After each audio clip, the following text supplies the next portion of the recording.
curious on your guys' opinion, especially yours, because I've been following the show for a while, and to my knowledge, you were like familiar with like the church or something for like 25 years. Don't quote me, just have that.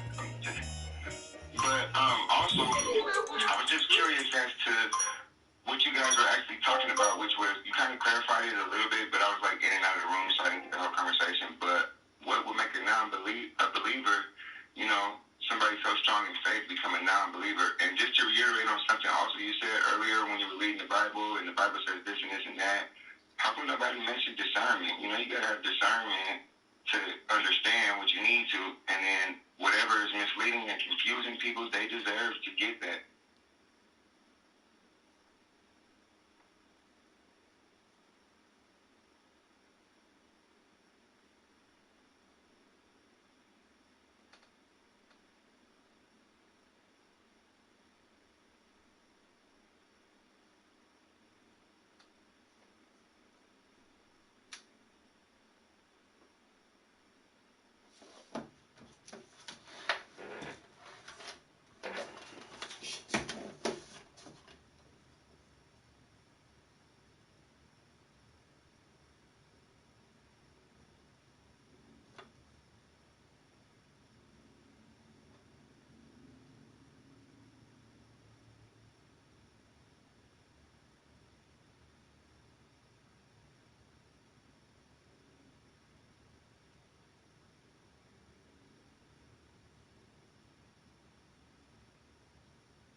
When I was born in the colony of Atlantis. You weren't born in the colony of Atlantis. Stop fucking lying. True. Whatever it was that happened on Earth in that period of time to rapidly turn the Sahara into a massive desert from what was a lush tropical environment, well, there's no doubt that the abrupt changes would have meant disaster to wildlife, vegetation, and of course, the civilizations that occupied the Sahara at that time. And when we consider the Sahara Desert's geographical location to Egypt, or should I say, the fact that Egypt is within the Sahara Desert, and combining the fact that the land of ancient Egypt is, without a doubt, the largest concentration of ancient ruins and artifacts found anywhere on Earth, and that it just so happens to date back to the same period of time as when the Sahara was green. For example, it has long been said that Egypt's first dynasty dates back to just over 5,000 years ago, and the alleged first Egyptian pyramid is estimated to have been constructed around that time as well, or at least within the time frame of when the Sahara was said to be green. So hold that thought and consider the awkward fact that I've mentioned in numerous past videos, which is that the Great Sphinx of Giza has massive amounts of rainwater erosion within its enclosure. 12,000 years. Awkward because the experts have always claimed that the Sphinx must be around 4,500 years old. Yet recent geological analysis implies that this cannot be the case, as the last time the Nile Delta region had significant rainfall was more than 7,000 years ago, right in the time frame of when the Sahara was green, and had 10 times the rainfall that it does today. In other words, the scientific data overwhelmingly suggests that the Sphinx is at least double the age of what we were taught in school, which of course only further adds to the mystery of ancient Egypt itself.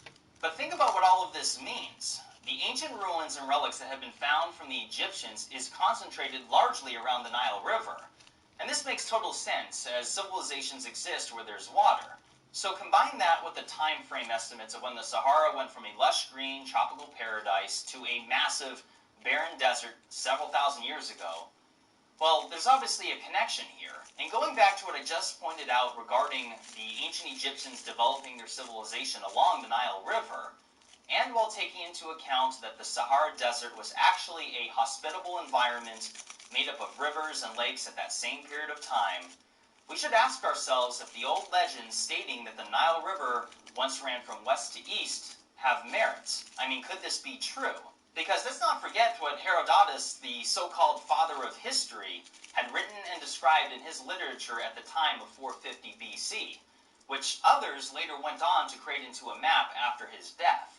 And this map annotates what Herodotus described, that the Nile River went west to east right through the Sahara, as it eventually curved north and went right up through the Nile Delta.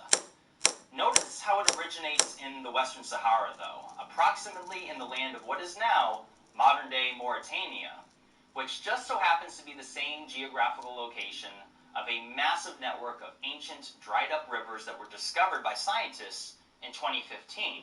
And do you want to guess the time frame of when they believe these rivers last existed? 5,000 years ago. What a coincidence, as this finding was completely separate from the studies that declared that the Sahara Desert was green as recently as 5,000 years ago. Which, by the way, the newly discovered rivers were not exclusive to just Mauritania, as they have been found throughout the Sahara. In fact, at least 3 different networks of rivers have been identified so far, and they all happen to date back to approximately 5,000 years ago. It's pretty remarkable that separate teams of scientists and researchers working in different parts of the world found several different lines of evidence to come to these conclusions. Conclusions that just so happen to match each other so precisely.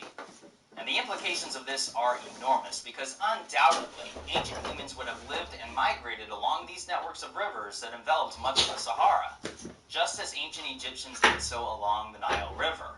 And look at what I found while researching this. A study that flat out corroborates how ancient rivers in the Sahara would have likely supported human migration routes. It seems to me that these areas around the rivers need to be excavated.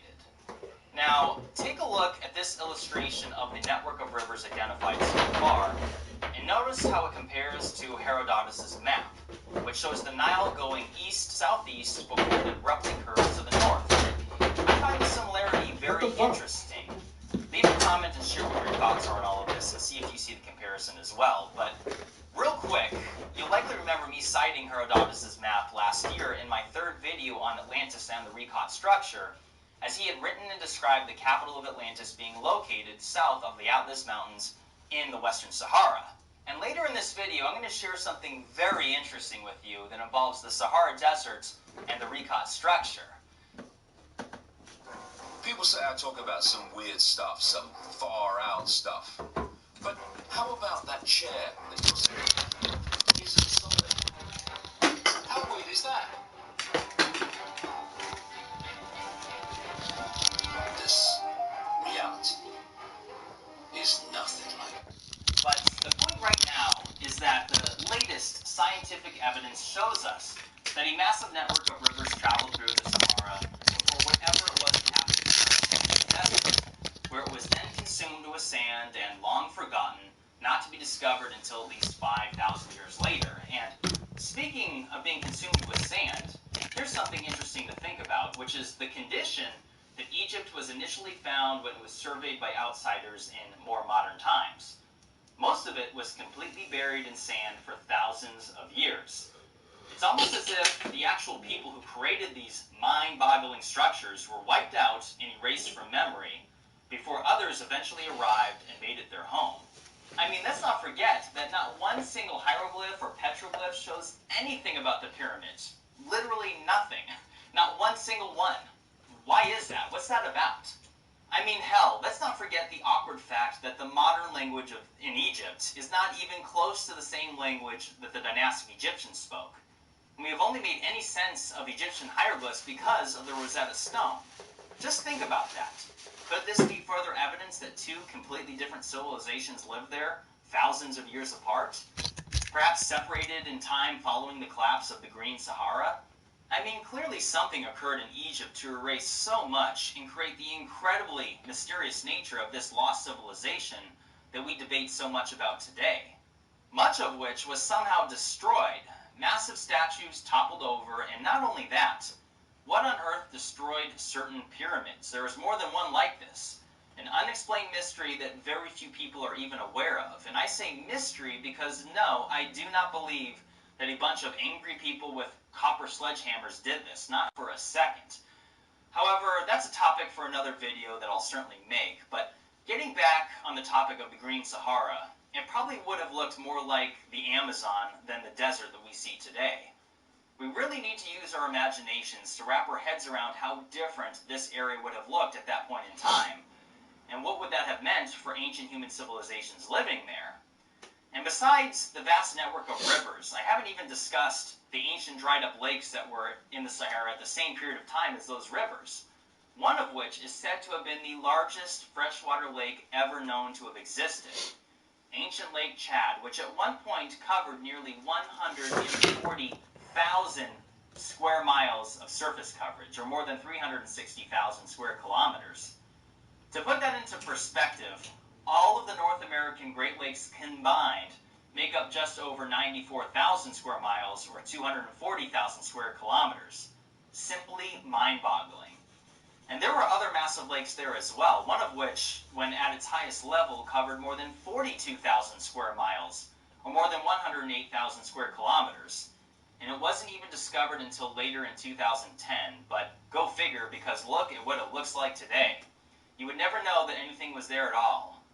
It's amazing how wind, sand, and heat has a way of erasing everything, even over just 5,000 years. Take a look at this illustration, which shows the known locations of Saharan lakes that existed between 9,000 years ago and present day. They were all over the Sahara. And guess what? These massive Saharan lakes are all said to have dried up approximately 5,000 years ago, the same estimated period of time as the network of rivers. And keep in mind that the discovery of these lakes were separate from the discovery of the rivers, identified years apart by totally different scientists and researchers. So in other words, the Sahara Desert was a freaking paradise just a few thousand years ago. And what makes it even more interesting is that we're just now starting to figure this out, which means that there are incredible discoveries waiting to be found throughout this massive region. This is just the beginning of what has the potential to be the greatest archaeological discoveries ever found. I mean, the Sahara may very well be the ancient jackpot, especially when you consider its proximity to ancient Egypt, because the discoveries are already happening. Despite the fact that most of the Sahara is one of the least studied archaeological places on Earth, the discoveries are now increasing in frequency, thanks of course to the modern technology being utilized on drones and satellites. They're even referring to it as archaeology from space.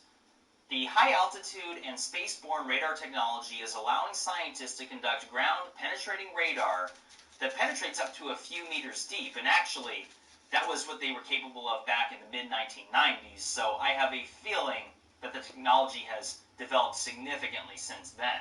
Think about that. But thanks to this technology, over just the past few years, discoveries have been found in countries ranging from Libya all the way over to the Western Sahara. And keep in mind that Libya neighbors Egypt directly to the west, literally sharing the same deserts. And in the middle of the Libyan desert, they've discovered castle-like fortresses that shocked archaeologists, as of course nobody thought anyone had ever lived there, but what they found were walls 13 feet or 4 meters high, and even sophisticated irrigation systems. They're even starting to find mysterious ruins as far away as the Western Sahara. Although they may not look impressive, hundreds of the stone structures have been found so far, and what's interesting is the remote location of these findings, and the fact that nobody knows who made them or when. And they're also at surface level, so the question becomes what else could be buried and waiting to be unearthed in this area. And there are other ancient ruins scattered throughout the Sahara, from Algeria to Chad. Some of these ruins are of course credited to the Romans, which I do not disagree with. However, the question I have is, what are we not seeing that's buried beneath all this sand? And were these structures built on top of older ancient structures, which is something commonly seen throughout the world? But even if these structures were all at surface level, you may not even know about it anyway. I mean, Most people have no idea that there are sophisticated ancient ruins in Sudan, including pyramids. And let's not forget that Sudan borders Egypt directly to the south. Is there a connection here? And you know, when you consider the incredible size of the Sahara, which spans 3.5 million square miles or 9 million square kilometers, and is more than 3,000 miles across from one coast to the other as it stretches from the Atlantic Ocean to the Red Sea. And although most of the desert is not actually covered in massive sand dunes, the parts that are as deep as 100 to 141 feet in depth. And make no mistake, some of the greatest discoveries from our ancient past may very well be waiting to be exhumed under dunes just like these. I mean, this area is so big that it literally affects weather systems around the world. For instance, winds from the Sahara created a heat wave in Britain just this summer. And not only that, the sands of the Sahara were carried all the way over to Houston, Texas, where it affected the color of the sky, making it yellow. And this storm did more than increase the temperatures in Britain and turn the sky yellow in Texas, because it even delayed the hurricane season in the Atlantic and Caribbean as well. I mean, come on, that is absolutely incredible. But there's more. The sands of the Sahara Desert even fertilize the Amazon rainforest. Every year, millions of tons of dust containing rich nutrients, including tens of thousands of tons of phosphorus, is carried across the Atlantic Ocean and end up fertilizing the soils of South America. I mean, wow, right? It truly is incredible to think that this region is affecting weather and ecosystems around the world, but I suppose it makes sense. It just simply never occurred to me until I started researching this topic. But here's something else that's really interesting to think about. So, humans are said to have originated in Africa, right? So, how do we know that there's not areas of Africa, aside from the Sahara Desert, that have ancient ruins waiting to be discovered? For example, in the Congo jungle and rainforest. Remember what I shared in my previous video involving airborne LiDAR conducting 3D mapping of the Guatemalan jungle, which identified tens of thousands of buried Mayan ruins that scientists discovered just last year. Areas of this dense jungle that had already been surveyed on foot were unable to see any of these remnants, as they had been consumed by the earth and jungle in less than 1,200 years, which is unbelievably quick. I mean, it even consumed a 7-story pyramid that they literally walked right by during previous survey mapping while on foot. And this is only what they've found so far. There are vast areas of jungle in Central and South America that have not been scanned. In fact, only an incredibly small portion had been scanned in comparison to what's left. So, is it possible that there are other discoveries waiting to be made that are buried in jungles such as Central Africa, where literally nobody is looking and never have? Just something to think about. Now, I mentioned earlier in this video that I wanted to discuss some details involving the Sahara Desert and the Rekot structure as it pertains to the lost city of Atlantis. In my prior videos, I suggest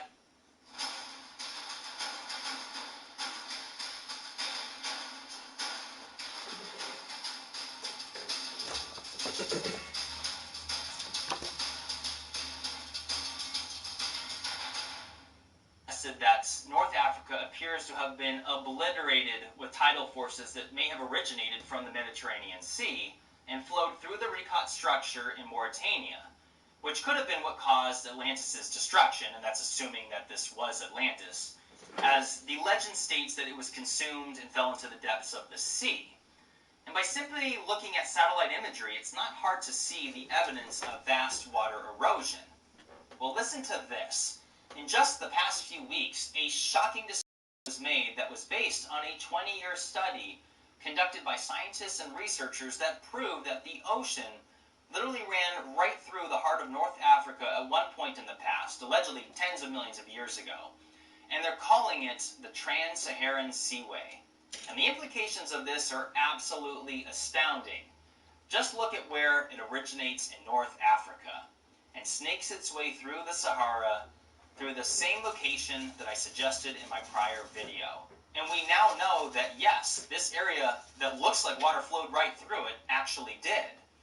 Now, of course, this map does not show it going west through the Rekot structure, but if you simply go to Google Earth and view and play around with the elevations above sea level in all these outlined areas, you'll quickly find that the path through the Rekot structure is at the same elevations as the Trans-Saharan Seaway. Again, look at this and tell me that tidal forces didn't flow right through here. And in fact, people that have recently visited the Recon on foot observed that the structure is right down to bedrock, just as you'd expect if the freaking ocean had blasted right through it. But what is left are massive salt deposits at surface level, in and around the Recon structure.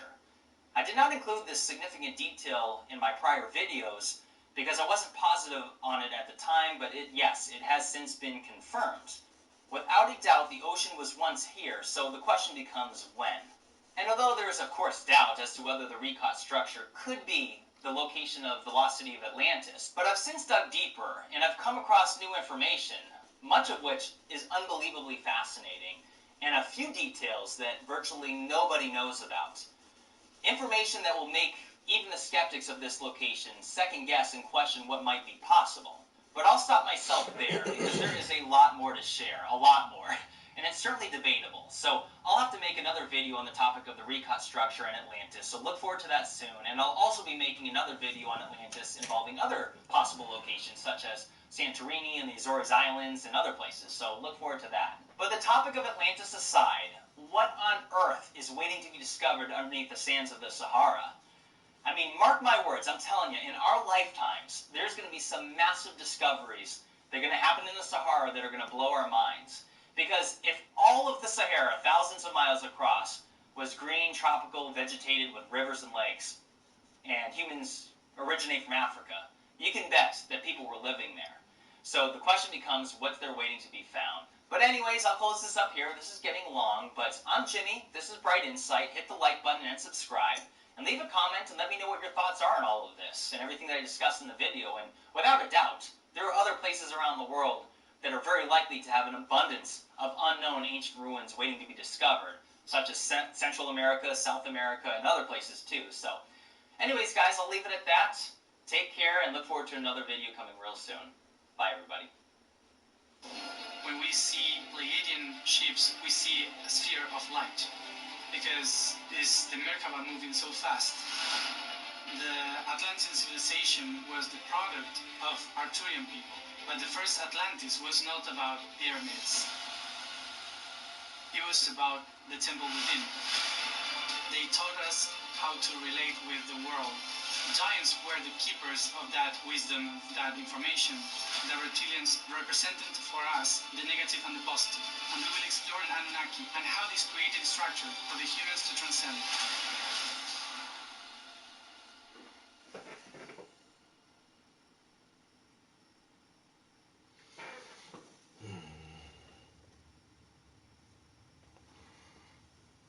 If my man was wearing this, I would be all over him. That smells really good. It smells like my guy's cologne. Okay. It smells really good, yeah. Really sexy. Oh, that smells really good. I would use it, but like, if a guy smelled like that too, I'd be like, oh, I would use this on myself. Most name brand bars and body washes you rub on your skin are classified by the FDA as synthetic detergent. It's not even real soap. Stop marinating your man meat in unholy ingredients that are harmful to your well-being, body, and sperm count.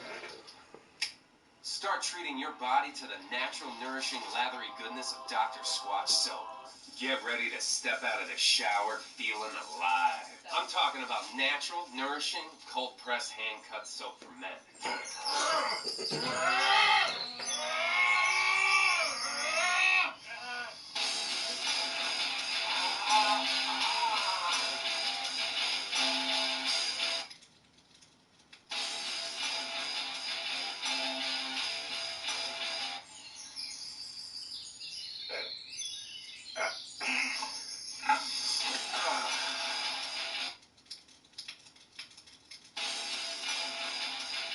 So go to drsquatch.com to feel, smell, and shower like this every day. Our soap is handmade here in America.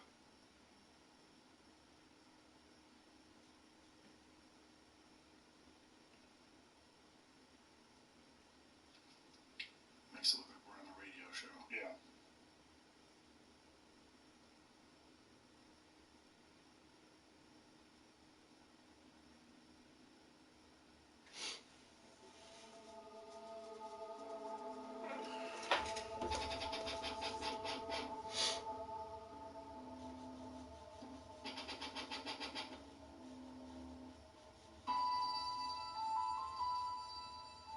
Okay, I want to thank Jeff Berwick for inviting me here.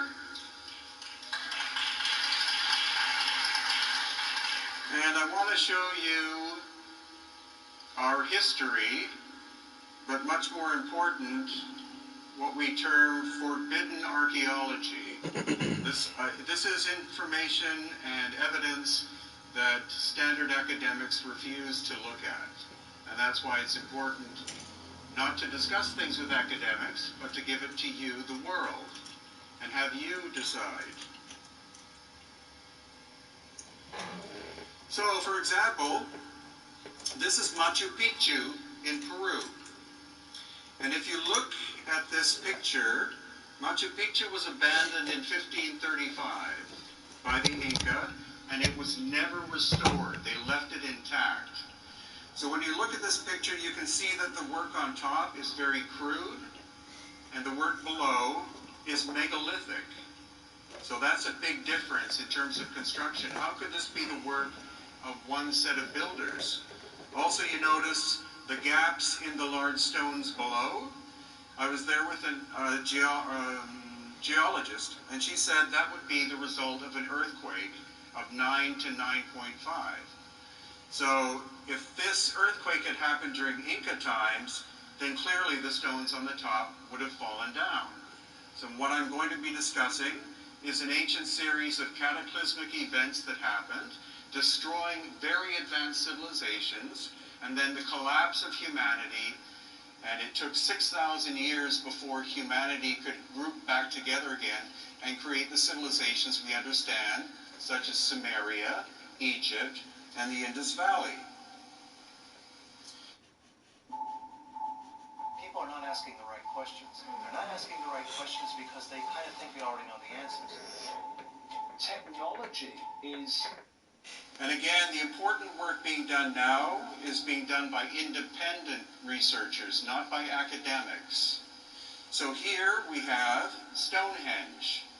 And thanks to the work of many researchers, such as Maria Wheatley, who's here, she's studied Stonehenge for 35 years. And the standard radiocarbon dating of Stonehenge is 4,500 years. But independent testing, multiple times, show that Stonehenge is 12,000 years old. And originally it was a perfect pair of two circles. The outer stones were brought from a quarry 25 miles away, and the inner stones from 160 miles away. Then nearby we have Avebury, where there are stones as large as 100 tons, and they were moved from a quarry 3 miles away.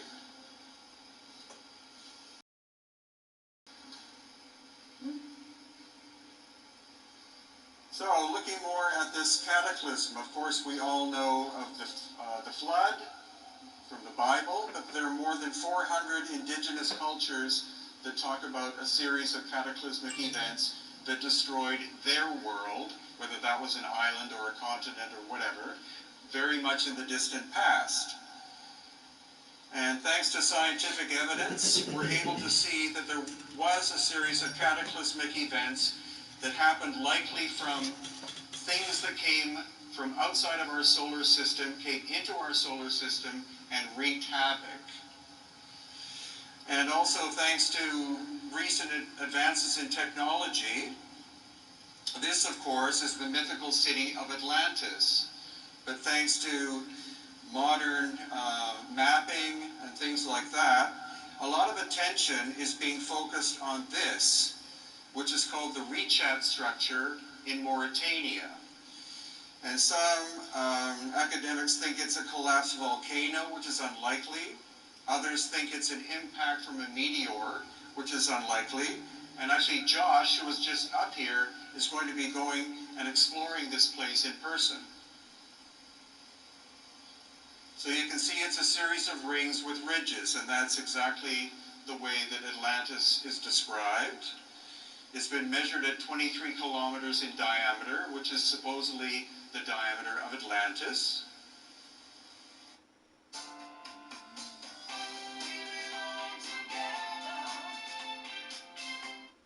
What's this? Liberty Mutual customizes your car insurance so you only pay for what you need? And it's located in Mauritania. And what Plato says is that it was beyond the Pillars of Hercules, which is where Gibraltar is. And Gibraltar is just to the northeast of here. So that's just an interesting kind of development from recent times. But in October, they discovered an impact crater in Greenland where an asteroid a mile long struck the surface about 12,000 years ago.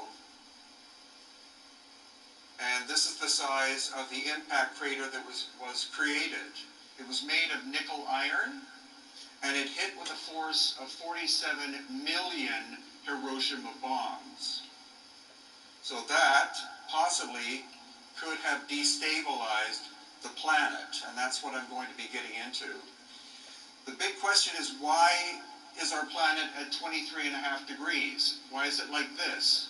In a perfect solar system, all the planets should be vertical. So something happened to our planet, probably many times, that altered the axis of the Earth.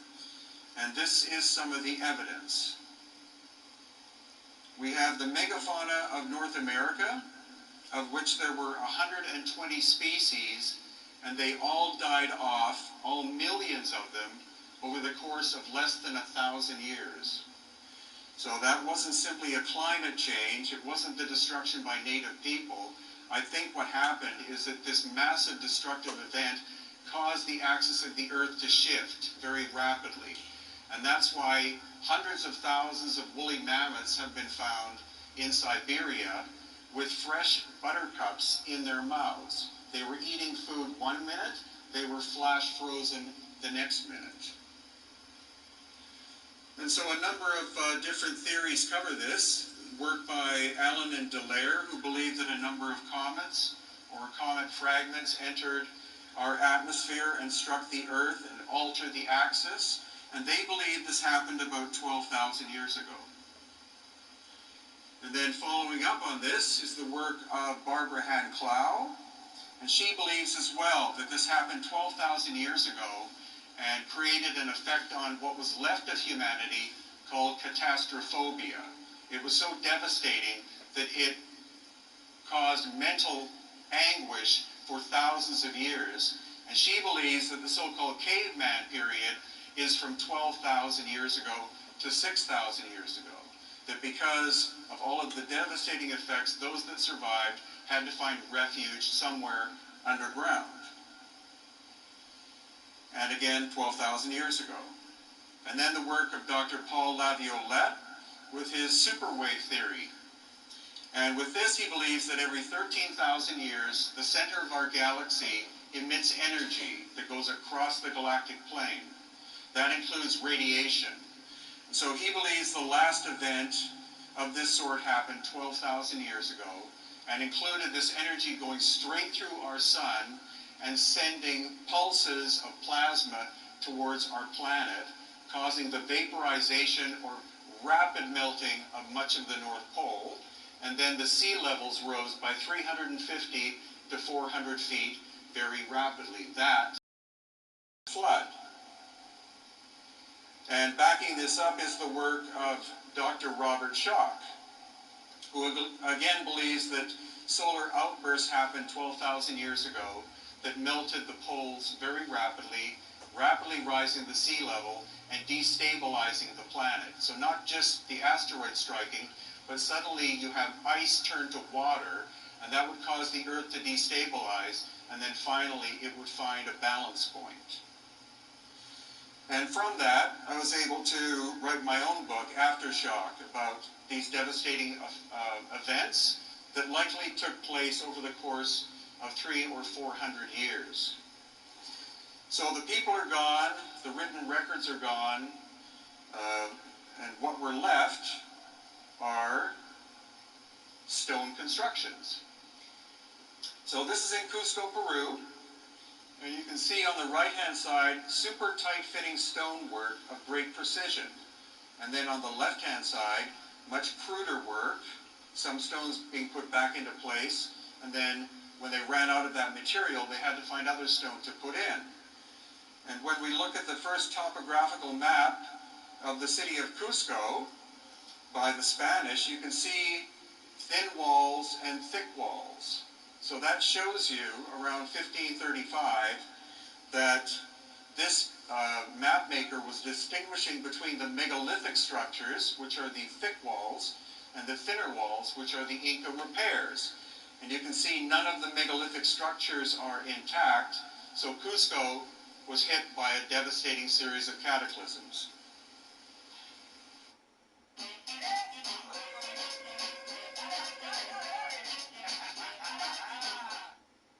Jim Bognett, this guy's dying to cut Social Security and Medicare. And of course, the big enchilada, so to speak, is reforming entitlements. I hate it when politicians call Social Security and Medicare entitlements. I'm Matt Cartwright. I'll never act like your money is the government's gift to you. Let's move America forward.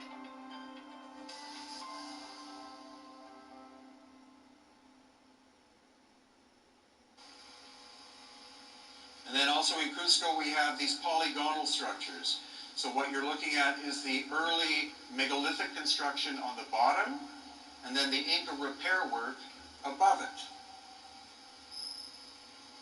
And at another location called Sacsayhuaman, which is above Cusco, this megalithic wall, you can see the Inca repair work on top. Some of the stones in this wall weigh 120 tons. And there are no trees, or there were no trees during Inca times that grew straight, so you had nothing to use as rollers. So how would they have moved those stones from the quarry? And during the last phase of the Inca before the Spanish conquest, this is an example of a royal palace of the Inca.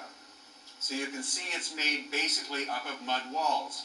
This is Inca period construction. And then when we go to Ollantaytambo in the Sacred Valley of Peru, again you have these megalithic stones, and then you have Inca repair work on top of it. But I need some. And back to Machu Picchu, that beautifully curved wall in the background. Notice the two top layers of stone were put back into place crudely by the Inca. So the Inca found Machu Picchu, and then they rebuilt it. And then notice the crude wall in front.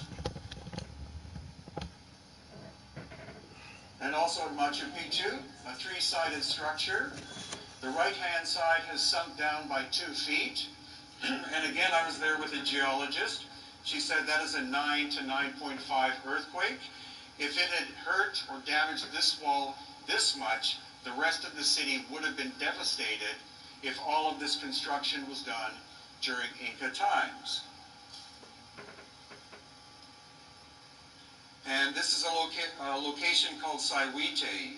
You notice that huge megalithic stone has been snapped in 2 pieces as if it was styrofoam. That's not a natural crack. And one of the most curious places on earth is called Pumapunku. And the stone here was brought from 2 quarries, one 45 miles away and the other 8 miles away. And some of the stones at Pumapunku weigh 131 tons. And there has been some excavation done, but they've only gone down about 2 feet. Again, standard academics. And when you ask them, why don't you dig deeper, they say, because there's nothing there.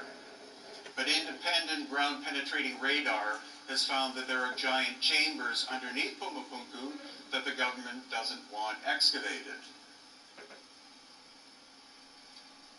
And as well, the large sun gate that weighs 11 tons. You see the crack in it? It in fact was snapped in 2 pieces. The Tiwanaku culture, famous for being in this location, found it lying face down, broken, raised it back up, and did the etching carving on the surface, because at almost all the megalithic sites you find no artwork whatsoever. It's solely form and function. And yet, of all of what you've seen so far, academics insist that these bronze tools were responsible for all the work. So let's move on to Egypt. So here in Egypt, the sarcophagus on the right-hand side is made of granite. You can see it's very crude in construction. And then the one, this is where they make mistakes that I love. So the one on the left, they say is First Dynasty, so it's older. It's made of one block of granite stone from 500 miles away. The lid and the box, or the lid and the box, are one piece of stone. So somebody had the technology of being able to cut the top off that box, which you did not have that technology in dynastic Egypt. As well, hiding in a dark corner in the Cairo Museum is an unfinished box, and we can see the machine tool marks. Whoever was operating the saws, there were two of them, 6 feet in diameter, circular saws, cutting. The top saw started to cut into the box and snapped the lid off. And then as well, we have vases, dishes, and other receptacles made of porphyry, basalt, and diorite, which you can only shape with diamond tools. And so these are examples that they actually have on display. We don't know what fascinating artifacts they're hiding because they're too controversial. But you see, these were clearly made on a lathe, and they're listed as being archaic, which means pre-dynastic. So they're telling us that these were made prior to the invention of the potter's wheel. And if there were 9 of them, that would be curious, but in fact, they found 30 to 40,000 of them in one location. That's a lot of work. Cheetos has popcorn now? Hey, I'm gonna need you to... Never mind. You can't touch this. Help. You can't touch this. You can't touch this. You can't touch this. I trust you. Stop. Count time. I touched it. Cheetos popcorn. It's a Cheetos thing. Did MC Hammer just do And then Cheetos popcorn The Great commercial? Pyramid is Oh not my a god. 4-sided structure, it's 12 or 8-sided. And recently geologists have found out that none of the limestone that make up the Great Pyramid is from the Giza Plateau. It's all from Cairo. So that means that each one of the 2.5 million multi-ton blocks that make up the Great Pyramid had to somehow cross the Nile. And that this was built in 25 years. That means each stone was cut, moved, and set into place every 2 minutes. Also, there's a whole system of shafts and tunnels. This is out of bounds on the Giza Plateau, but if you pay money to the local guards, you get to see lots of stuff which is off limits. So I've been 4 levels under the Giza Plateau, and I've been told that there are another 10 levels that go down, cut into the bedrock.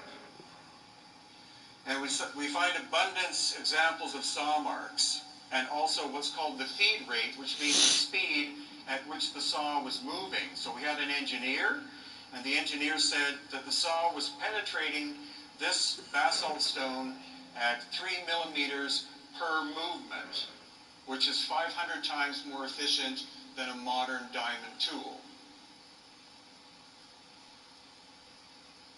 And as well, the Great Sphinx, the face was obviously recarved during dynastic times because you see the amount of erosion on the neck is much more than the face. And now 200 geologists have told us that the vertical weathering on the Sphinx and the Sphinx enclosure were the result of precipitation. And when you do a climate model, you find out the last time there was heavy precipitation that could do this was 12,000 years ago. And then as well, they tried to hide other evidence. So here you have this beautiful wooden walkway, but where the 2 men are standing on the right-hand side between the paws is a rectangular structure that can actually come out. And so I asked our guide, why is this in that shape and why can it be removed? He said, because that's the access to the tunnel and shaft system underneath the Sphinx. Then as well, we have this, which is called the Serapeum at Saqqara. It's 2 underground tunnels. And in it we find 25 boxes made of granite, each weighing 100 tons apiece, and the quarry is 500 miles away. And these two, the lid and the box, would fit so perfectly together that they would basically make a hermetical seal. So that's obviously very advanced technology. As well, the academics tell us that the hieroglyphics on the surface and the box were made by the same people. But you can clearly see that the dynastic Egyptians found the boxes in place and roughly etched in the hieroglyphics. And then now we're at the Osirion, which was purposefully built underground. These granite columns weigh 40 to 60 tons. And then when we go to Karnak, we can see 4 drill holes. This one is about that big. And again, the penetration rate of the drill would be about 3 millimeters per revolution, which is beyond 21st century technology. And then going to the Colossi of Memnon. Again, I was there with a geologist, and you would think vandalism was the result of what happened to the front surface, but she said that the front surface had been hit by a temperature of no less than 2,000 degrees Celsius, like a pulse, as in a plasma ejection from the sun. Also, the base of the structure is 1 piece of stone. It weighs about 300 tons, and the sitting figure is 1 piece of stone that weighs 720 tons, and the quarry is 400 miles away.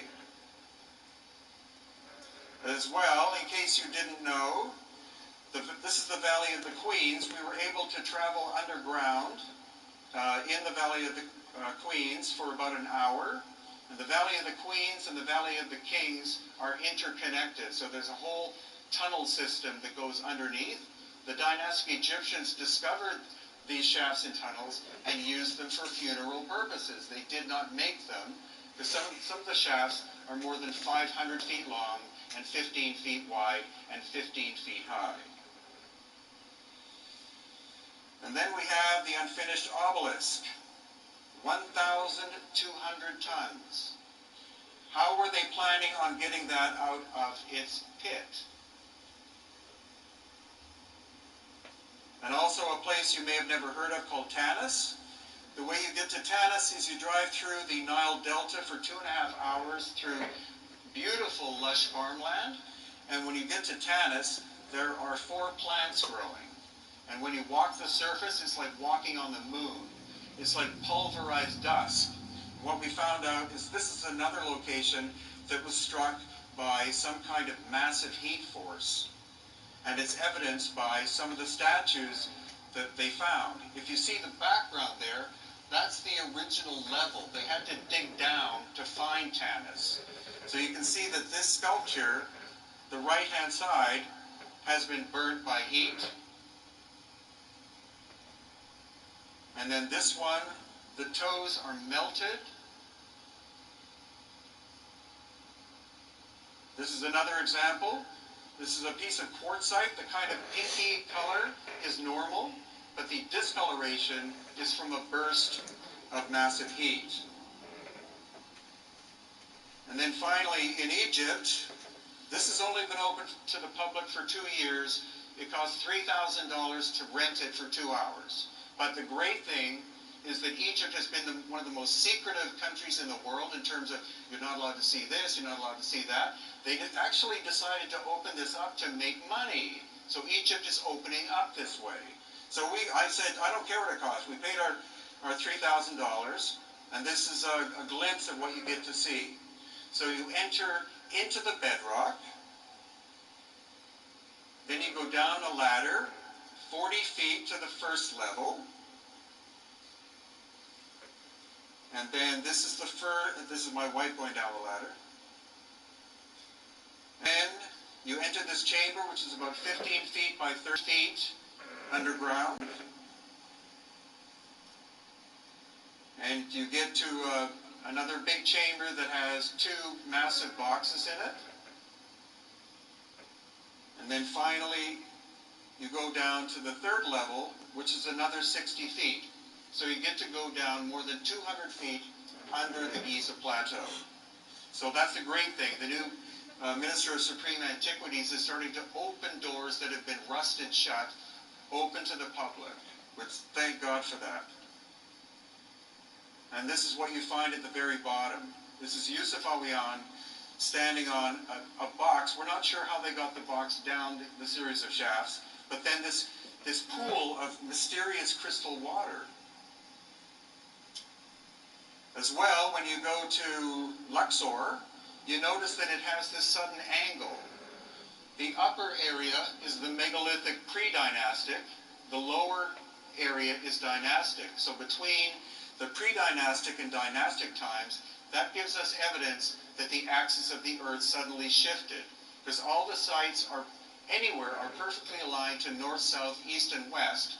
But we find locations in Egypt where instead of east and west, they're off by 23 degrees. That's a shifting of the Earth. And I think all I'll have left with is a little bit more. Oh well. This is Baalbek in Lebanon. It's called the Stone of the Pregnant Woman. That's me and a friend. It weighs 1,200 tons. And all of a sudden work stopped here. And we find that at many other locations. So it's a 1,200-ton stone still attached to the bedrock. And recently some independent Russian researchers have been doing excavating just to the left-hand side, and they've uncovered a 1,600-ton stone, which I'll be seeing in April. So standard academia says the Romans built this, but what the Romans did is they built very roughly on top of a megalithic foundation. Here you see the Trilithon, which is 3 1,000-ton stones. And then there are multiple of these 800-ton stones located at the actual site of Baalbek, which is a mile from the quarry.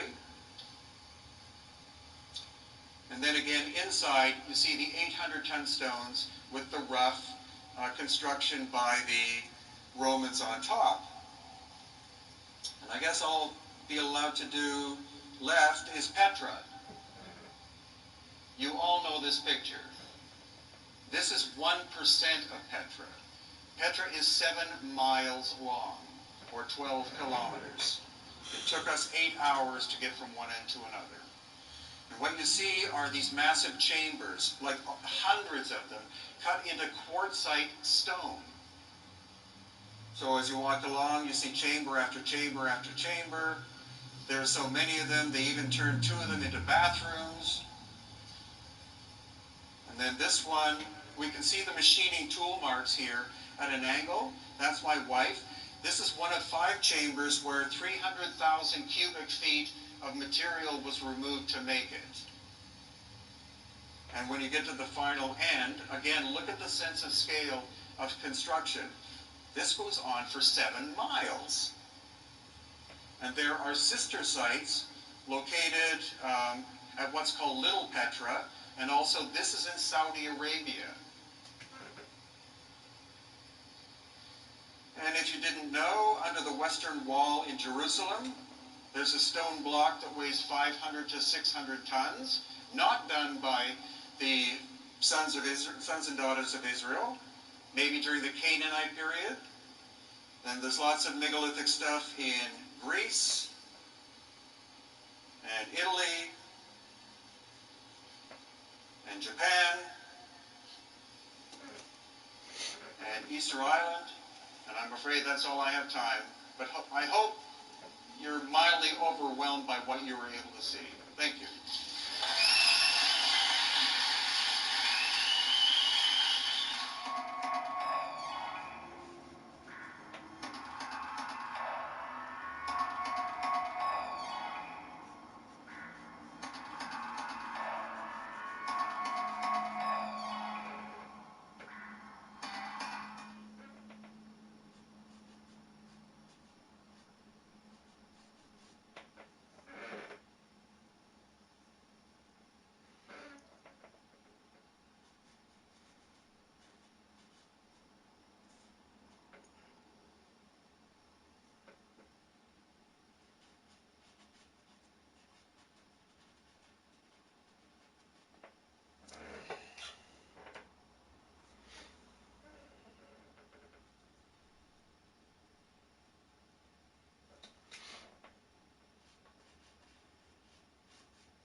I'm going to review some of the evidence that I covered in Fingerprints of the Gods, and I'm also going to share some of the new material, including Göbekli Tepe, that has made me feel the time is right to produce a sequel to Fingerprints of the Gods, because that controversial case of a lost civilization that was so widely scorned and dismissed in 1995 is much stronger in 2015, which is when the book will be published. And we'll begin on the Giza Plateau,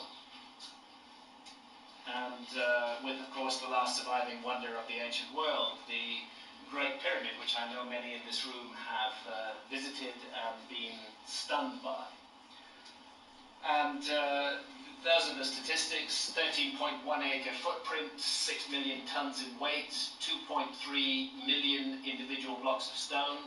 It's thought that the lost casing stone, which came off in an earthquake in 1301, consisted of 115,000 shaped blocks weighing 10 tons each. They are now part of the architecture of Cairo, having been used as a quarry for the building of mosques and palaces all over Cairo.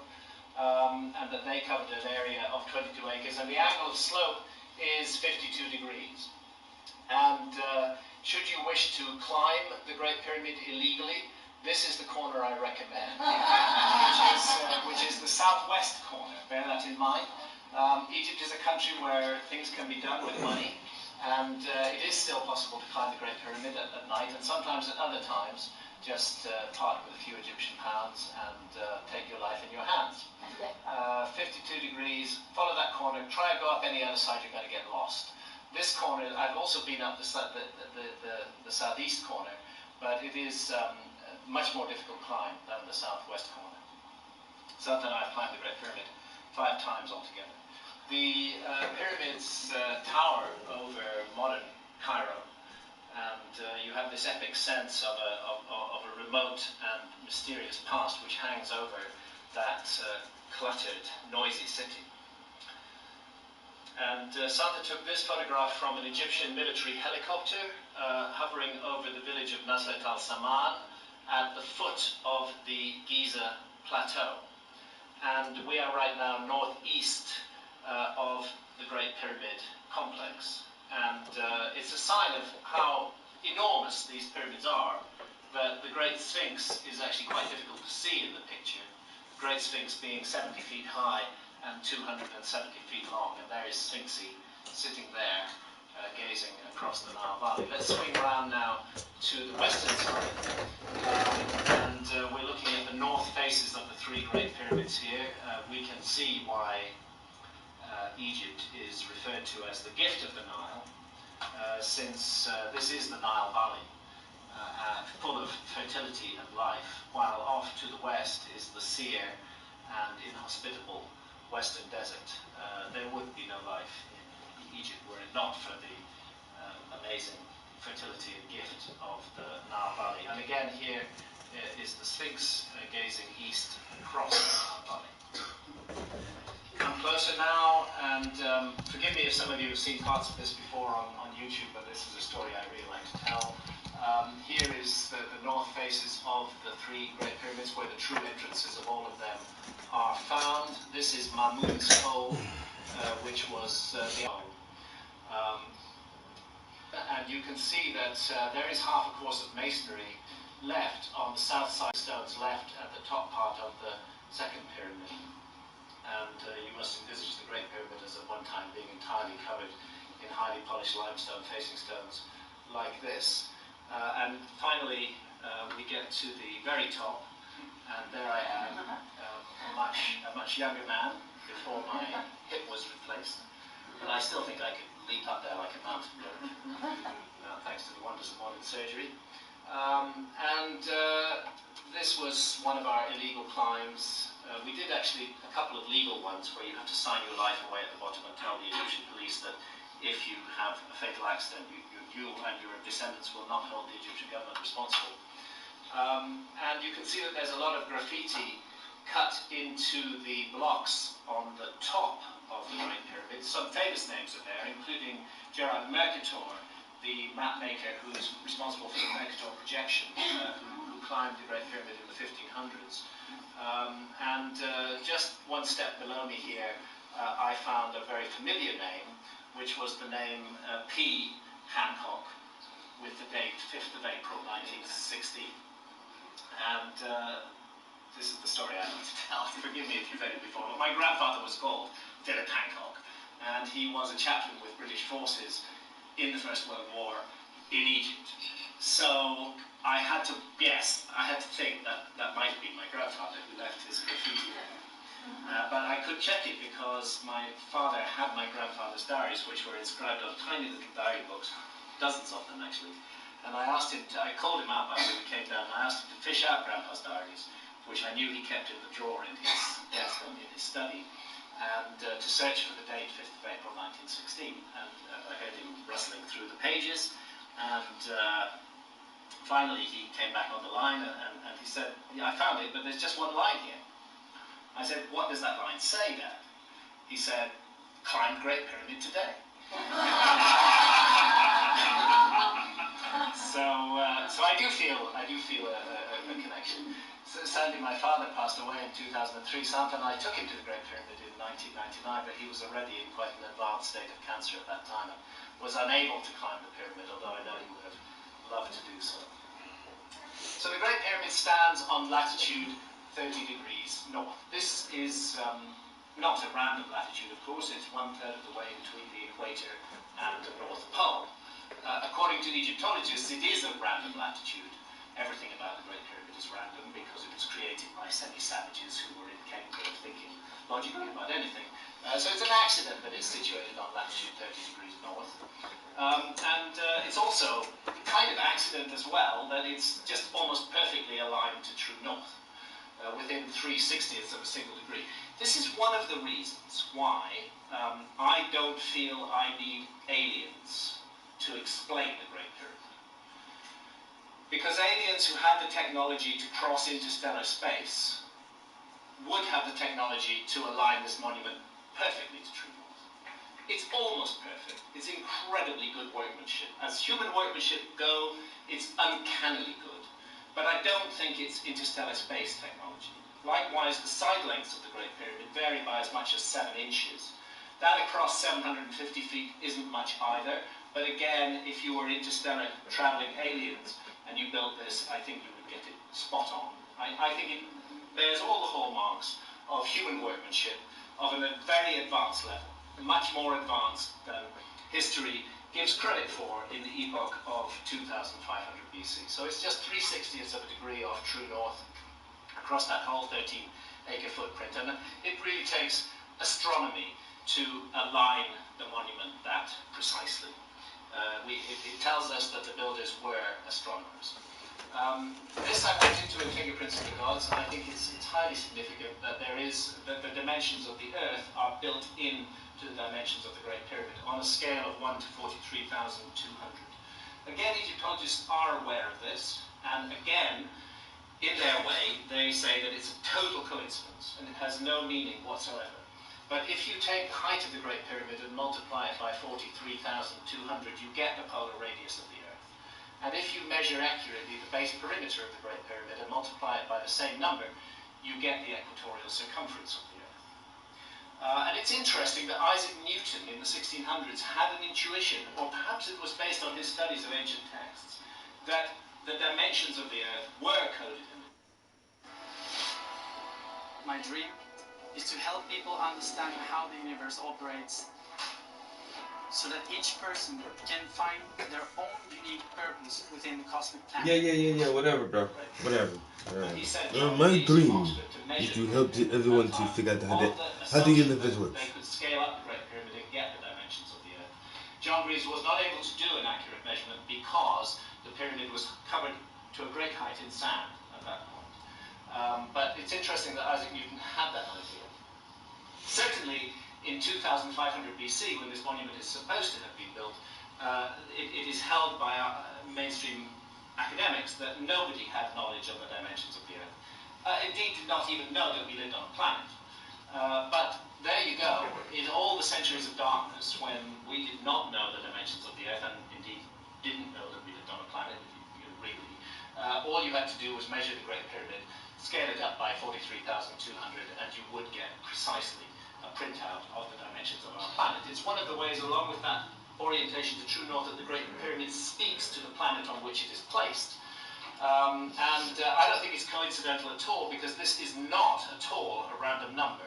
This is a highly significant number, and it belongs to a sequence of numbers that themselves relate to a key motion of the Earth, and that motion is the precession of the equinoxes. And again, I went into this at great length in Fingerprints of the Gods, and indeed had to teach myself astronomy and mathematics in order to write Fingerprints of the Gods, because that's one of the things the Great Pyramid does. If you really get into studying it, it starts initiating you into learning stuff that you don't know before. It is an initiatory device.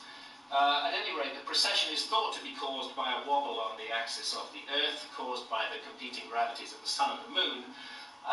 My friend Walter Cruttenden, who runs the Binary Research Institute, has a different explanation. He thinks that it's because our solar system is in orbit around the star Sirius, and that the great circle in the heavens that our Sun makes as it travels around the star Sirius would produce the same observable as the wobble on the axis of the Earth that is hypothesized by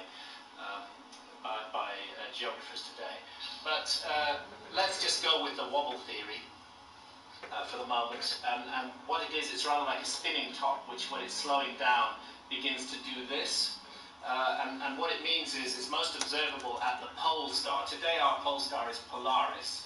That's the star that the north pole of the Earth points almost perfectly at, not quite. But there have been other times in history, over a great cycle of 25,920 years, when the pole star has been another star, or indeed when the pole is pointed at a blank area of empty space. It's observable there, and it's observable on the horizon, particularly at the equinoxes, also at the solstices, at any time of year actually, but on those key moments of the year. The background stars that rise behind the Sun on those key moments of the year shift very gradually in, again, this great cycle that takes 25,920 years to complete, and that was referred to as the Great Year by the ancients. And that cycle operates at the rate of 1 degree every 72 years. And if you take 360 and multiply that by 72, you get 25,920, which is the entire cycle of the Great Year, when the clock resets and starts again from the place it was 25,920 years before. And that ratio, 43,200, is based on the number 72.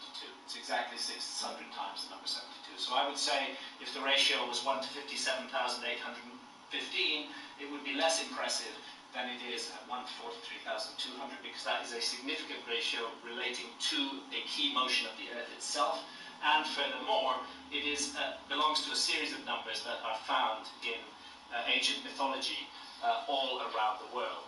72 is the heartbeat of the cycle, but you find these numbers related to 72. 72 divided by 2 is 36, 72 plus 36 is 108, half of 108 is 54, 108 times 2 is 216, 72 times 30 degrees in each house of the zodiac is 2,160, and so on and so forth, 4,320, 43,200. You can add zeros, but basically what you're doing is you're building a whole sequence of numbers based on the precessional cycle. These numbers are found all over the famous Mayan calendar. They're a central feature of the number system of the Mayan calendar. They are found in ancient mythology all around the world, and it was proposed by Giorgio de Santillana and Hertha von Deschend. Giorgio de Santillana was a professor of the history of science at MIT. I highly recommend his book, Hamlet's Mill. It's a mind-bending book. It requires incredible dedication to read and to study it. I think that just as he was speaking of an ancient code, he also encoded his key message in that book in very abstruse language, because he realized that he was sitting on academic dynamite. And what he was saying was and he does say it actually in plain words at one point in the footnote in the text, that his explanation for this is that the precession was completely observed and understood by some almost unbelievable ancestor civilization of remote antiquity. That's what he says. And that they chose, that for some reason it was so important to them that they chose to encode it in myth and in architecture and that their belief was that if they encoded it in good enough mythological stories, the storyteller did not need to know the essence of the information he or she was transmitting. All they needed to do was tell the story true, and the information would be carried down the generations in this way, and thus preserved for the future, for a time when, again, people might understand the precession of the equinox. At Giza, as well as the precessional element in the Great Pyramid, the Great Sphinx is part of an overall precessional design. And the Great Sphinx, between whose paws stands a stela dating to the reign of Thutmose IV, the so-called dream stela, because Thutmose fell asleep in the shadow of the Sphinx and had a dream that he was to clear and renovate the Sphinx, which at that time was covered up to its shoulders in sand. And after he'd done that and done an extensive renovation, he put up this stela there, which recorded his great contribution to the Sphinx. On that stela in line 13, until about 60 years ago, there was a half of a syllable, there was a single syllable kaf, which was not surrounded by a royal cartouche. But believe it or not, that single syllable kaf that appeared on a stela that was put there a very long time after the Sphinx was created, Thutmose reigned about 1400 BC. On the basis of that single syllable kaf, Egyptologists have given the Sphinx to Khafre, the pharaoh. They're saying that Thutmose was telling us that Khafre built the Sphinx, although the rest of the line is missing. That's their conclusion, because that fits their picture of history. It could easily have not been referring to Khafre at all, since there was no cartouche around it. And it might have been saying that Khafre was an earlier restorer of the Sphinx, and that Thutmose had simply come along and restored it later. Something else of greater interest on this stela is that it tells us the Sphinx marks the splendid place of the first time. The first time is an important concept in ancient Egyptian ideas. It's called Zep Tepi, and it is the time when the gods walk the earth, and it is set in a remote epoch deep in the past. The Sphinx is connected to that epoch, according to Thutmose. Now, if you get up on the Sphinx's back illegally, then this is what you'll see. That's the back of the Sphinx's head, and if you're there at the summer solstice, you're going to see the sun rising way over here, very far to the north of east. And if you're there at the winter solstice, you're going to see the sun rising way over here, very far to the south of east. But should you get up there on the spring equinox, the 21st of March, or indeed the autumn equinox, the 21st of September, when the sun rises perfectly due east, this is what you'll see. You will see the sun rising directly in alignment with the gaze of the Sphinx. And this is what the Sphinx is there to do. The Sphinx is an equinoctial marker. It is there to marry heaven and earth, and it will always gaze at the rising sun at dawn on the spring equinox. And what will change is the background stars behind the sun, that lie on the horizon where the sun will rise. If you go there an hour before dawn in our epoch, you'll find that we're near the end of the constellation of Pisces. And we've been in the constellation of Pisces, the age of the fish, for the last 2,000 plus years. And therefore it's not an accident that the ancient Christians used the fish as their symbol. Before the age of Pisces, it was the age of Aries. This was the time when ancient Egyptian symbolism was predominantly rams, the ram avenues of Karnak, for example. Before that, it's the age of Taurus, the bull.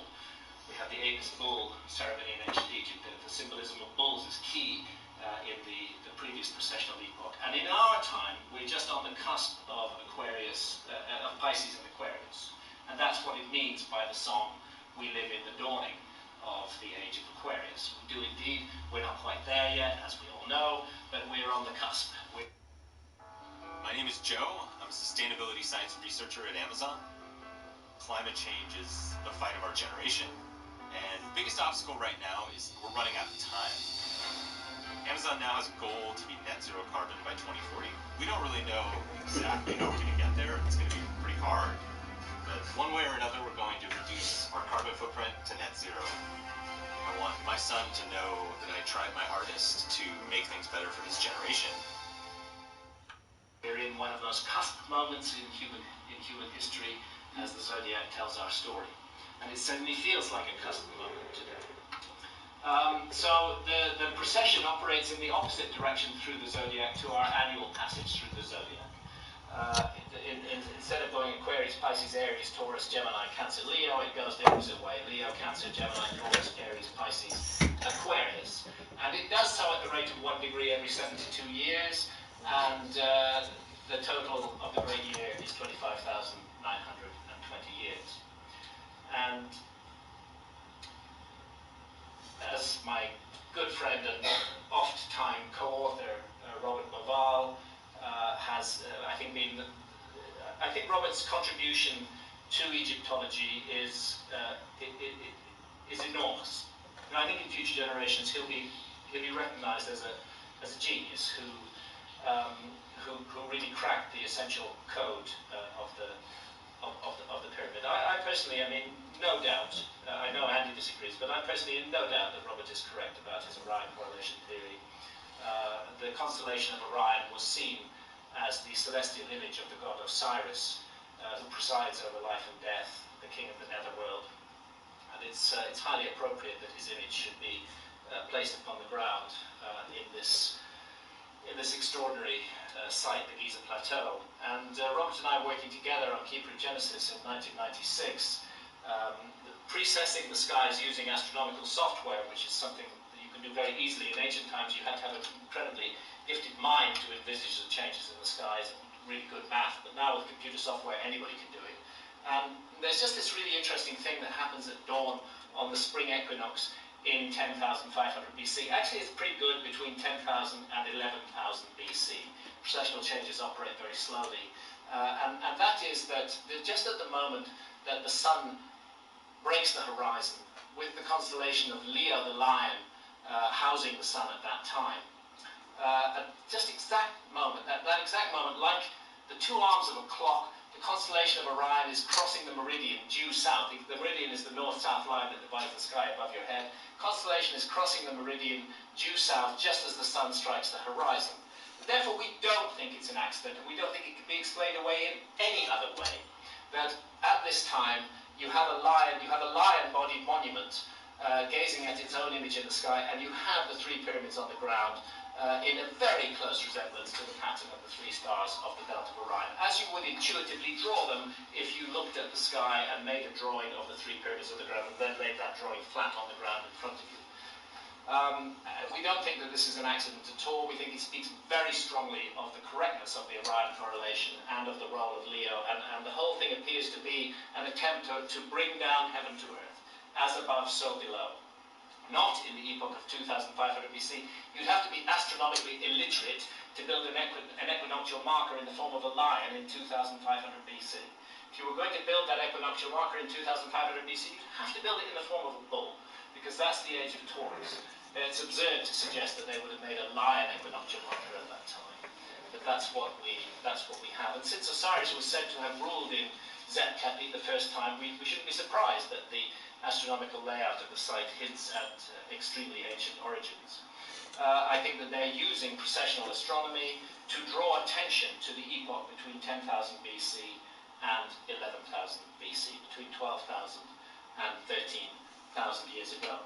Of course, I'm not saying that whoever created this amazing thing actually put the River Nile there to mirror the Milky Way, but I am suggesting that the site was chosen, that one of the reasons the site was chosen was because of that sky-ground correlation that occurs geographically at that time. Now, in my book Heaven's Mirror, I looked at the relationship of a number of sites around the world which are divided by significant degrees of longitude in precessional terms. Again, that number 72 is key. You don't notice it today with the prime meridian drawn through Greenwich for historical reasons. You have to actually do the calculations, but when you do the calculations, you find that Giza is separated from Angkor in Cambodia by exactly 72 degrees of longitude. It'd be much easier to notice if you set your prime meridian at 0. Then suddenly all these sites slot into place around the world, separated by significant degrees of longitude in terms of that scale which we've shown is so important at many, many sites. And let's just jump over to Angkor now, which has 72 major temples. Where we find Angkor distinct pyramidal structure of its own. Scholars would say it's a coincidence, but Angkor actually means, in ancient Egyptian, life to the Horus. Now, I do not dispute that the temples of Angkor, which I first visited with Sante in 1997 and have visited multiple times since then, I don't dispute that the temples of Angkor were built in their present incarnation in the 1100s AD. That's a no-brainer. They definitely were. They date from the 1100s AD. But I think they're simply the latest incarnations of much earlier temples that were built on that site. I think that it's been a sacred site for thousands and thousands of years, and recent archaeology is beginning to demonstrate that there's a much older sublayer at Angkor. We're on the east side here looking west. See how that causeway runs through the center of Angkor on the east-west axis, and it's perfectly oriented east-west and north-south. And then vanishes over the horizon. This shot Santa took from a military helicopter.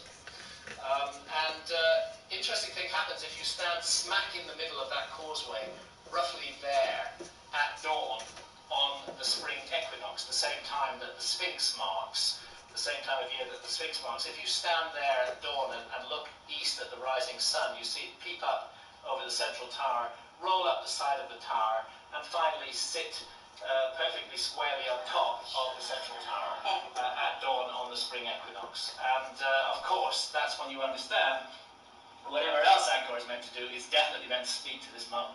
It's marrying heaven and earth. It's an equinoctial marker, just as the Sphinx is. And I got into a lot of trouble for pointing out that the principal temples of Angkor are laid out in the pattern of a constellation, which is the constellation of Draco. This again is supposed to be a complete coincidence, or indeed a figment of my imagination and my researchers' imagination, because it was John Grigsby who first spotted that.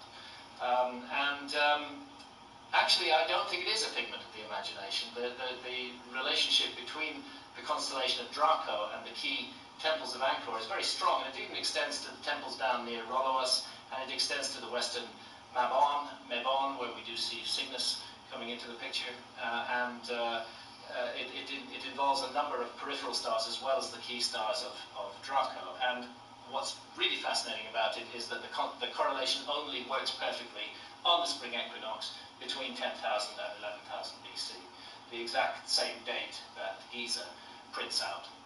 So I have the sense that an enormous effort is being made to use stars and architecture to draw attention to a particular time that in our calendar we call between 10,000 and 11,000 BC. And interestingly, the same thing is done at the Hoover Dam. The Hoover Dam, this shows that our culture is doing things that the ancients were also doing. The Hoover Dam has a huge work of sculpture built into it. And Oscar Hansen, who was responsible for the star map set in the floor of the monument, believed that in remote ages to come, intelligent people with knowledge of precession would be able to discern the astronomical time of the dam's dedication, because he froze the stars above the dam at the moment of the dam's dedication.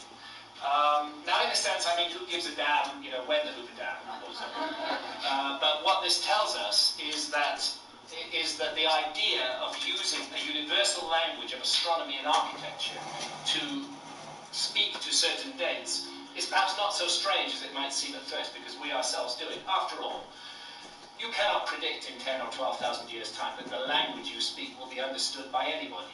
We're only 5,000 years away from the Indus Valley civilization, and we can't translate their language today. It's a completely unknown text to us. 12,000 years, who knows whether English or whatever language was spoken 12,000 years ago would ever be spoken or ever be understood.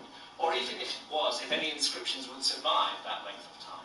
But if you create gigantic monuments, or if you create a tradition that will keep rebuilding monuments on the same site, and if you lock in the stars, then you actually have an incredibly effective way of specifying a particular time frame and drawing attention to that time frame. But then the question becomes, why is that time frame so important that it deserves this kind of effort? The ancient Egyptians had a very clear idea of the vast antiquity of their origins. And this is expressed in what are called king lists. And in fact, Egyptologists derive the orthodox chronology of Egypt from ancient Egyptian king lists, one of which we are looking at here. And this is just another way that I think the Egyptologists cherry-pick the past. Because this king list, in which the pharaoh Seti I is showing his young son Ramesses II a list of all the pharaohs who ruled before their time, and this is found in the temple of Seti I at Abydos. It's rather intriguing because it doesn't stop, annoyingly for Egyptologists, it doesn't stop in the first dynasty in 3000 BC. It just keeps on going back for thousands and thousands and thousands of years earlier. In fact, it goes back about 36,000 years.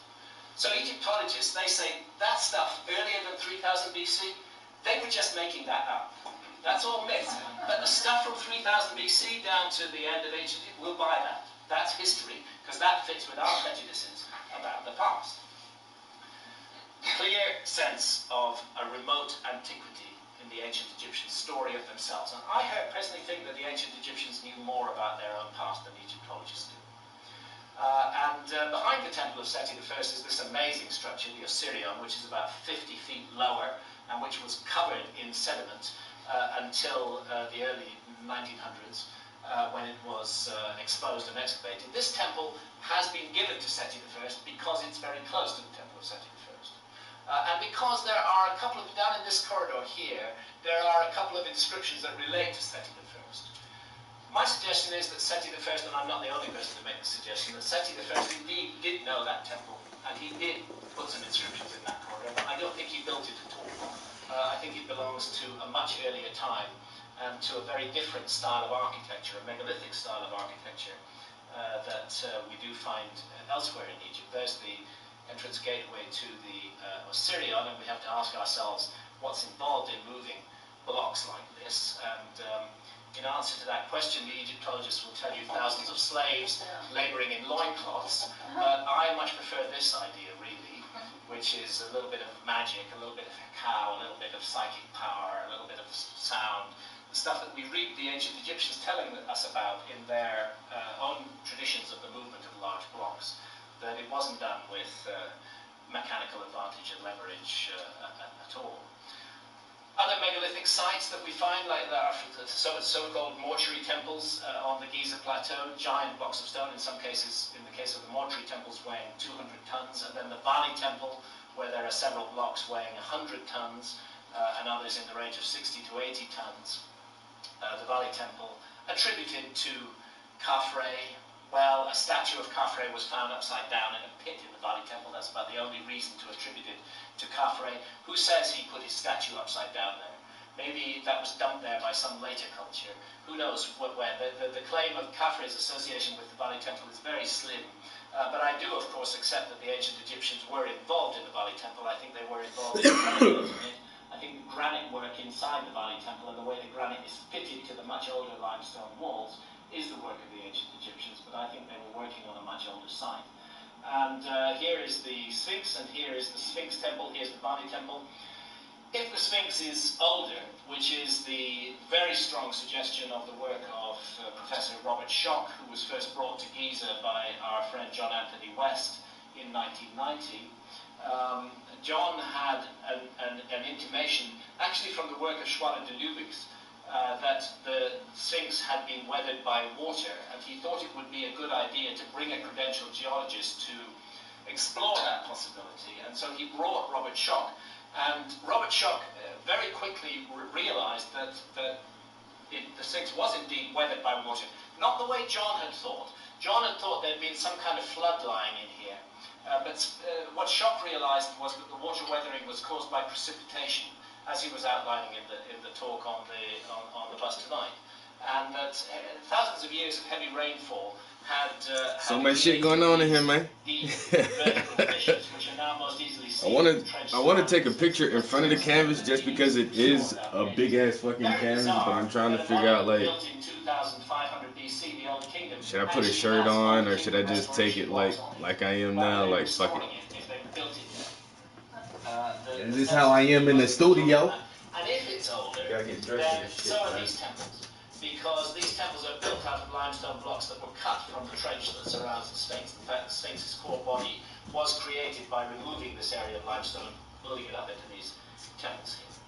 And therefore, if the Sphinx is 12,000 plus years old, then these temples are 12,000 plus years old, and that means we're looking at a very high level of technology and culture in that period, which of course is regarded as complete idiocy by mainstream archaeology.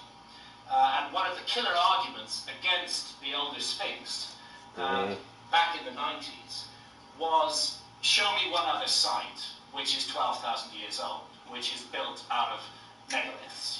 So is the back camera or the front camera the best? I think the back cameras are better, right? If there was, we would find other sites. And this was presented as the killer argument of Egyptology against the notion of the older Sphinx, which hugely upset Egyptologists, by the way. I mean, Robert Schoch and John Anthony West planted a bomb under the capacious bums of Egyptologists. And that bomb has recently exploded in the form of Göbekli Tepe, because Göbekli Tepe, which is actually really near. Now how should I fucking pose with this thing? Put the camera down a little bit. This is what you're going to see tomorrow, and this is just to give you a sense of the look of the place and the scale of the place. That's me there, and that's Klaus Schmidt, the archaeologist who exposed and explored the site since the 1990s, and you just get a sense of the gigantic scale of the whole place, and the epic feel of it, and that it's a series of stone circles in enclosures. And what's special about it is that it was deliberately buried about 8,000 BC, 10,000 years ago. In other words, the site was in operation, at least this bit of the site, roughly 9,600 BC and 8,000 4 feet by 5 feet, I think. And then it was deliberately buried. And that's a really important thing to bear in mind, because virtually every I got 10 seconds for my photo snap. Has not had that privilege of being deliberately buried. Virtually every other megalithic site in the world has been exposed for thousands of years and has been tramped over by later cultures. And I would suggest that the carbon dating record has been contaminated by later cultures who may have moved megaliths around. And I think that the antiquity of Göbekli Tepe suggests very strongly that we should reconsider the dating of virtually all megalithic sites around the world. I don't think we should buy anything that mainstream archaeology is saying about those sites. What I'm talking about, we're in one of the areas of the new archaeology that's going on at Göbekli Tepe now. I look like a fucking geek, but I don't care. It is what it is. And what Schmidt is telling me is that the main area that we know now, these 4 main enclosures, that there's at least 20 more of them, and there may be as many as 50 of them under the ground that they have not excavated yet. And rather alarmingly, from my point of view, he says that he doesn't plan to excavate most of them. It sounds really good, it sounds really politically correct, we should just preserve the site by never taking a look at it, but honest to God, I would really like to see every one of them excavated, and I'd like to know exactly what's going on at that site. He thinks it might go back as much as 14,000 years.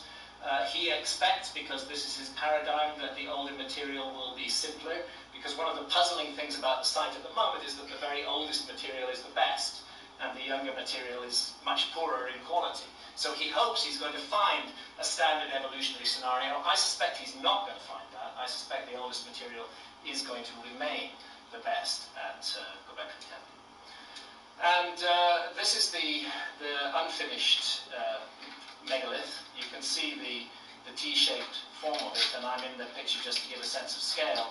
Thought to weigh about 50 tons, was not removed from the quarry because it fractured before it was completed. But you know, we're looking at very serious megalithic architecture here.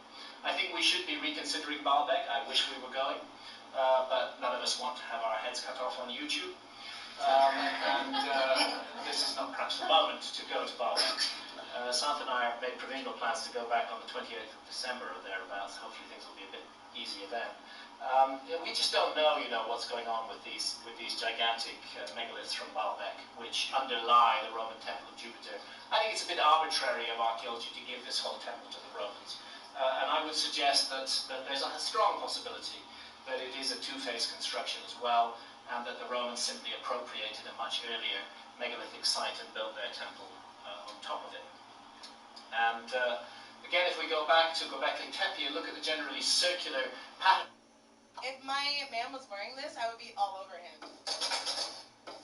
That smells really good. It smells like my guy's cologne. Okay. It smells really good, yeah. Really sexy. Oh, that smells really good. I would use it, but like, if a guy smelled like that too, I'd be like, oh, I would use this on myself. Most name brand bars and body washes you rub on your skin are classified by the FDA as synthetic detergent. It's not even real soap.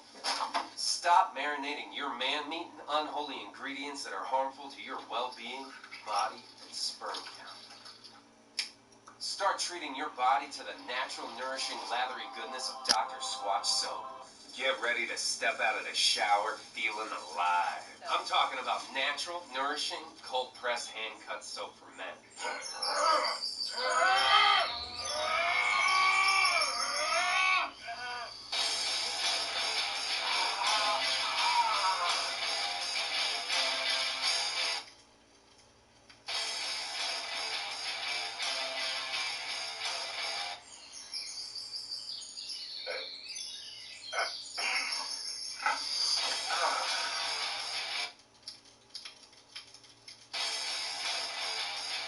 So go to drsquatch.com to feel, smell, and shower like this every day. Our soap is handmade here in America, using a process that's been perfected over thousands of years. It's perfect. Big Soap cuts corners and strips out all the sudsy goodness in order to make production cheaper. First, I'm going to have you read our competitor. And then the whole look of the thing, I think it calls into question the dating of the temples of Malta as well. Which are really quite similar in many ways, and which are attributed to the period between 5,000 and 6,000 years ago. This is Menidra, by the way. Alright. Malta Got some shit posted on the gram. Hey, y'all see my fucking info bar at the bottom? Paintings by the Prince. Yo, go to my Instagram, go to my Facebook, and like my new picture, like now. Like, go do that shit now. I just posted a new picture of my newest painting, my newest masterpiece. Go like it. Underground realm, a place, I'm sure, for experiences in altered states of consciousness. I was struck by the So that shit too hot, son. Damn, that shit look crazy. Boy, I impressed myself. You know? It was an underground place for experience. I be impressing myself. You know, that shit is astounding in several different ways. Deep under the ground in Malta. And at Hypogeum and around the Maltese temples, you know, I feel like I accomplished something just now. So-called goddess figures, which again, mainstream.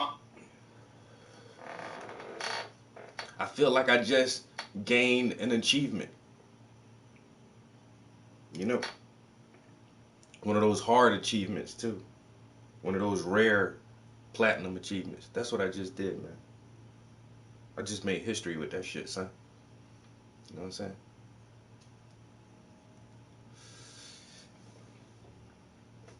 I feel worthy to call myself an artist. Some motherfuckers call themselves an artist. I look at them, I'm like, no. You're fooling yourself. But me, I call myself an artist. I look at myself in the mirror, and I believe that shit to my core. Because I do shit like this. You know? It's kind of amazing. I don't mean to toot my own horn, but toot.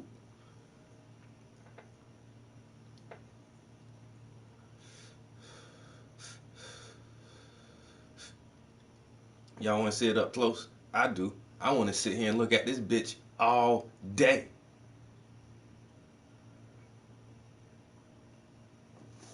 I need to call my client right now. Tell him it's finished. Send me my money. I need my stacks. I need my stacks on deck immediately. Because I'm done. I have accomplished the goal. Yo, Juice, you don't even know, bro. Hey, this Sunday, I've been telling everybody for the past 2 weeks. Yo, this Sunday, right now, what I want you to do is go on Facebook, right?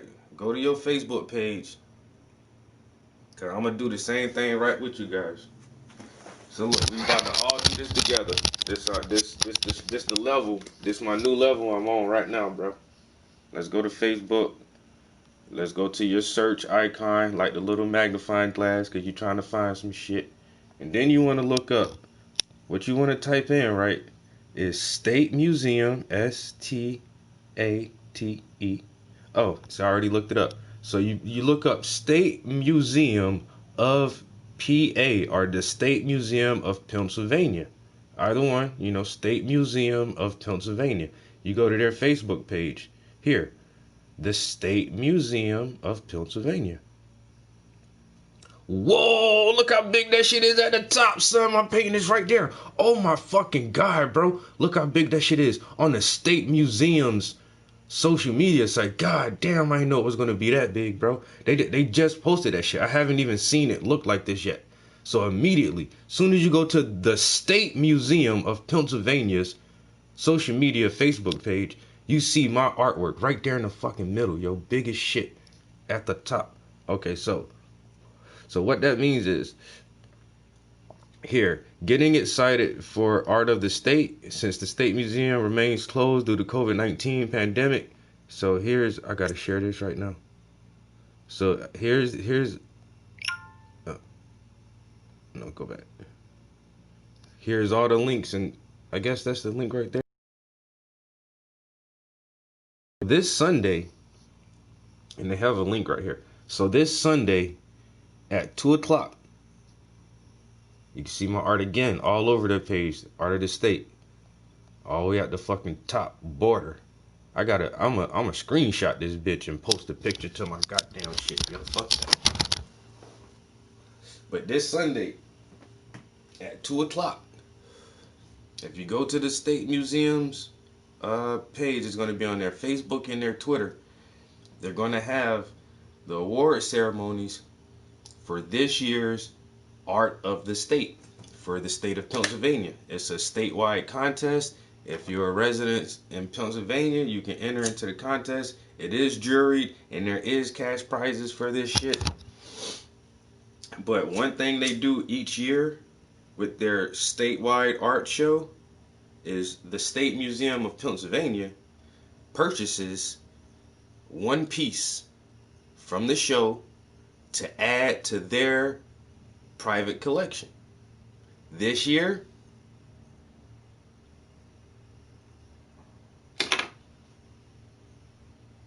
I'm that dude this year, bro. Yeah.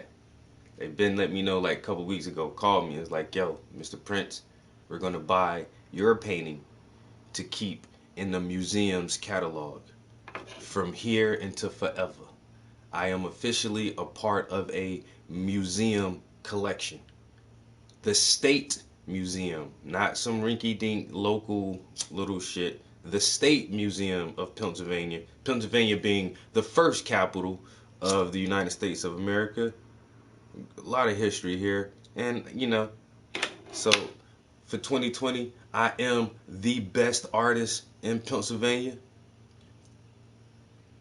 If there was a better artist in PA, he would have submitted artwork and the museum would have bought his shit. But anyway, it was me for this year. So that's the whole, when you say I'm on a whole new level, bro, I have officially been stamped as a legit artist, bro. Like, that shit make me feel like I'm a real artist now. Yes, sir. Oh, it's coming, bro. This is like my first major accomplishment. Like, I've had tons of accomplishments before. I've had solo shows. I've done a two-man show with like a big name artist from New York. You know what I'm saying? Like, I've done some shit, but this right here, that's like, everybody see this? Not just motherfuckers in my town, in my city, or in my county. This the state. Everybody in the state of PA. Y'all saw that, right? Y'all see that? Everybody saw that. Me. I got it this time. So, hopefully this just opened up more doors. I can't hardly be humble about this shit. I be trying to be humble, but fuck that humble shit, man. Fuck that shit, bro. I'm excited as a bitch.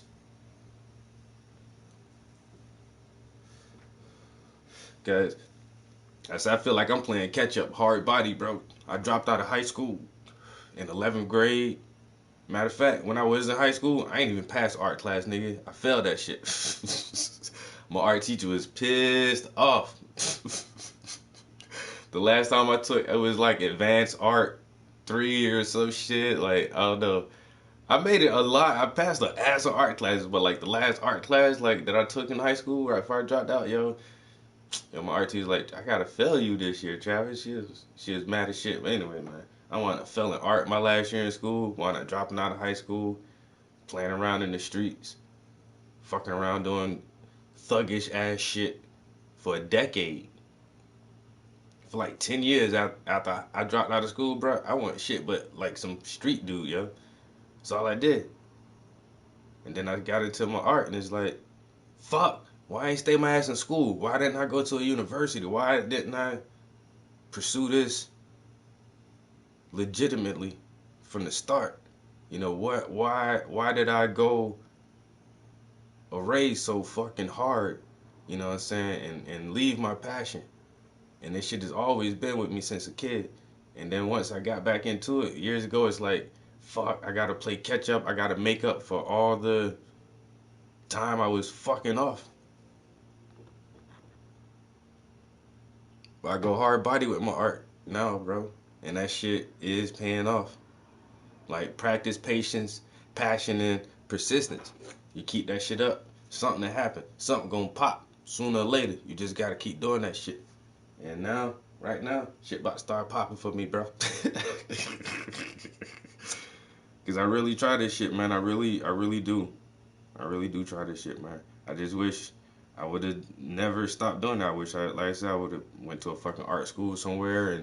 And most well-known artists is because they're the best when they're in university, and then their university helps launch pad and propel their art career and gives them like I forgot what it is, where they just pay you to fucking do art for like your first years out of school or whatever, and just like some universities help make the artist, and so that they can tell the world, look at this wonderful person that came through our educational system. Like, I never had that backing. I never had anybody try to expose me to the world except my fucking self.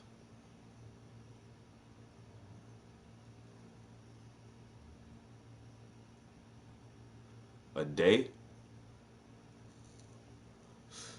I'm gonna have to say, I don't know.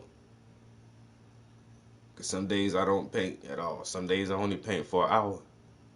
And some days I'll paint for 5 hours. But on average, if I had to break all my shit up, even in taking like from the days that I paint for 10 hours and spreading that shit out over the days that I don't paint at all, I say I probably paint like 2 hours a day. 2 hours a day, every day. On average.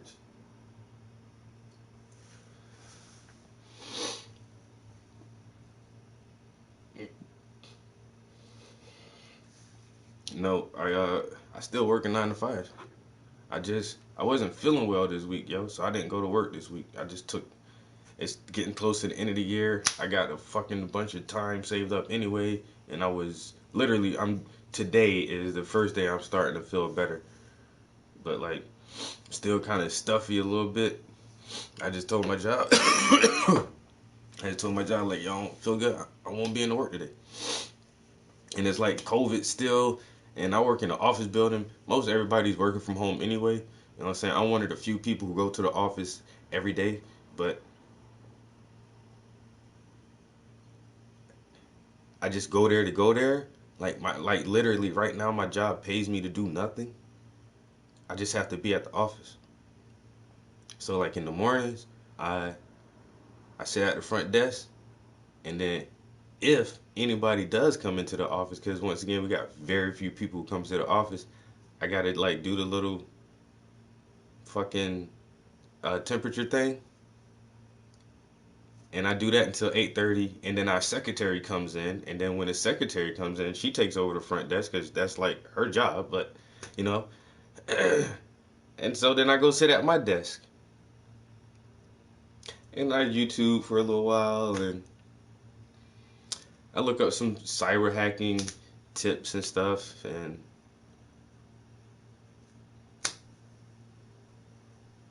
you know, we are trying to get a grant for a mural. So for about 2 weeks, I worked on mural ideas and concepts and kind of put a little team together and had a meeting. And, you know, the team that I put together actually came out to the building and we looked at the wall and then we sat down and talked about the budget. Then we had a Zoom meeting with our in-house grant writer, and I had to like type up some emails and stuff, and then after I did that, it was like YouTube. So, Lou, what to do?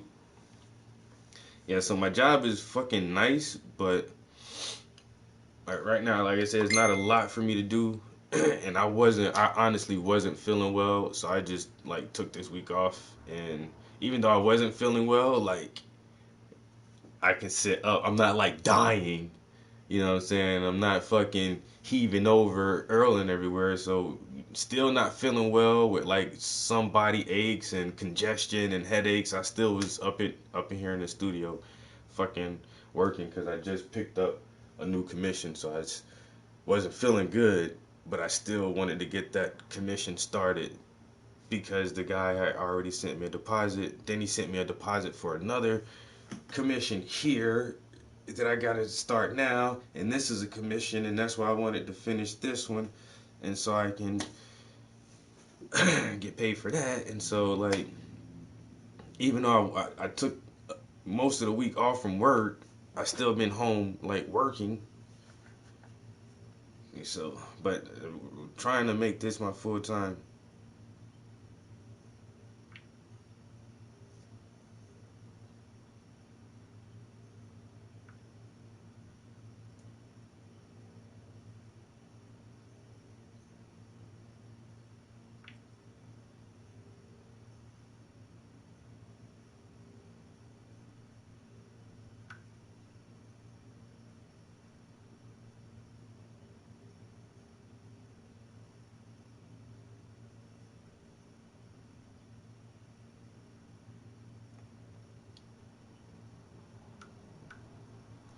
And that was my client just texted me. He just said, "Just dope!" Exclamation! So apparently he's happy with it, and I should get some PayPal notifications here shortly. I keep wanting to. I want to make a joke. But I keep wanting to tell this motherfucker I should have charged you more for this shit, bro. I'ma still say that shit.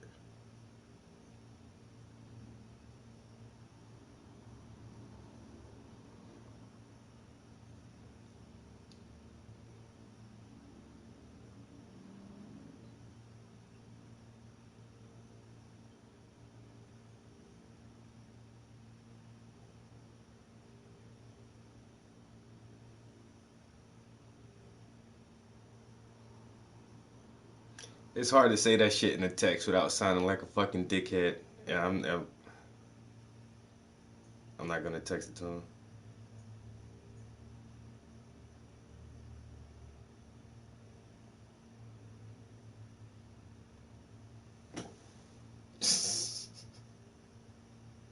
What did WebMD say? I ain't go to WebMD, bro. I kind of figured like more than likely I had some kind of bug, or I'm gonna tell you what it was. I already know, bro. Watch this shit.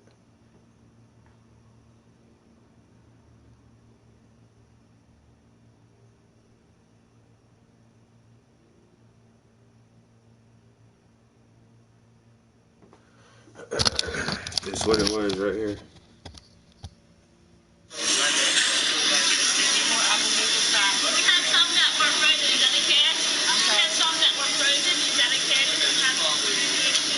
went to this fucking big ass market, and most people are wearing their fucking masks and shit and stuff, but I still was in like a big ass crowd of people. I don't know, man. Probably like a little touch of the cold or some shit, but I just took like some emergency, be taking my fucking ginger and shit, and like in the past couple days, I'm actually starting to feel better. So, you know what I'm saying? But this market was big as shit. That shit was packed as fuck. Somebody there had a fucking cold or some shit. Definitely not COVID. I didn't even have like any fever or anything. But yeah, I probably just caught something at this motherfucking goddamn packed ass goddamn Amish market.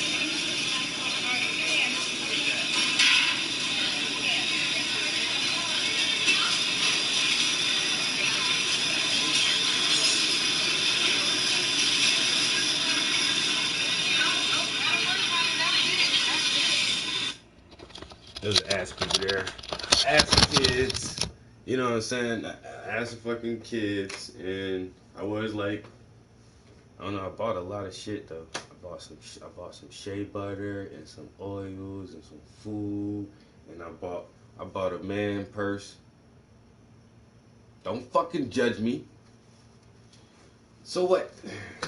I got a man purse. If I was in there touching shit, you know what I'm saying? I'm buying shit. You know what I'm saying? I had my mask on and everything too, but germs, you know what I'm saying? Probably just like some little bug, cold, some shit. I ain't even worried about it. I just wasn't feeling good. Like the first day when I had this weird ass headache in the fucking back of my head. I'm like, that's not good. Oh, my head was hurting. Then I started getting pressure in the front. Then I started getting like a little body ache, damn congestion. I'm like, man, I'm getting the flu or some shit.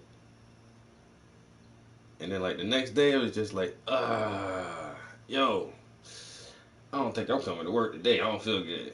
I laid in bed, kind of fasted for that day, just to like make sure I get everything out fast, stay bundled up. Then the next day, start filling up with fucking vitamin C, electrolytes, had some salads and shit, you know what I'm saying? And today, I'm feeling better. That's all it is. I just feel better now.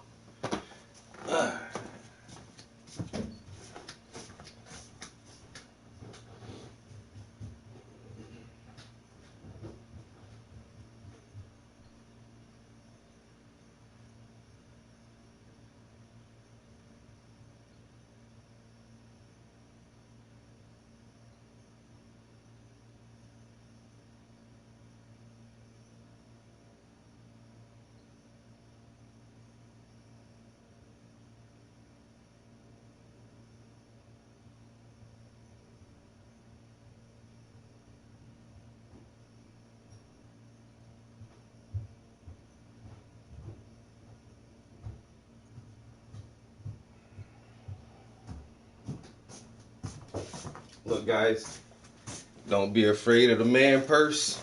You can get one that looks relatively cool, kind of like a little mini backpack. Basically what it is. So, bam! What? Had to get this Joan. They were selling this shit for the cheap. Swings around. Yo, just listen, hear me out. You see how cool this shit looks? You see how cool that is? Come on, man. Y'all can't even hate on that shit. See, I got long hair, though. Yo, what up? So you be chilling. You know what I'm saying? Whatever. You gotta go. You gotta go somewhere. Man, look, you grab your mask. Put your little mask on so you can go inside. Come back outside, throw your mask back in your bag. You know what I'm saying? Need to get in the car. Got your keys. But my shit got like, yo, the Lexus, Joan, I don't even gotta hit this shit or nothing. All I gotta do is like get close to my car and that shit'll unlock, yo. So I don't even gotta pull my keys out my bag. I can just walk up to my fucking car That shit'll open. What? Boom, got your wallet up in there. You know what I'm saying? Wallet, keys, mask. You know what I'm saying? To get real bright outside. Boom, got your motherfucking shades. And, oh. And you got a big ass pocket. Hold your phone. Whatever. Now your pockets is free. Your pants don't feel all fucking heavy. You ain't gotta always sit on your goddamn wallet. Hurt your butt cheeks.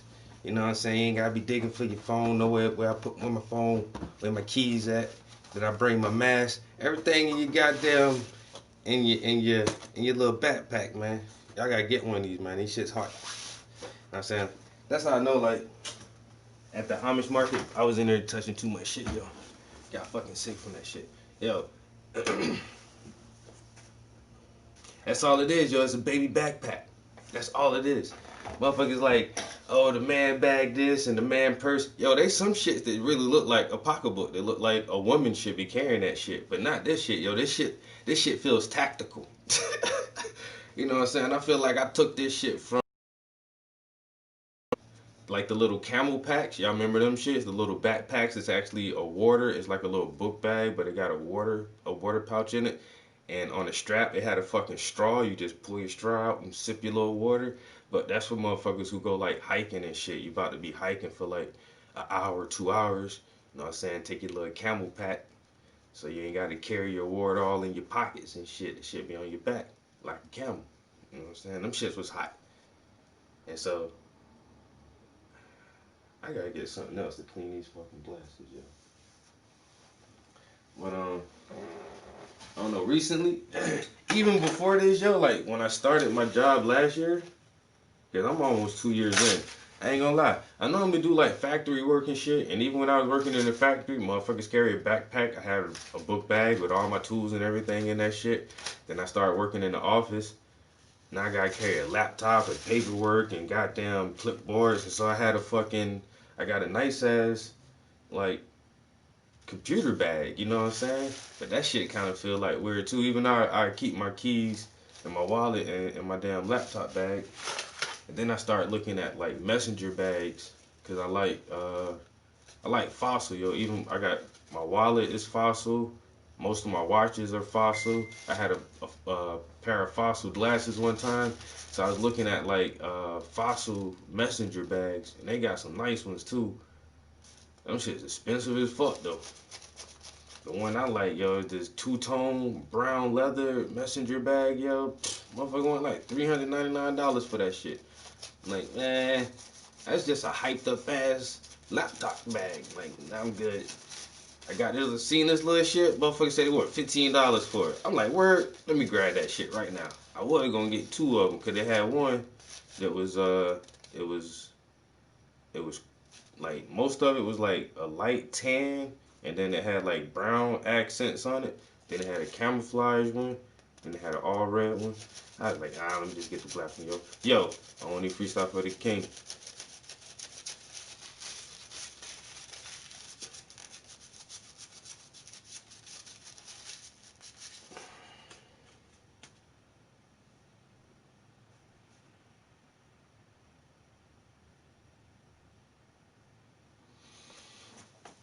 You don't run. Oh, you done moved. You done upgraded. But that's the thing about Fossil, man. They ain't really expensive, but they ain't really cheap watches either. You ain't gonna get like a $50 Fossil. You know what I'm saying? You just not. Like Fossil they not even really mid tier. They still like kind of lower tier watches. I feel like mid tier watches maybe like $600-700. And then you got, motherfuckers pay thousands of dollars for watches. But Fossil is just like, it's still like high quality, like, but not like, I don't know. I can't explain it. They just make good fucking shit. I like Fossil. I've been buying Fossil watches since I've been in high school. You talking about, nah, I downgraded. Nigga, I got a Timex, because this shit tell time just like everything else tell time. See how easy that is, man? I just got a fucking phone notification. Boom, pull my phone out, throw my backpack back on my back.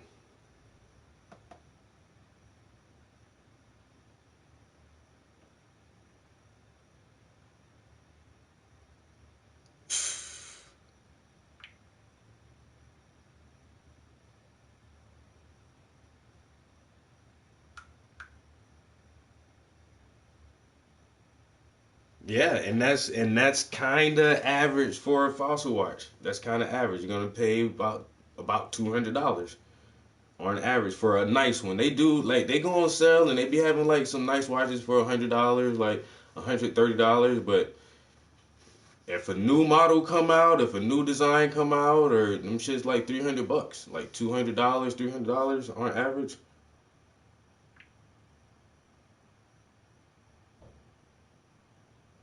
You're gonna need a Sprinter van, bro. You tell what kind of vehicle I need. You're gonna need a little Sprinter van to pick that shit up.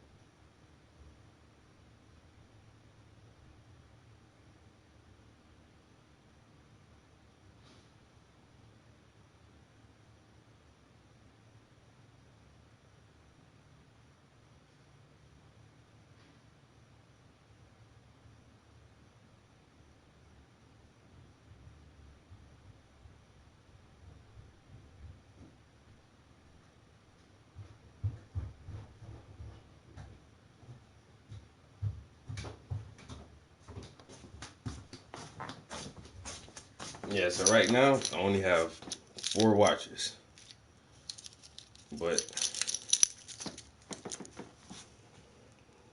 Fossil, the black with the silver trim, just classy black, nice heavy watch, yo. Then you got the silver with the gold trim. Fossil. Nothing flashy, too flashy at all. It's just a nice, heavy, durable ass watch, yo. Then you got the digital Fossil. This is nice. Got the Fossil on the back right there.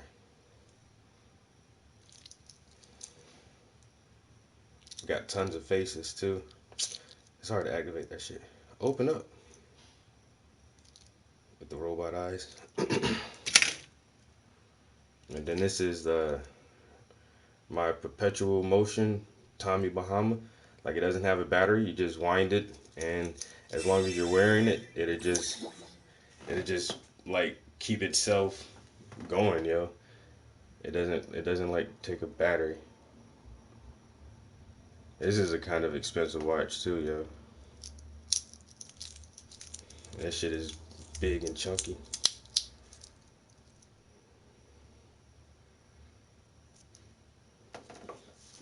But yeah, the Fossils are my shit though. These, I don't know. I'll buy a Fossil watch over anything. And I've had probably twice as many. Well, 1, 2, 3, 4. I probably had like 4 other ones. I finally got to a point where I can take care of my shit and keep my shit, because I've had this one the longest. I've had this one for years now. Then this one, and I recently got this one like a couple years ago. But I can take care of my shit, not lose it and break it, or have rogue ass motherfuckers around stealing my shit. I know one time a motherfucker stole my shit, bro. I had got this nice ass. It was basically all silver hard band like this, and it had a black rim on it and an orange face, yo. That face was like this bright ass racing orange, yo. That shit was hot as hell, yo. And then the hands had like a black accent on it. Man, set that shit down somewhere, man. Motherfucker stole my shit. Son of a bitch. I say. And then after that, man, it took me a minute before I even bought another fossil. No. And then I like them so much, but then it's like, I got 4 watches, though. I need, like, how many more watches do you need? I be looking at some shit sometimes, like, damn, that's a nice ass whatever, but it's like, I already got that shit. I don't need no more of that shit. Yeah, I fucked up my digital watch, yo, bro, fuck that shit up, homie. Like, when COVID happened, like, shit just changed. Motherfuckers ain't getting dressed to really do shit or go anywhere anymore, yo. I left my shit on the fucking charger, bro. Like, I don't know, just one day I took it off, put it on the charger, and then life changed. And it's like, not going anywhere, no need to get dressed up or shit like that. Like I said, yo, my shit sat on the charger for 2 weeks. On the charger for 2 weeks, bro. And then for whatever reason, I went to go, like, grab that shit. Y'all picked that bitch up. That shit was hot. It was a motherfucker. I was like, oh shit. Why my damn watch so hot? I was like, damn. When I tried to turn that bitch on, bro, that bitch would not come on.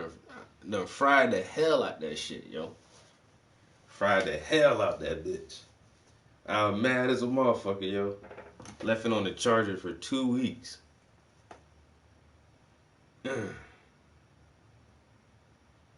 But I sent that shit off. They sent it back to me.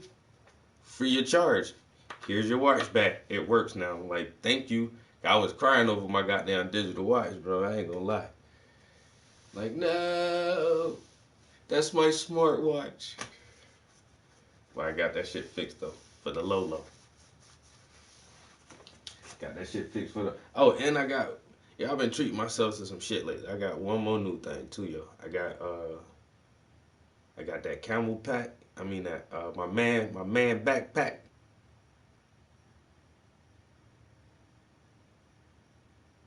Left it plugged in for too long, bro. Fry that shit, yo. Hey, some electronics like that, real iffy. Like, I think I fucked my Bluetooth speaker up because I keep it plugged in. And my laptop, I keep that shit plugged in, like, most of the time, too. But, like, I don't know, man. I don't think it's good to keep, like, a lot of different fucking shit like that plugged in. Especially these smartwatches. Don't leave these shits on the fucking charger, bro. That shit say charge for 8 hours or whatever. Charge that shit for whatever time limit. Because that shit fried the hell out of my watch.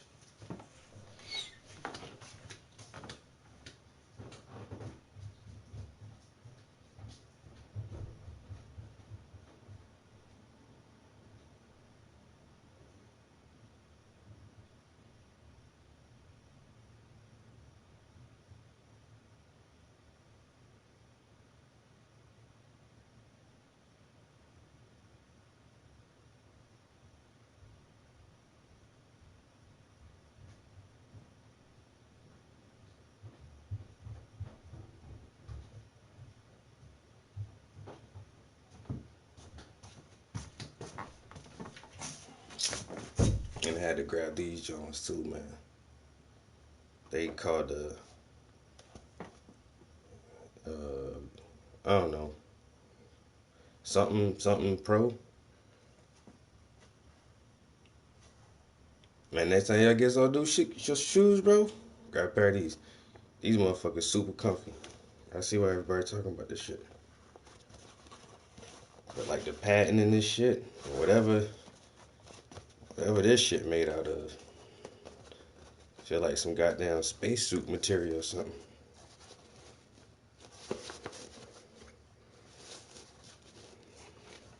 Them shit's hot. They comfortable. And like my last pair of black shoes is all fucked up. Cause I was gonna go somewhere. I went somewhere last weekend, and I was like, I knew what I was gonna wear. I was put my clothes together. I was like, shit. I pull out my all black sneakers. I'm like, them shits beat, yo. I can't wear them shits this weekend. I had to go buy a new pair. Like, that's all I wanted, like some all black shoes. So I seen them shits, like, oh, them shits hot. And they comfy as shit.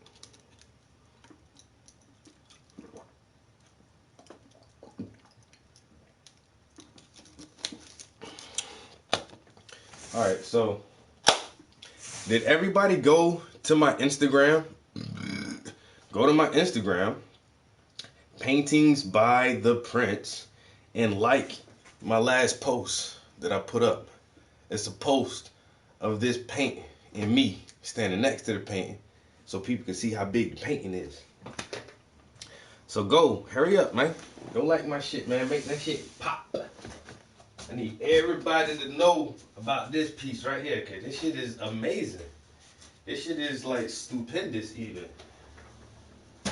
You know what I'm saying? And don't forget Sunday at 2 o'clock, man. We're gonna be, matter of fact, I might stream that shit live just so, cause y'all gonna forget. I try not to pay attention, but I ain't gonna let that shit slide that easy. Hey, yo, King, I don't give a damn about that shit. You gonna start the day, man. Yo, make your Instagram account real quick. You know what? I'm about to make me a third Instagram account. Call that bitch King Hazy. You think I'm fucking playing, bro? Watch and see. Oh, you gonna be on social media before 2020 over. This your year, bro. 2020 is the year for everything to change. You know what I'm saying? COVID, murder hornets, goddamn aliens, everything.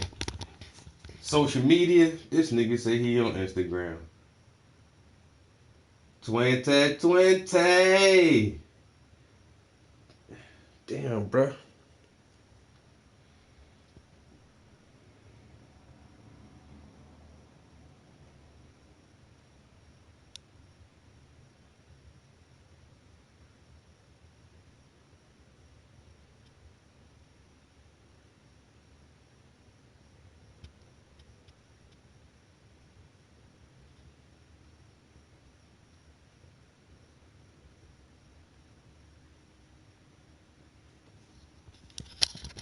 I know you goddamn your wife, your kids, your cousin. Somebody got a motherfucking Instagram, bro. Don't sit here and play with me, man. I'm not gonna let this shit go that easy.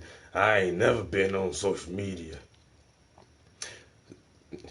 Well, tell your cousin to go to my Instagram page and like my picture then. Shit. We ain't got time for all this, man. Don't make this shit harder than it have to be, bro. Damn, man. You know what I'm saying? It's not that complicated, bro.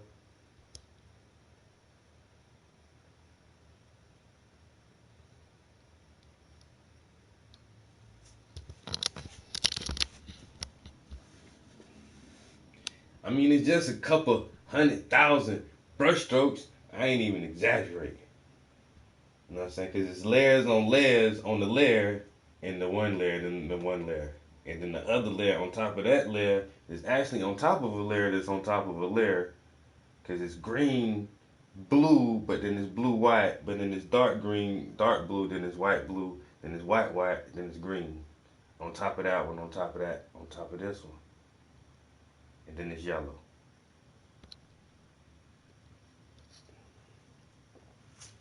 I know you got me, man. I ain't even worried about that shit, man. I know you got me.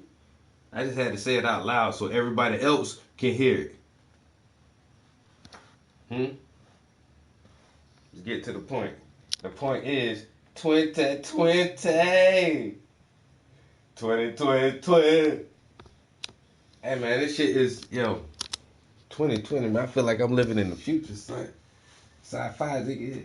I've been watching this date in all my sci-fi shows growing up. The year 2020. Man, we supposed to have flying cars and moving sidewalks and hoverboards, all kind of shit. Robot doctors. All we got is coronavirus. Shit fucked up. Huh? 2020.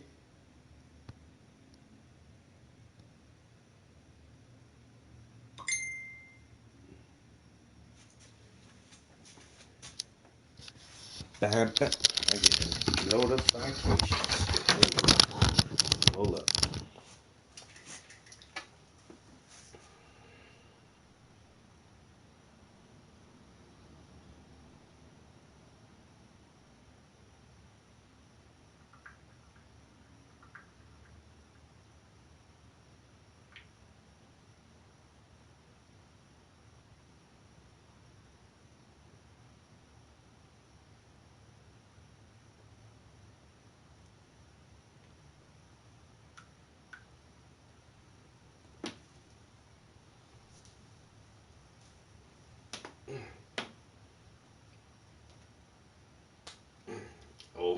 got them bones cracking, boy. Shit. Fucking knees be locking up. That's how I know I need to kick a motherfucker every once in a while. Keep my knee joints loose.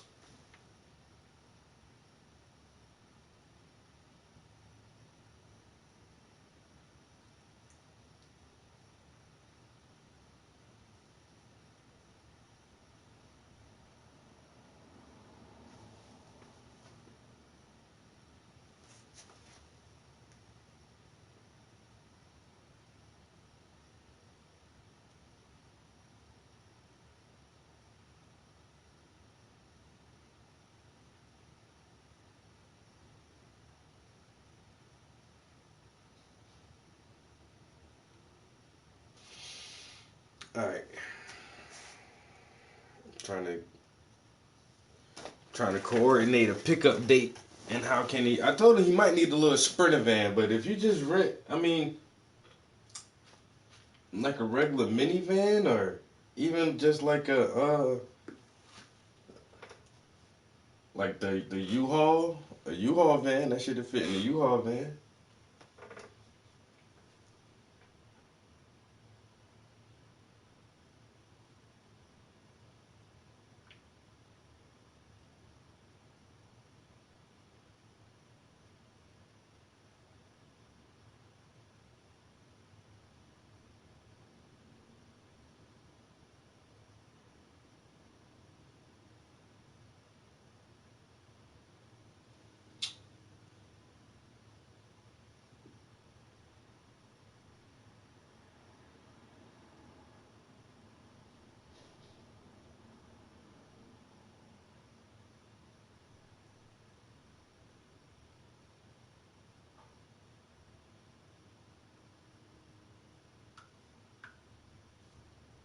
Alright.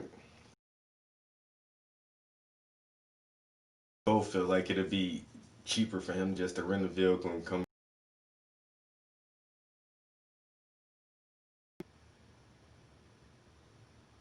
Well, damn.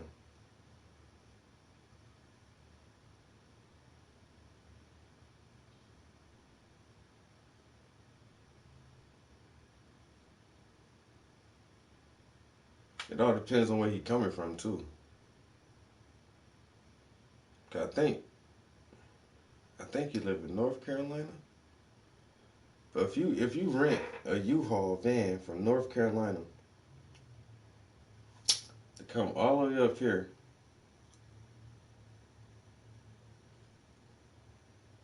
that'd be a day. Then you can turn around and go back the next day. But then the mileage on that bitch.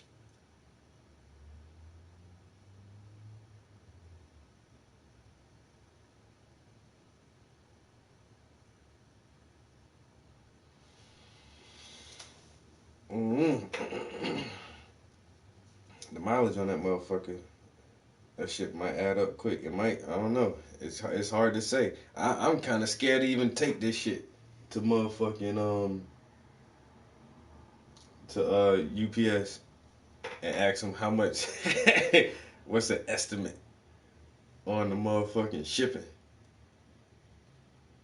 I already know that shit gonna be over $1,000 to ship this shit, bro. I already know. For them to ship this piece, alright, that shit gonna be well over $1,000.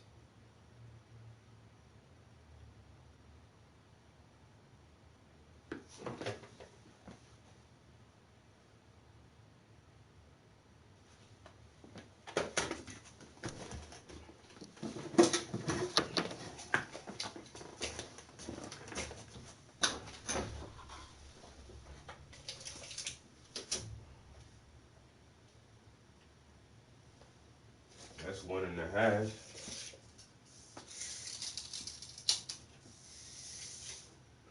Alright, yeah, that's 5 feet. 5 feet by 4 feet.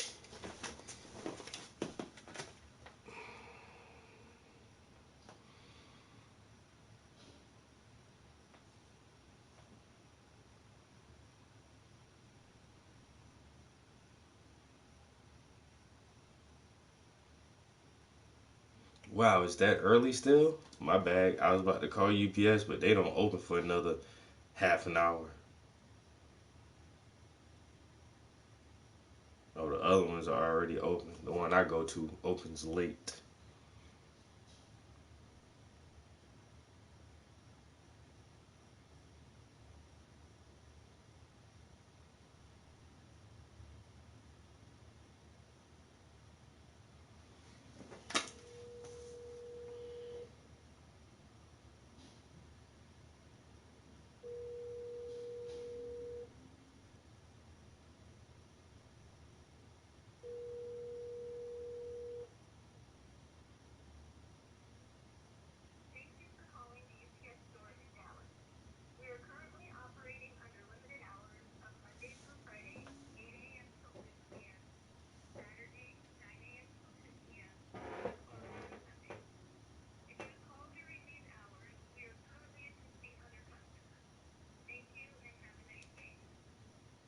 Wow, these motherfuckers won't even answer the phone? Really?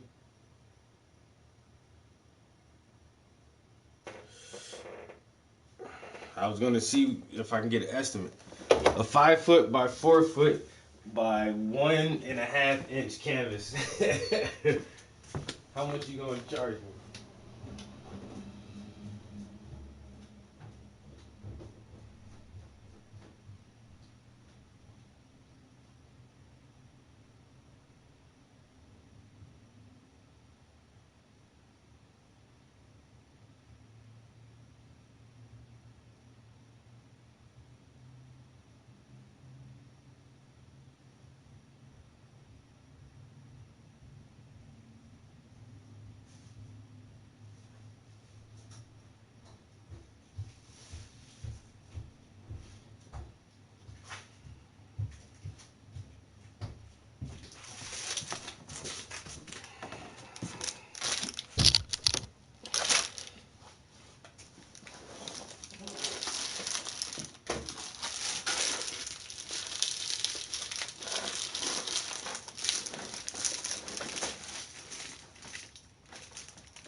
Wow, these are way bigger.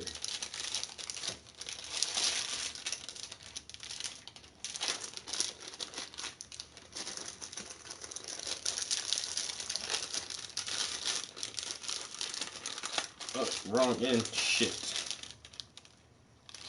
Damn, we should have opened it from the other side. Are they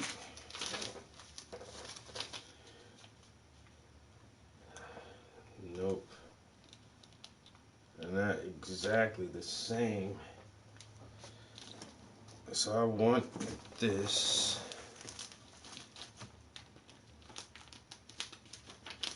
And this right here is way thicker.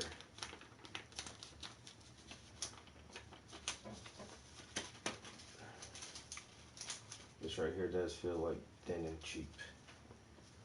Shit. So that was a waste of money. Oh, it was $12, but still, that was fucking $12. Because I don't like this bag already. So the prototype here that my friend made for me, he actually, I don't know where he got these little bags from, but he had this nice pre-made bag. And it like fits perfectly in there. And so I tried to order some that were similar.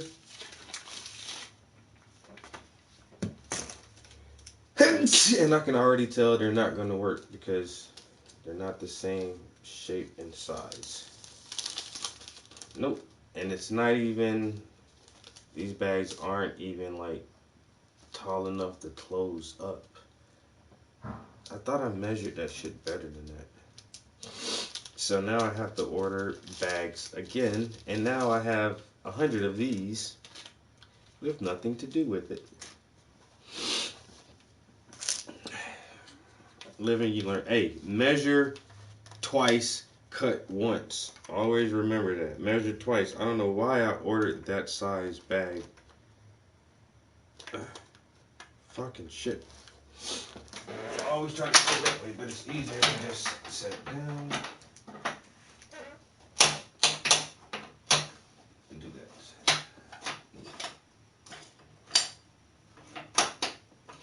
Alright. So, this is 18 and a half by 3. Alright, Amazon. 18 and a half by 3.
Nope, I'm not seeing it. Fuck.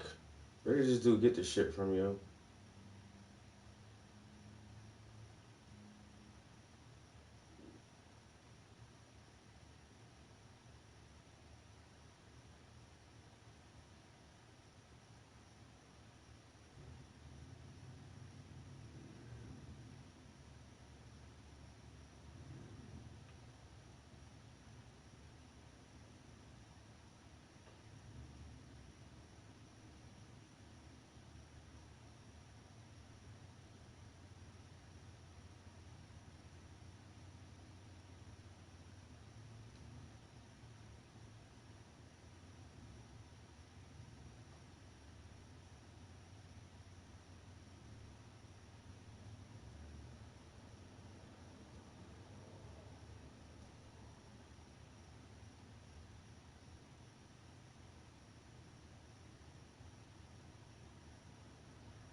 Yo, why is there no fucking shits nowhere this fucking size, yo, at all? How in the hell did he get that shit? And it says made in the USA. And I can't find a fucking vinyl plastic packaging sleeve that's 18 inches by 3 inches. How is... What the hell, man?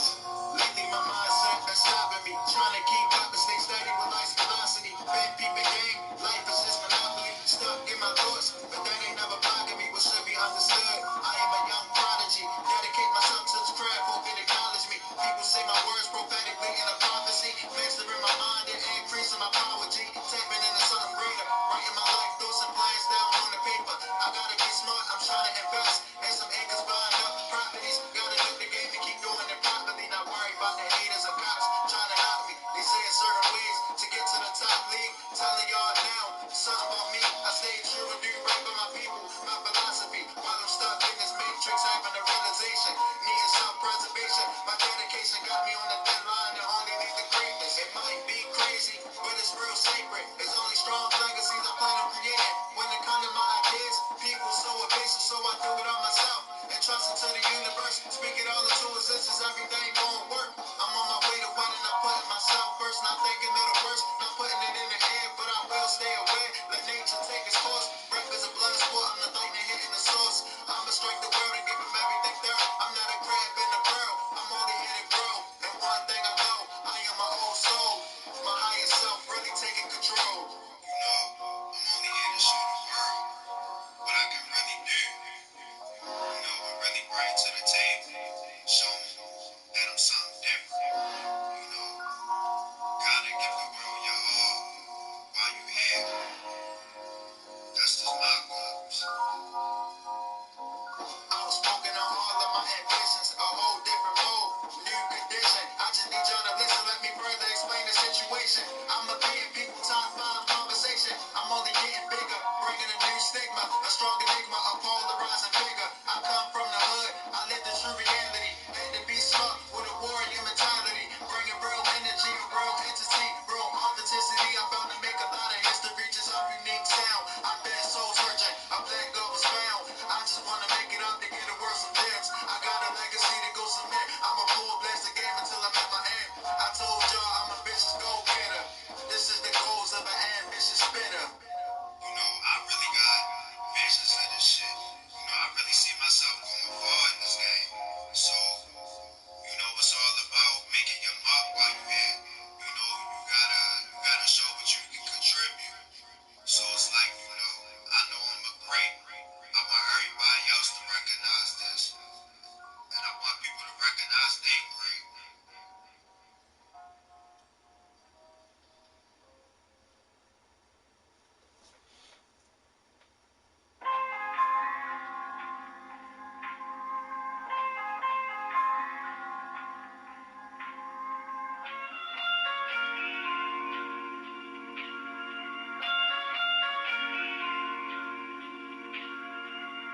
Bringing this pain to the game, bringing this pain to the game.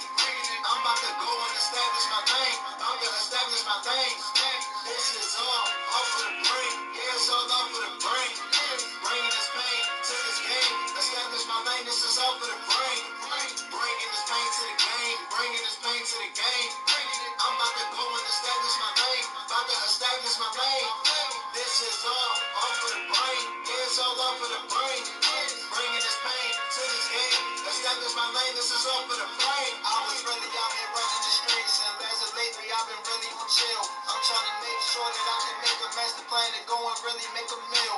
I'm finna show these niggas that I'm not a joke. I'ma show you I'm a hit like antidote. I'ma show y'all niggas I'm a hit like dope, and I'ma show y'all that I'm going through the most. Man, I gotta weigh my options like they bricks. Gotta make sure that I'm really on my shit. Told y'all niggas that I'm way too legit. When it come to the booth, man, I really come and spit. Told y'all niggas I'm a whole different breed. Y'all niggas know I'm a whole different seed. Ain't cut from club, went too easy. Special DNA strands, niggas wanna beat me. All the way is up, I don't never back down. I'ma show y'all how it's about to go down. And that's all, that's what I'm rapping. Told y'all niggas that I've been a secret weapon. Best kept secret, about to kill shit. Told y'all that I really spit real shit. Ambitious spitter, really ill on the way. I'ma show y'all do this type shit every day. Man, I've been a spitter from my heart from day one. Told y'all niggas that I would be the one. Y'all niggas scared of what I would become. Told y'all niggas I ain't never gotta run. I stand tall in front of any situation. I'ma show niggas that I'm really gonna make it. Told y'all niggas that I really got this in this rap shit. It ain't nothing new, this is me, nigga. Bringing this pain to the game. Bringing this pain to the game. I'm about to go and establish my thing. About to establish my thing. This is all for the brain. Yeah, it's all off for the brain.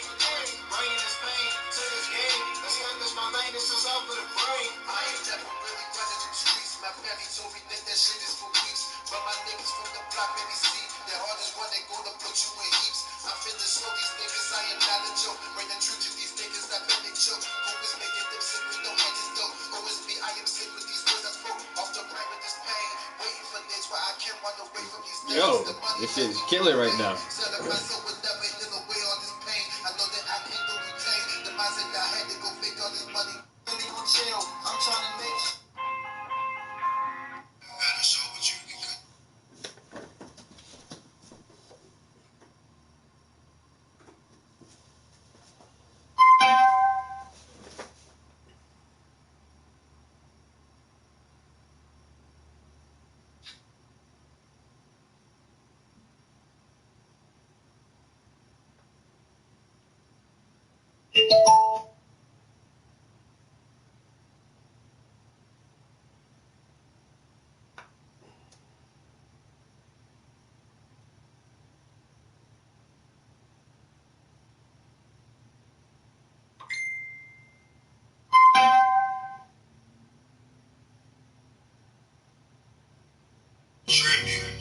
So it's like, you know, I know I'm a great.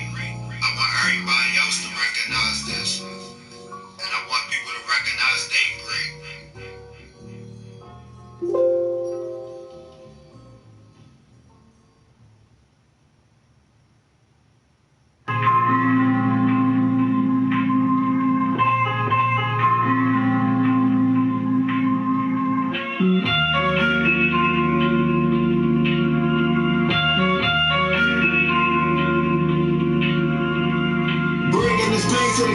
Bringing this pain to the game. I'm about to go and establish my name. I'm gonna establish my name. This is all for the brain. Yeah, it's all for the brain. Bringing this pain to this game. Establish my name. This is all for the brain. Bringing this pain to the game. Bringing this pain to the game. I'm about to go and establish my name. About to establish my name. This is all for the brain. Yeah, it's all for the brain. Bringing this pain to this game. Establish my name. This is all for the brain. I was really out here running the streets, and as of lately, I've been really on chill. I'm trying to make sure that I can make a master plan to go and really make a meal. I'm finna show these niggas that I'm not a joke. I'ma show you I'm a hit like antidote. I'ma show y'all niggas I'm a hit like dope, and I'ma show y'all that I'm gonna do the most. Man, I gotta weigh my options like they bricks. Gotta make sure that I'm really on my shit. Told y'all niggas that I'm way too legit. When it comes to the booth, man, I really come and spit. Told y'all niggas I'm a whole different breed. Y'all niggas know I'm a whole different scene. Ain't cut from club, break too easy. Special DNA strange niggas wanna be me. On the way is up, I don't never back down. I'ma show y'all how it's about to go down. And that's all, that's what I'm reppin'. Told y'all niggas that I've been a secret weapon. That's kept secret, about to kill shit. Told y'all that I really spit real shit. Ambitious spitter, really good on the way. I'ma show y'all I do this type of shit every day. Man, I've been a spitter from my heart from day one. Told y'all niggas that I would be the one. Y'all niggas scared of what I would become. Told y'all niggas I ain't never gotta run. I stand tall in front of any situation. I'ma show niggas that I'm really gonna make it. Told y'all niggas that I really got this and this rap shit. It ain't nothing new. This is me, nigga. Bringing this pain to the game. Bringing this pain to the game.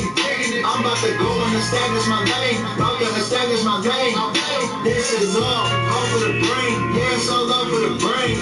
Bringing this pain to this game. Establish my name. This is all for the brain. I ain't never really running them streets. My family told me that shit is for weeks. But my niggas from the block made me see the hardest one, they gonna put you in heaps. I finna show these niggas I am not a joke. Bring the truth to these niggas that bet they choke. Who is making them sick with no antidote? Oh, it's me, I am sick with these words I quote. Off the brain with this pain. Waiting for days where I can't run away from these things. The money, the evil, the fame. Selling my soul will never heal away all this pain. I know that I can't go repay. The mindset I had to go make all this money and not go insane. I told them I had to refrain. The goal that I had and not make it go bang, bang. Told y'all niggas I'm a motherfucking breed. I've been sitting here in the fucking ground like a seed from a seed to a roll. Like it's sprout, I'm a pro. I'm the seed of my goal. Get a nothing full of gold. Time my enemies and gold. Time for the burial. Shine bright like a soul. Cause that shit so glow. And my life from 4 to 14. I'm a speed still on a disease. But I life on the beat. No, this shit's not a dream. Real life I say. Real guys lost state. It's this energy of life. I lost my energy to fight. I'm gonna be alright. I never will decide. If I live or I die, if I live my righteous, no, I would say, no, shut the fuck up. You niggas can never see me with your best luck, so don't even bumped up. I've been brutalized by the bitches that sketch up. You couldn't get a condiment if you would catch up. Only way to see me if you don't get bent up. But even then, I got my father form like freeze up. I bet $100,000 see that you freeze up. It'll take a million years to catch the me up. Bringing this pain to the game. Bringing this pain to the game. I'm about to go and establish my lane. About to establish my lane. This is all for the brain. Yeah, it's all off for the brain. Bringing this pain to this game. Establish my lane. This is all for the brain. Bringing this pain to the game. Bringing this pain to the game. I'm really gonna establish my lane. Gonna establish my lane. This was all for the brain. This was all for the brain. I'm bringing this pain to the game. Gonna establish my lane. This was all for the brain.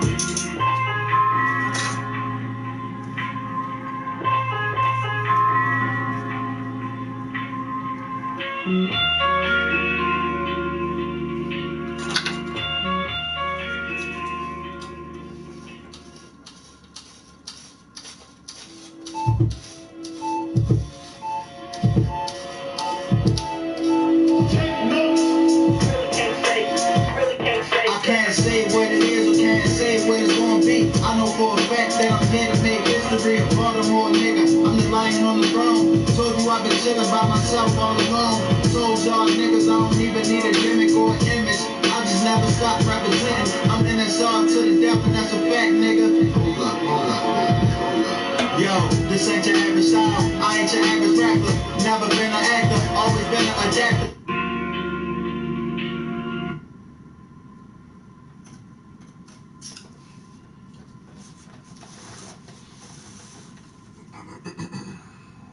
A Baltimore nigga.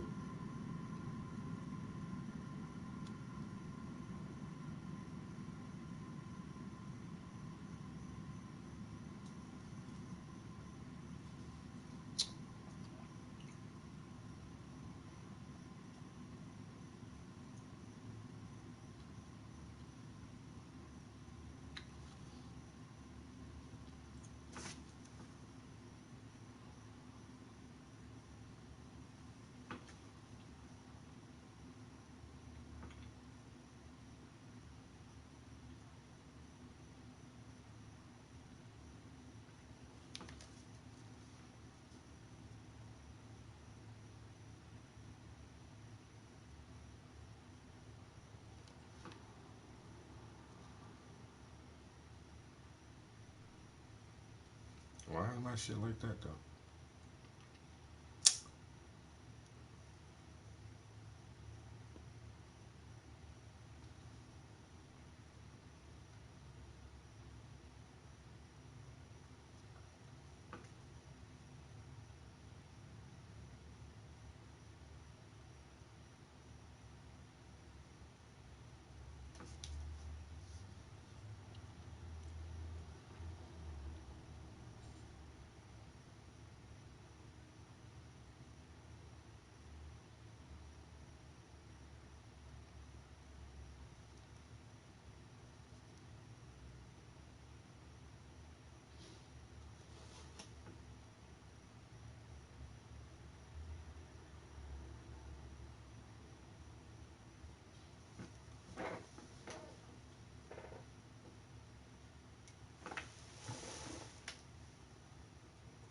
I gotta get my palette set up to start this next painting.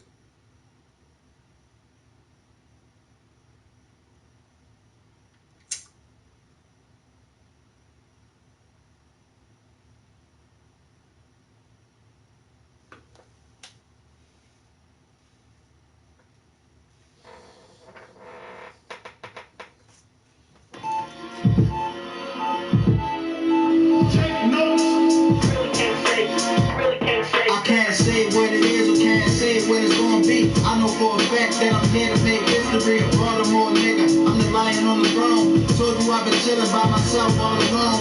Told y'all niggas I don't even need a gimmick or an image. I just never stop representing. I'm in this all to the death, and that's a fact, nigga. Hold up.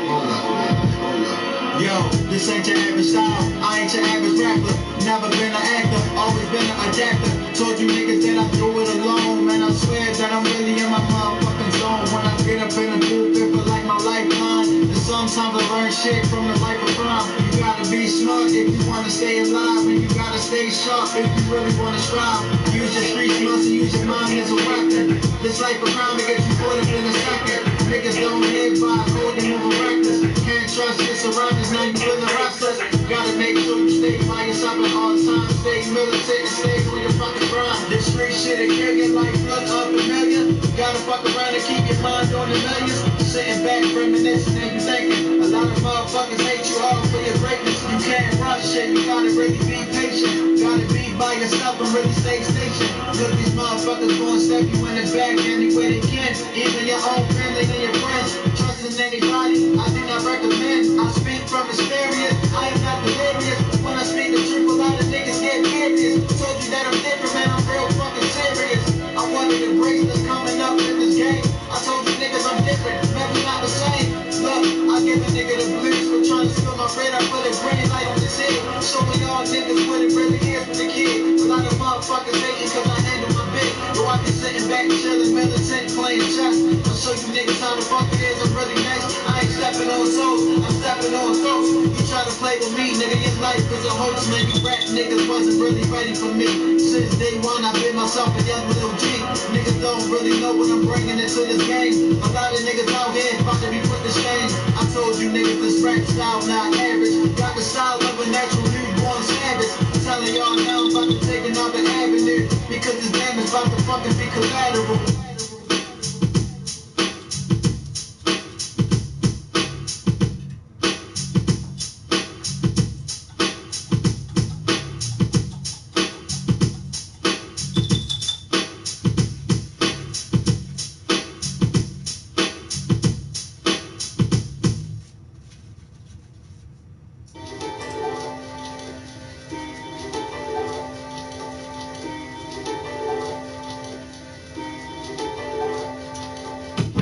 I'm giving these niggas a fair warning. I'm coming in the game and I'm here to take over. I'm giving these niggas a fair warning. I'm coming in the game and I'm here to take over.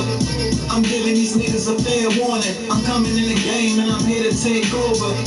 I'm giving these niggas a fair warning. Coming in the game and I'm taking over. Yo, it's time to set trends. The style is unmatched. All that bullshit is now under attack. What's up with rap niggas claiming they spitting facts, but they just like to brag. These niggas ain't bout that. You claiming you was in the street life but never wasn't with it. A lot of motherfuckers claiming that they went and did it. You niggas talking about the shit I really did, nigga. Y'all what it is, nigga.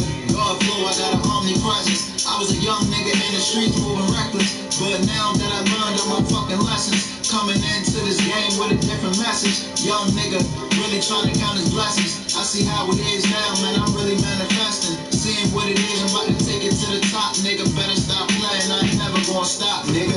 I'm giving these niggas a fair warning. I'm coming in the game and I'm here to take over. I'm giving these niggas a fair warning. I'm coming in the game and I'm here to take over. I'm giving these niggas a fair warning. I'm coming in the game and I'm here to take over. I'm giving these niggas a fair warning. Coming in the game and I'm taking over. Taking over, niggas thought that I was joking though. What type of fucking crack is you niggas smoking, bro? A lot of motherfuckers claiming that they with you.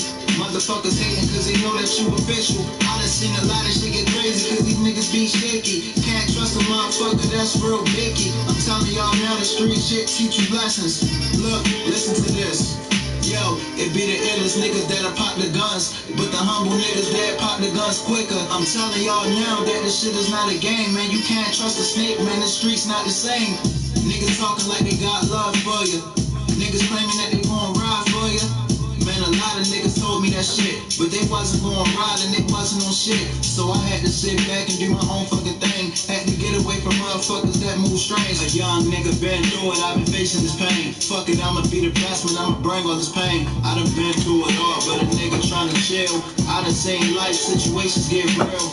Niggas be thinking that this shit is just a game. Once you start making noise, you feel paranoid. Fuck around and do drugs just to fill a void. I came to the mic to show that I'm dead nice. Had to do the shit just so I could lead a life, and I ain't had to think twice. I'm giving these niggas a fair game and I'm here to take over. I'm giving these niggas a fair warning. I'm coming in the game and I'm here to take over. I'm giving these niggas a fair warning. I'm coming in the game and I'm here to take over. I'm giving these niggas a fair warning. Coming in the game and I'm taking over.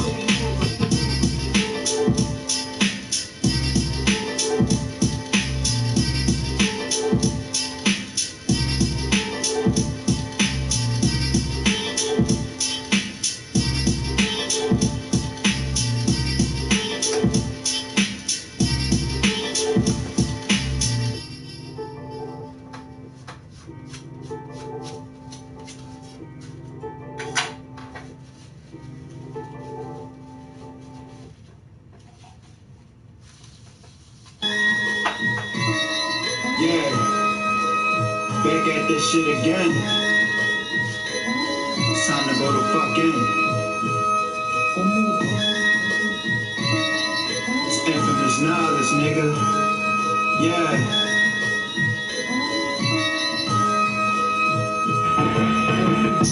Never been the type to speak what I'm about. Best believe the words coming out my mouth. Young nigga had to take the street route. Young nigga had to take the street route. I remember them days I was bugging out. I remember them nights I was thugging out. Y'all nigga, this ain't for entertainment. This is real life shit, I ain't even playing. Yo, I was young, but I damn sure wasn't young. Made some decisions, got in some collisions. Had to show I'm different, I won't be no statistic. Gotta show niggas that I'm smart and I'm gifted. I was young, in the streets, in the slums, staying in survival mode. I couldn't try to run. All of my adversities made me who I become. I knew I couldn't fail, so I can't just prevail. Had to get rid of doubt, got sick of going without.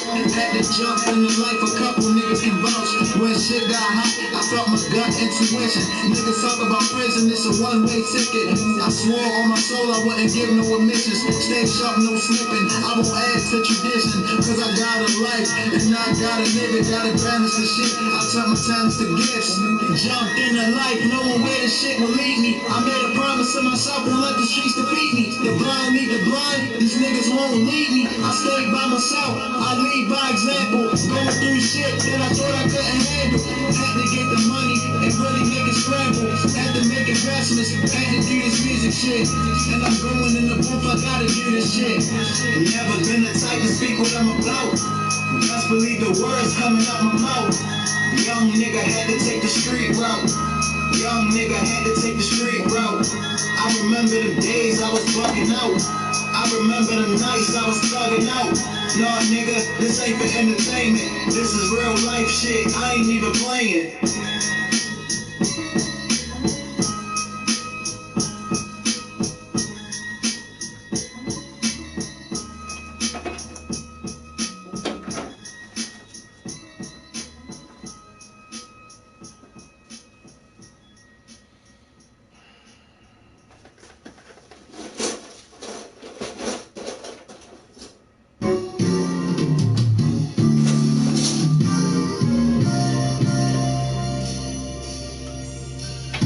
Always knew that I was meant to be a great. Had to speak it into existence and raise the stakes. I remember my first time I stepped to the mic. I was 8, I felt like this shit was fake. And I swear I know I'm meant to make it to the top, and I cannot fucking fake it. Always had this confidence, they say it's arrogance, but I know I am a great, and that's it. I'm the next great, I'm the next great. I can feel it in my soul, I'm the next great. You can see it in my aura, I'm the next great. I'm the next great. An ambitious spitter, I knew I had it in me. I was going through it, people was quick to envy. I seen what it was, all the way from the jump. These niggas got jealous, they seen I was the one, but it was all cool. I had to sit back and take all the bullshit and take all the flack. So I said, fuck it, I'ma just write my story, put this shit together and bring this shit to glory. Yo, I'ma hit the top, I know I am gonna make it. R.I.P. to Moody, I miss my nigga bad. He said, damn bro, you gonna make it, nigga. I told the nigga I'ma take him with me. And now that he gone, I said, fuck it, I gotta really stay strong and take it to the top and be a fucking great that I know that I am. And I see what it is from beginning to the end. I'm the next great, I'm the next great. I can feel it in my soul, I'm the next great. You can see it in my aura, I'm the next great. I'm the next great. Always knew in my soul that this was meant for me, cause my fucking first name mean history. My nigga Moody told me that, never forget you, bro. But I see how it is, I know I gotta make it though. I remember when I made an IG story, I said I would be the best. Moody replied, yeah, do your thing, bro. I told him I'ma take him with me. And now that nigga dead and it start to hit me. Shit hurt me, but I gotta carry on with life. Gotta make sure that I do this shit and do it right. Tired of making mistakes, but like rehearsals on my flaws. I'm trying to elevate following universal laws. I'm the next great. I'm the next great. I can see it in my soul. I'm the next great. I can feel it in my aura. I'm the next great. I'm the next great. Thanks for the love and thanks for the support. I swear I'm a young nigga about to grab the torch. I know for a fact that I'ma be a fucking great nigga. That's it. This ain't nothing fake, nigga. This was all off the dome for God's sake, nigga. Tell it. I know what the fuck I meant with you, nigga. I'm not fucking this over. I ain't fucking this up. I'ma fuck around, show niggas that I'm fucking shit up and be a fucking great at this. And I'm dragging on this bitch. You know what I mean? I'm infamous knowledge, nigga. I'm not a motherfucking joke. I'm one of the fucking greats out there. And I know I got it in me, nigga. I'm never stopping. I'm doing this shit until my last breath, nigga. I'm the next great. I'm the next great. I can see it in my soul. I'm the next great. I can feel it in my aura. I'm the next great. I'm the next great.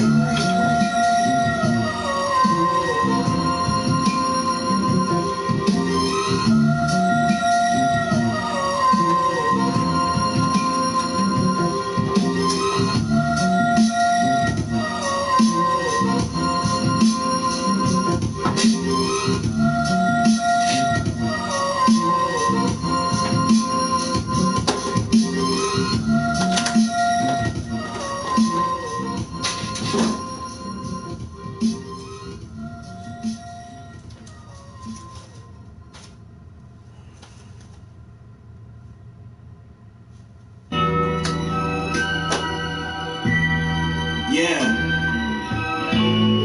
What? About to show these niggas what it is, man.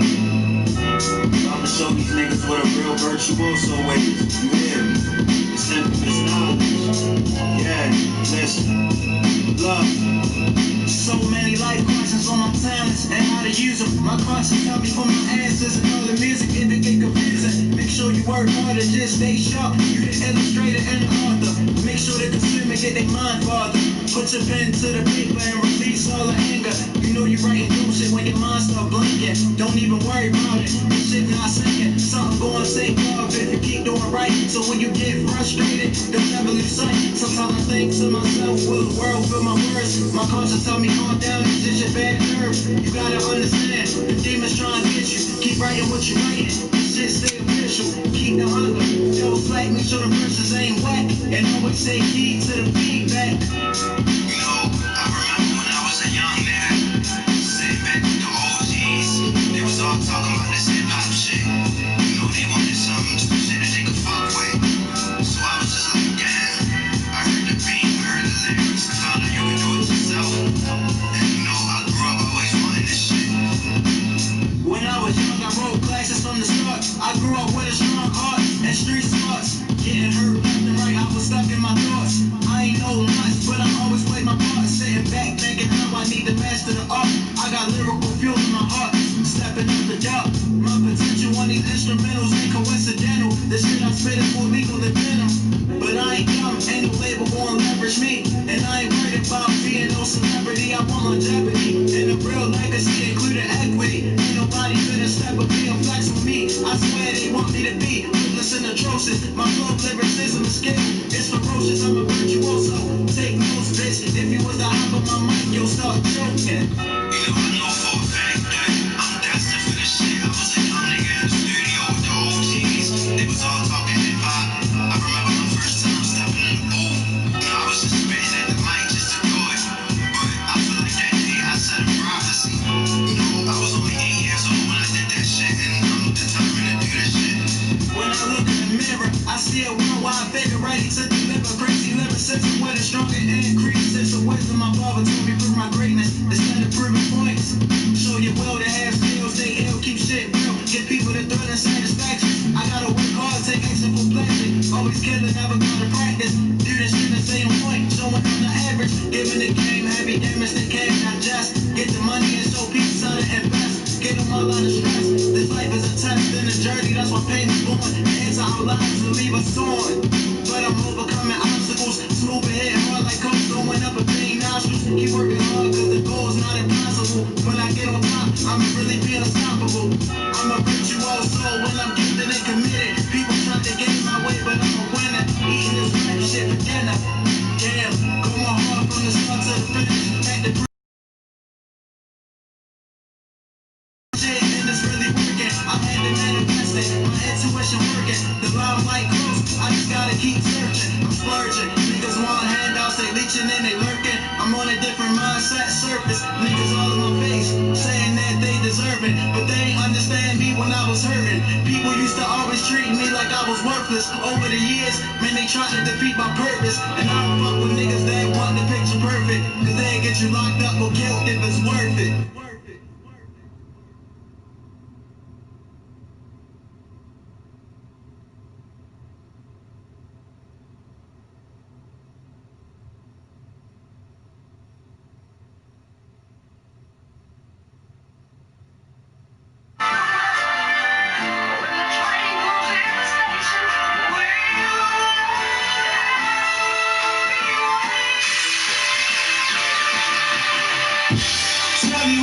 Can't believe I'm here.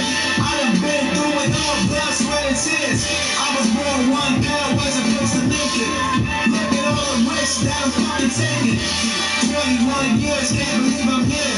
I done been through it all, blood, sweat, and tears. I was born 1 pound, wasn't supposed to make it.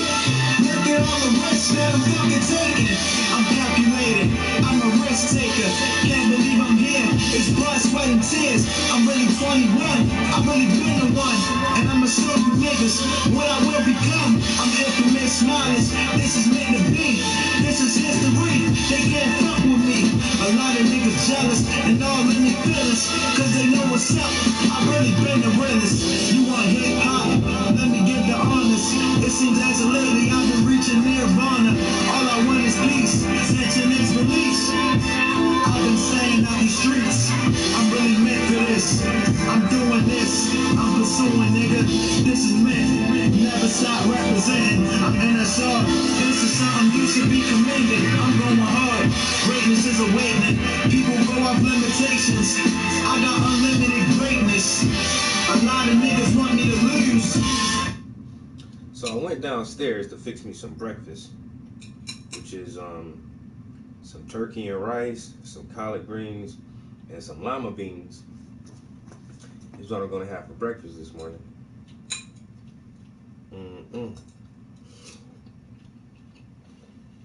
Yeah. That shit's slapping. But I realized the mail has run already. Because my mail normally runs early in the day like this.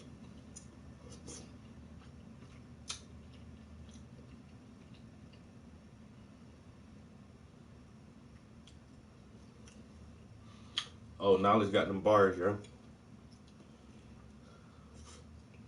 You know.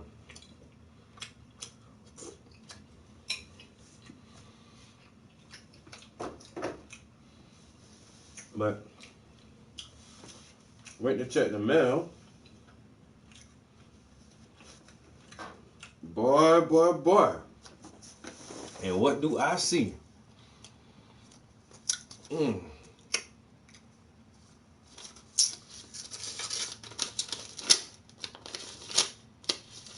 Straight from PennDOT.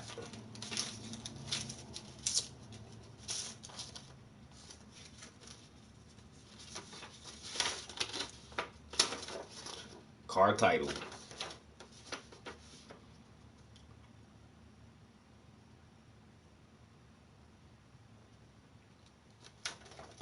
Y'all gotta have paperwork like this before you can say you own some shit.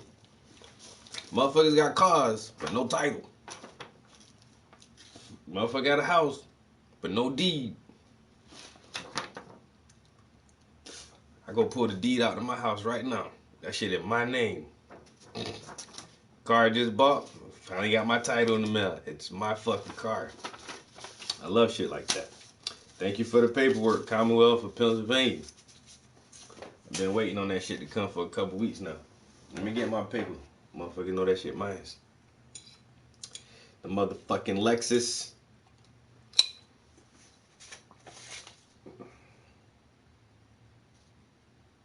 Oh, they don't got all the extra shit on there. It's the Lexus ES350 F Sport. That shit is nice as fuck, son. That shit is nice.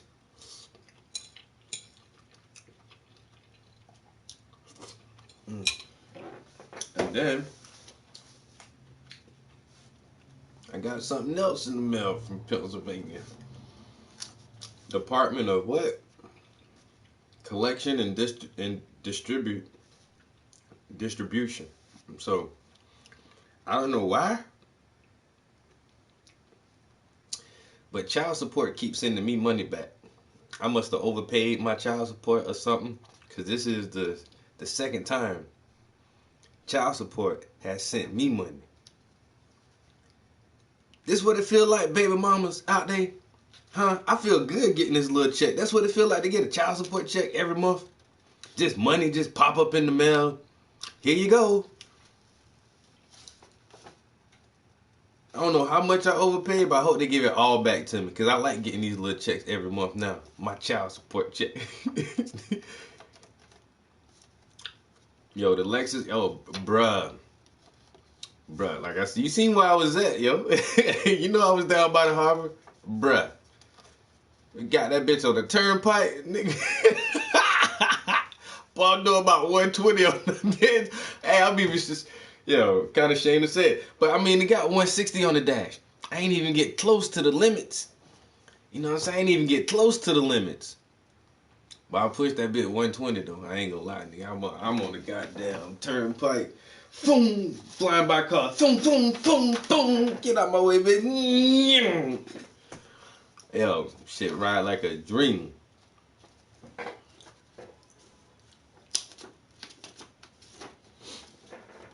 Got my child support check.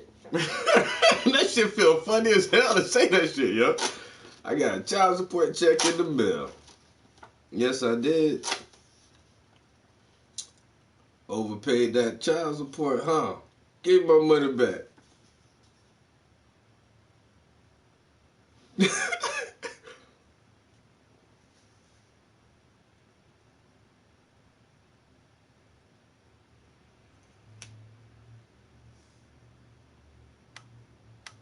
About to do it over. The LS400. What the fuck that shit look like?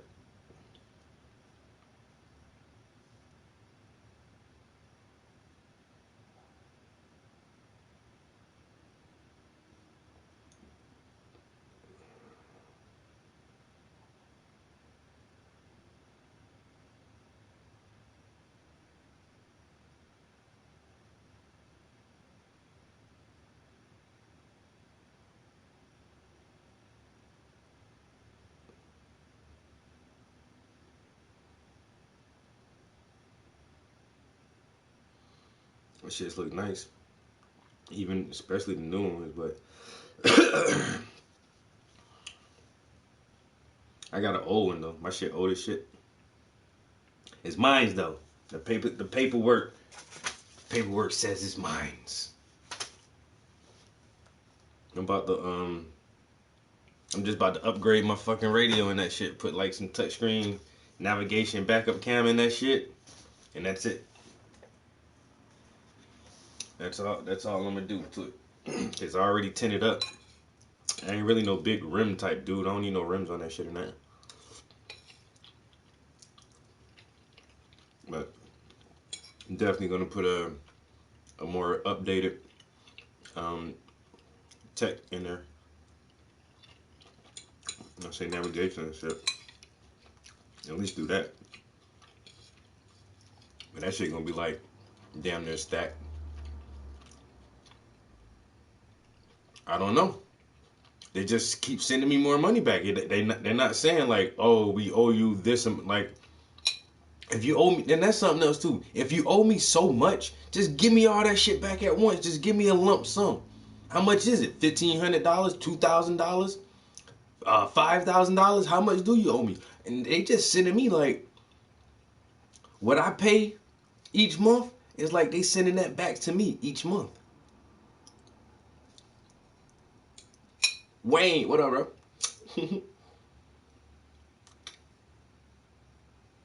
Yo, I got good news all across the board this morning, man. I ain't gonna lie. Damn. I need a toothpick. It's turkey meat, man. Turkey for breakfast. Good news all across the board, bro. Sunday coming is the award ceremony for the state art contest, which I'm taking home a major prize. And in just a day, I got my title to my car, and I got my child support check. It's just good news this morning, man.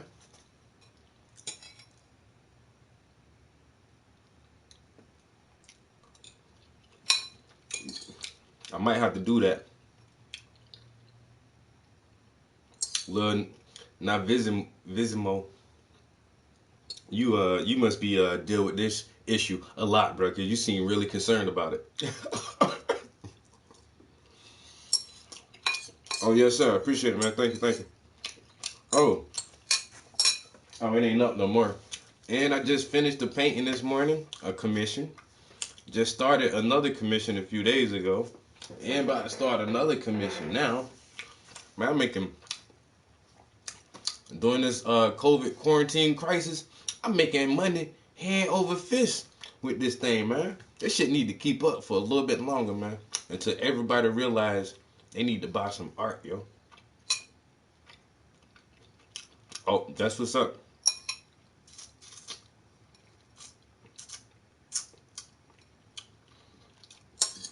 That's what's up, bro. Like, I mean, that's the one thing too. Like, I always told my son's mother, like, you weird as fuck for putting me on child support, as if I'm not gonna help, like, with the financial needs of my child. But you want to put me on child support? Hey, no matter, go ahead. I'll pay that shit. It's like I'm gonna try to dip and dye that shit. Pay my child support faithfully for 16 years now. And this is the first time this shit has ever happened. I say, bro, I've been paying child support for 16 years. I ain't never have child support send me no money. Man, that shit ain't never happened. And not in the 16 years I've been doing this shit. Man, motherfuckers don't send me money. But damn, this is the second month. Like last month, I just got a check in the mail. And I ain't know what the fuck it was. I opened this shit up and I'm reading it. And like I say, it just says PASCDU. SCDU. I'm like, what the fuck does that even mean? I had to look that shit up. Who the fuck is SCDU giving me money?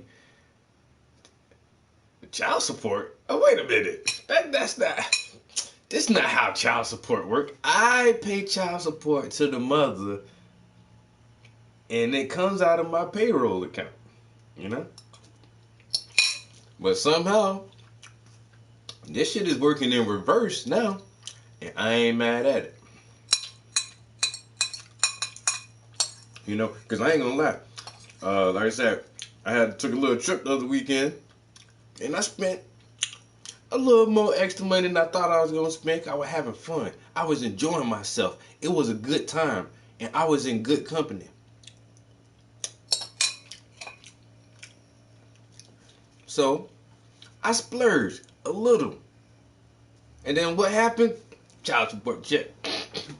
Come back to balance me out. Thank you, child support.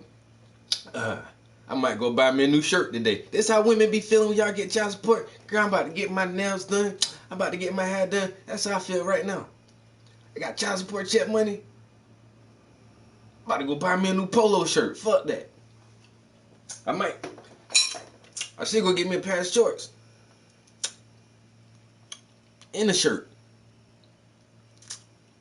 I got child support money. You know, that shit feel good right now. Yo.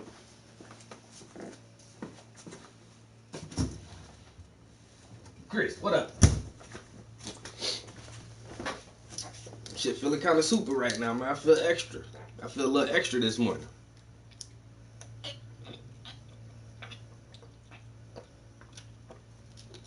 Let me go ahead.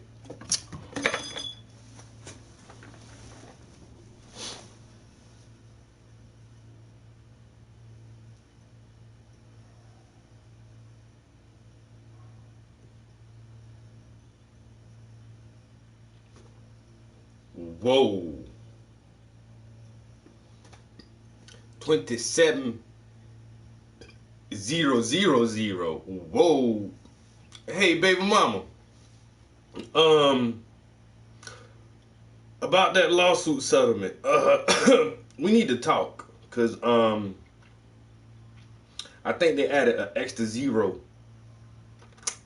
onto your amount when it wasn't.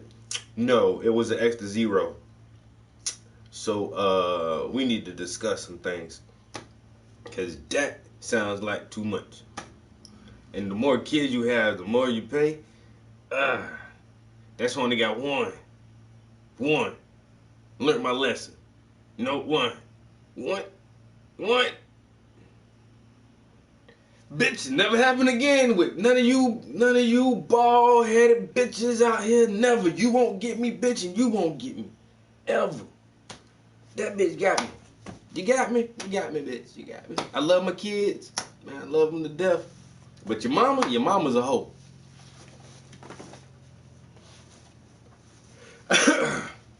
Your mama's a hoe, and I'm gonna spend the child support check on a polo shirt. You know what? Let me, how did I fuck that shit up, man? You know what? Damn. I brought a brand new bottle of Tabasco sauce up here to eat with my food. Man, I done ate all my damn food. I ain't even opened my hot sauce. I'll get it next time, though. Where my phone at? I'm about to make a digital deposit of my child support check right now. This shit going to my account right now. I ain't even hesitating. I'm about to spend this shit today. I'm spending this shit today.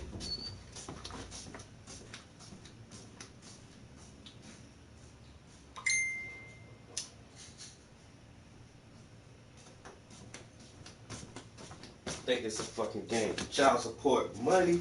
Party. I might go get me a bottle of tequila and a polo shirt. Endorse? Yes, I will.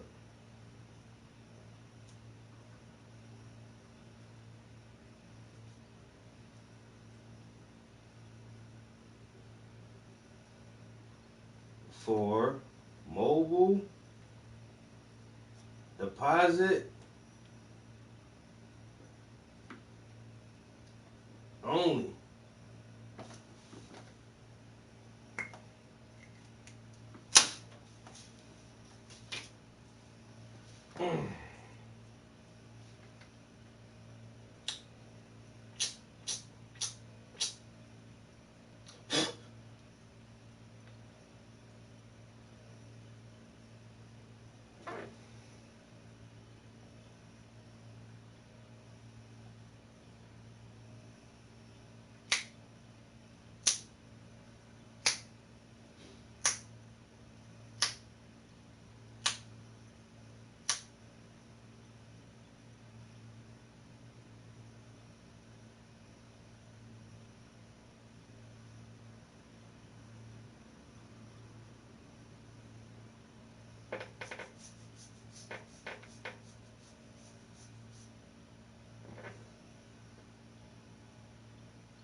They charge interest every day in Alabama? That's crazy.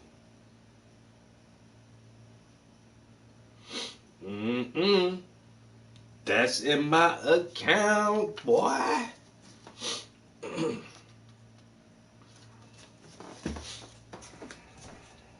Let me not destroy this yet, just in case.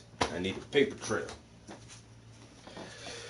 Yeah, hey, child support, fuck it, whatever. You know what I'm saying? You want to put me on child support, bitch? Put me on child support. I ain't gonna run for that shit. I definitely ain't gonna go to jail behind this shit. You know what I'm saying? I just pay the child support. That's, you know, you want me to pay child support? I pay child support. But that's all you are going to get.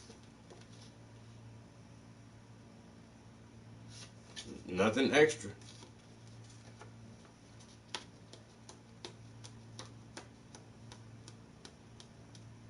This the game you want to play? This the route you want to take with this thing? You really? For real, for real? That's how little faith you have in me? Okay, let's play it then, because you're not going to get nothing else but child support. Oh, and then a couple years ago, I get a letter in the mail saying, oh, we're going to have to use your health insurance as well. It's for my son? No problem. Put him on my health insurance. I don't care. You know what I'm saying? That's what you need. He needs stuff. He can be on my health insurance. But you can't get shit else, bitch. Nothing. Nothing from me. Ever. Ever, ever again. It's so funny. So funny. Mobile deposit confirmation email of my child support check. Love that shit, man. I'll call child support next week. Cause they might say they made a mistake. Let me go buy this polo shirt first, and then I'll call child support and be like, yo, is y'all really meaning to send me this money? Cause I send the money to you, and you send the money back to me. I mean, we just wasting each other's time. You had to print out this paper check and send me the check in the mail with a stamp, all this other stuff, man. We losing money in this transaction. You know what I'm saying? I just might as well just keep my money in the beginning. Like, I'm not even on child support. That's what you telling me? My child support is canceled. Huh? Is my child support payments over? Or what? How did I pay too much? Because I never pay more than I have to. I don't. But you telling me you owe me money. How? I'll figure it out later. After this check gets in my account and I go buy me a polo shirt and some shorts. My child support money. Go out to eat. Have a steak dinner. Yes, sir. It's my money. I mean, shit. It's like I had a separate savings account just for stuff like this. So I can splurge.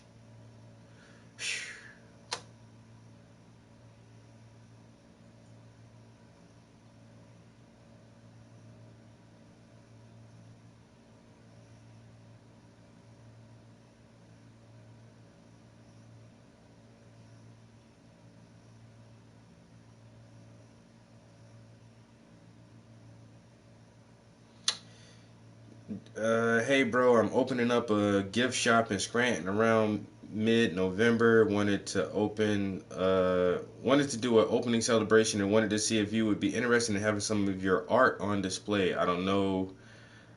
I want to make it a cool event, and my store is going to feature artists from the area, and you're the first one that came to mind. If it's not something you can do, no worries, but can't help to ask. My store would be an apothecary, herb shop, gift shop, record and vintage video game store, thrift shop, LOL. I got a vision. It'll be cool, LOL. Anyway, hope you have a good one, man. God bless.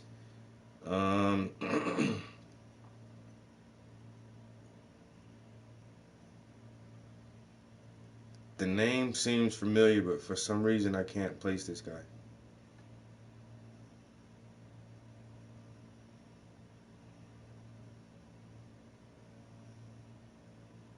How come I can't place this guy for some reason? I'm gonna just say, yeah, sure, I'll do it, I guess. It'll be one like my first art exhibit since COVID.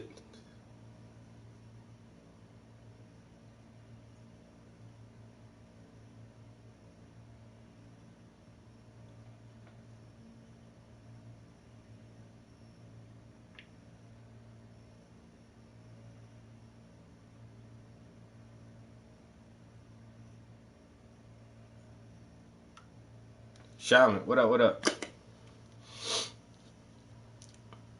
Were you in here yesterday? When the dude was crying?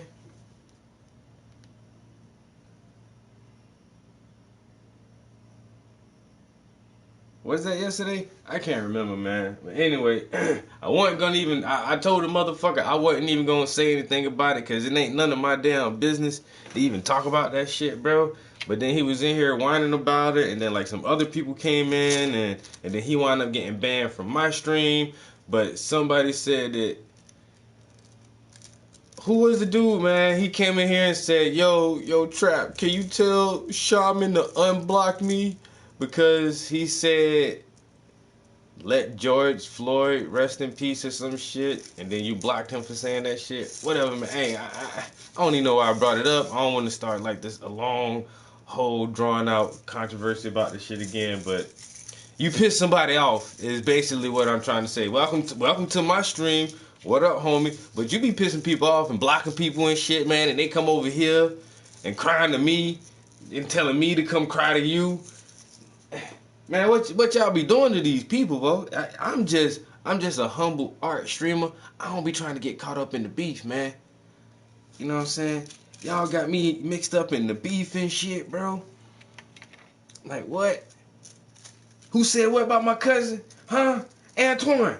You heard him? No, man. No. That shit was funny as hell, though. Am I lying? Who was in here yesterday, yo? Who was in here yesterday? Am I lying or not? Man, don't make me pull up my YouTube stream from yesterday, bro.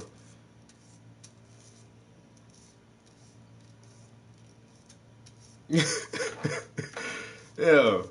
But dude come up here, it was oh my god, I can't think of this motherfucking name right now, bro. Yo, I swear to God, dude. He said he came in your stream and said something about let George Floyd rest in peace, and you blocked him for that shit.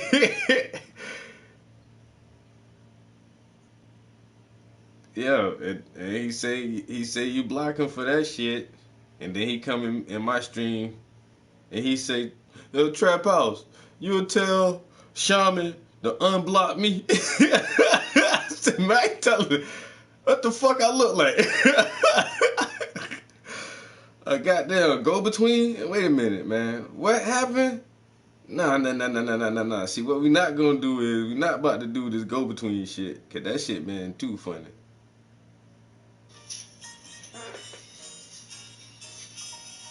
Yo.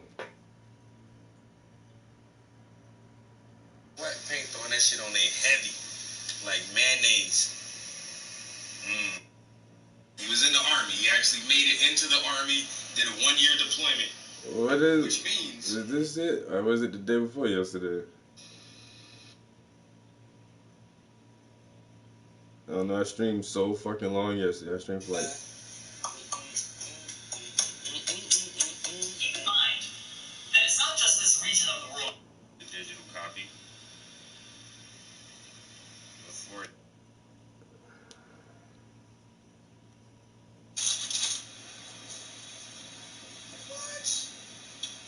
I use my lap as a plate. Oh, where this shit at, yo? Oh, it's the BCA. Yo, dude been highly upset though. He been highly upset. His feelings were hurt.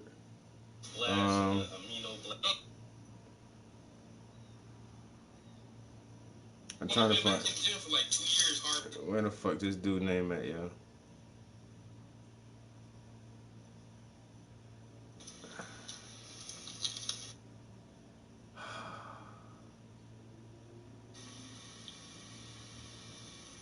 Was it Cali Gaming?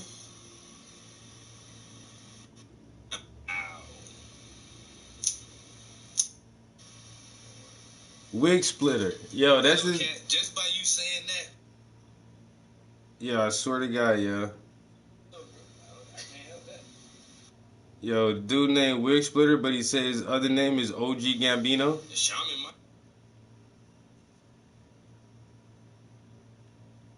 Right? What's wrong with your comment? Yo, let Floyd rest in peace. Wait a minute. Yo, because he was talking about you for a minute, bro. Like he called you a troll? And you never trolled me before, though. You know what I'm saying? That's like bacon bits. Like bacon bits coming here, and the motherfucker is cool in my stream. Yo, bacon bits is cool in my stream, but like other motherfuckers be having problems with bacon bits and banning them and shit. I don't know. If it ain't my beef, it ain't my beef, bro. That's how I feel, yo. You know what I'm saying? It's just internet. On some real life shit. If we was in person, that's like. But on some internet stuff, man, it ain't my beef. It ain't my beef, bro. I don't see what's totally right. I want to see right when he first said it, though. Bruh, come on, man. I ain't even.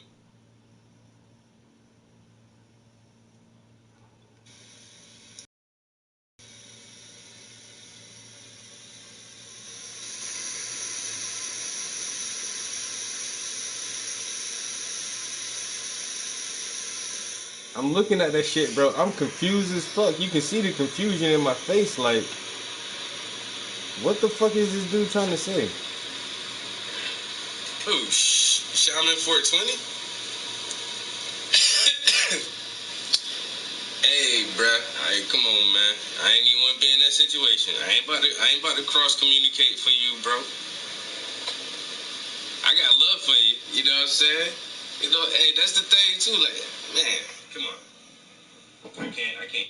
But he said you call him a troll and all this other shit, and it's like, well, that's your fucking problem, because me and Shaman been rocking with each other for years, nigga. So,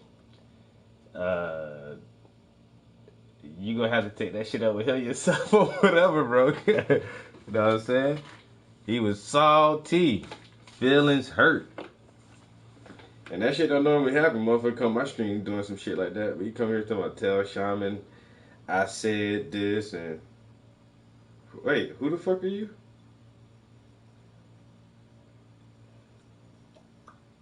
And do what for, huh? Do you would say what? See, you mad because he blocked you? Oh well. Don't say dumb shit next time, bro. You don't say dumb shit, people won't block you, man. It's as simple as that, honestly. You know what I'm saying? I don't like blocking people either, but I will if you say some dumb shit now. And that's just a given. Boozy, I'm telling you, bro. That shit was hilarious yesterday. That shit had me tickled like a motherfucker, bro.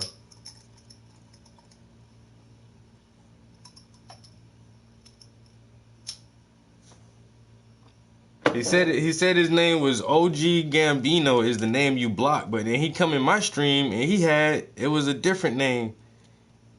That's what I'm saying. Like, why you got so many names too, bro? Like you look like a troll, like you trying to disguise yourself. This name and that name. You in my stream using one name, but telling me to tell Shaman to unblock OG Gambino. Like, I don't know, man.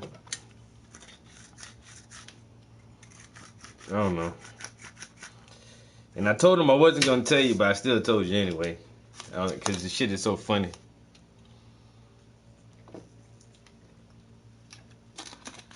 That shit was funny as hell. There you go. I know, hey man, somebody please come in and help me tell the story. Because I know what I heard, right? The motherfucker said that he got blocked for saying something.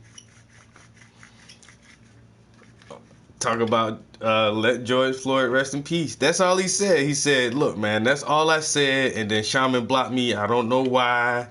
he said I was trolling and this and that. I'm like, man, Shaman don't even sound like that. That's not that kind of dude, man. That's how I've been fucking with Shaman for years, yo. Like, if he blocked you from his channel, it obviously had to be a good ass fucking reason, because none of us are fucking dickheads. We just don't block people for, like, oh, because we disagree with you. That ain't the reason we gonna block you. You gonna have to say or do some dumbass shit, and then you might get blocked, you know what I'm saying? Or we might keep you around just to laugh at your ass because you're making yourself look stupid. But I said I couldn't understand his argument. But whatever, yo. He was upset, and that's all he wanted to talk about. His feelings were hurt, man. His ego has been crushed. And then, if I am mistaken, he probably got banned from my stream too. Yeah, I think he might have got chopped off my stream, bro. I ain't gonna lie. I'm not really sure what happened, but he might be out there in the wilderness by himself for a while, man. I know it. I know. We all are pretty patient people. That's why we get along. We like the bullshit. We can deal with the bullshit, but like some bullshit, we don't keep that shit around. Not that kind of bullshit. You know, we like funny bullshit. And you not the dickhead trolling bullshit. We don't fuck with that. You know what I'm saying? But that's what I say. Hey, it must have been a good reason, whatever. I don't know. Basically what I told him, hey, it ain't my damn problem. You know, it ain't my problem. Somebody ban you from their channel, that's not my problem. I don't care who it is. If I know the person or not, it's not my problem that somebody banned you. Go take that shit up with them, man. Coming in here, it was funny. And then they try to jump on a term like, this is not the place, bro. Like, what the fuck is going on here? This is not the place or time for this. Heads had to roll, feelings get hurt and shit. You know what I'm saying? Individuals show how childish they are. I know there be a lot of kids up in here, man. I'm too old to be fucking with these teenagers. How old you is? Boy, you ain't up but 17. I want to be your daddy.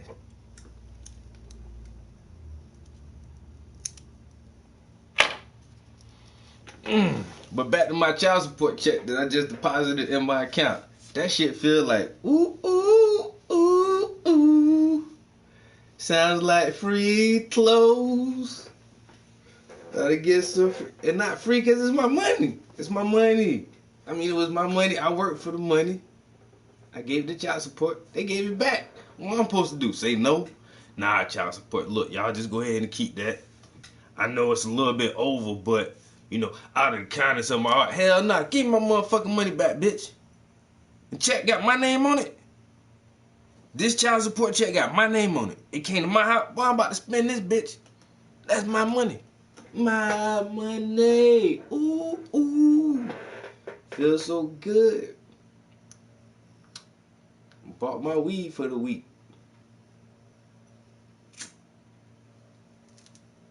And a polo shirt. I think I lied. I'm about to go get that polo shirt. If I bought a polo shirt a couple weeks ago, I ain't even wear this bitch yet, bro. It's gonna be too cold and low all the way that shit. I know somebody already getting motherfucking snow where they at. Northern ass motherfuckers. Talking about snow. What the hell kind of shit is that? I ain't ready for that shit yet, man. Snowing. Get the fuck out of here. I still try to buy me a polo shirt. Shit.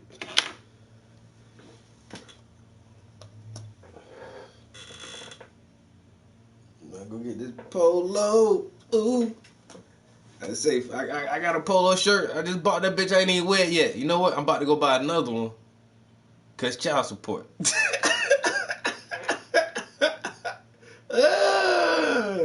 Cause child support, nigga. Damn. Y'all see how I just rolled another one of this boat? You know why? I got child support money, nigga. It's all good. I go get some more. Hope I get another check next week. I might go, man. Hey, man. Yo, next month they give me another child support check, bro. I'm going to strip club. I ain't gonna lie, yo. I ain't gonna lie. I go to strip club child support, buddy, yo. $50. Let me get $50 at once. I'm still kind of cheap. Y'all thought I'm about to spend the whole damn thing in the strip club? You crazy. $50 though. Splurge with that child support. I'll make it rain. On the other bitches, all these strippers, they get child support too. Yeah, child support money for everybody.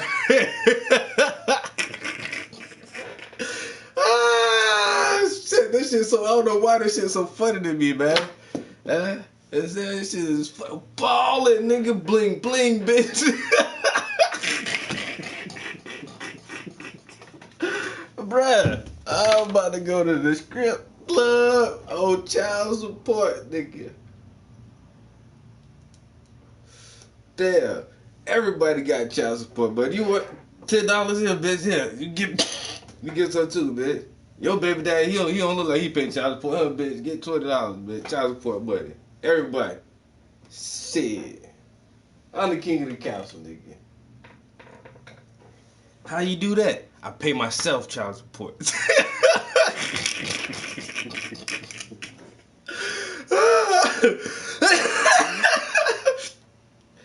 Oh my damn. The irony. It's a good day, man. Hey, I can say I got the title to my new car and child support. Oh, I don't think that's ever gonna get old to me saying I got a child support check too. This the second time. This the second time, bruh. This ain't no mistake. If it is, y'all fucking up real bad. Hey man, yo, child support. That bitch don't live here, but she'll live here. Yeah, I keep sending the money right here, man. Shit. I know what it feels like now. That shit feels helpful. It feels like I'm getting real support, yo. You know, just money. You know, technology. I got apps and shit now. I deposit that shit with a picture. Damn.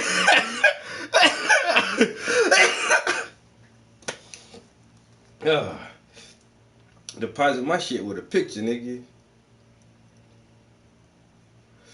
Child support payments. Now all I need is, bruh, what if I go apply for food stamps and actually qualify? Yo, damn, boy. Let me get some food stamps now, yo. Child support food stamps. I really quit working. Shit, this shit feel nice. I see why bitches make having babies a job. Like, this is my career. I'm a stay-at-home mom. A stay-at-home mom? Bitch, you single. You not married. How you? Oh, you sneaky bitch. I said, this bitch told me she made jewelry.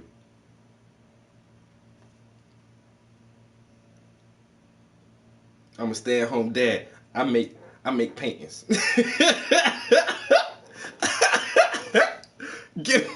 Give my damn money. Damn. All right, that's enough. That's enough. Got my child support now. Going to the club, nigga. $50 in ones. Yo, $51 bills. It's a little stack. That shit look kind of thick, yo. $51 bills? You look like something, nigga.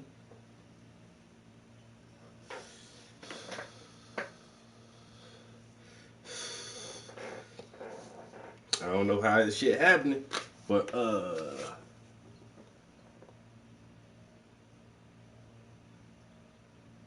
I got some important material from PennDOT. Then I got motherfucking some important information from Philadelphia. Oh, everything happened in Harrisburg. Both of these come from Harrisburg. That's the capital of Pennsylvania.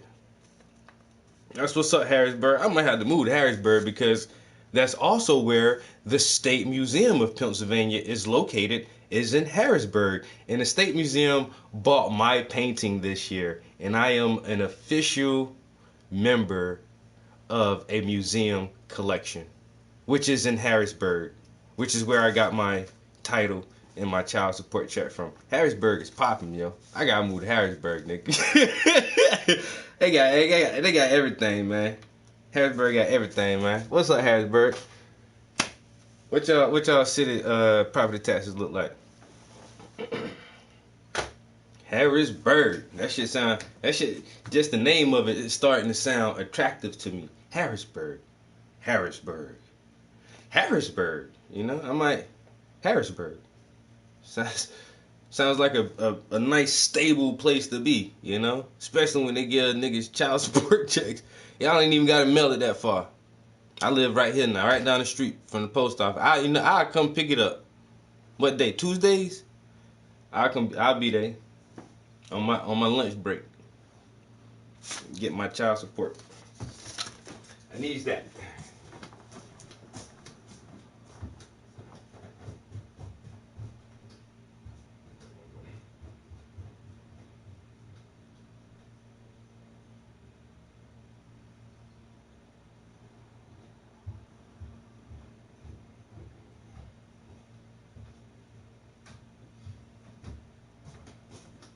So, and then some other crazy shit happened, man.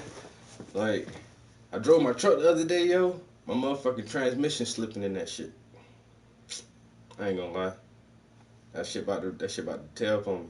So, once I get this check from the museum, I'm about to just throw that shit into another vehicle, yo. I'm gonna just get rid of my truck right now. But that shit becomes a bigger headache. And I'm gonna try to find me another old ass SUV that I can ride out for like another 6-7 years. Anyway, I'm looking at like the old Nissan Xterra. Y'all remember them shits? Yeah, them shits built rugged as fuck. Or I was thinking about like if I can find like an old ass 4Runner, the Toyota 4Runner, them shit is built rugged as fuck too, yo. Or might stay with the Lexus, yo, and get like, cause what I have is a mid-size SUV. It's the Chevy Equinox, but the Lexus has a mid-size SUV. I think it's the RX, or what is it? The Lexus RX 350 or 400 or something like that. Isn't that like their SUV version? If I can find one of them motherfuckers, yo.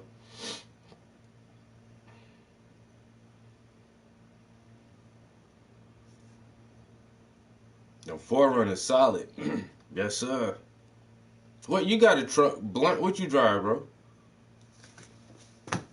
But the 4Runner, that's like a full size. That's a full-size SUV though, you know what I'm saying? Them bitches, that's a big truck. I ain't never had no like the mid-size SUV I got now. That's the biggest vehicle I've ever had.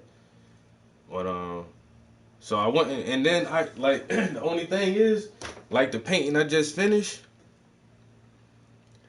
I had to have somebody else bring that to me on a pickup truck. Like that shit will not fit in the back of my goddamn SUV. It won't fit in there, bro. That canvas is 5 feet by 4 feet. Just the dimensions itself, the cargo space, and they give you the cargo space in cubic feet. But yeah, that's cubic feet, bitch. But how wide?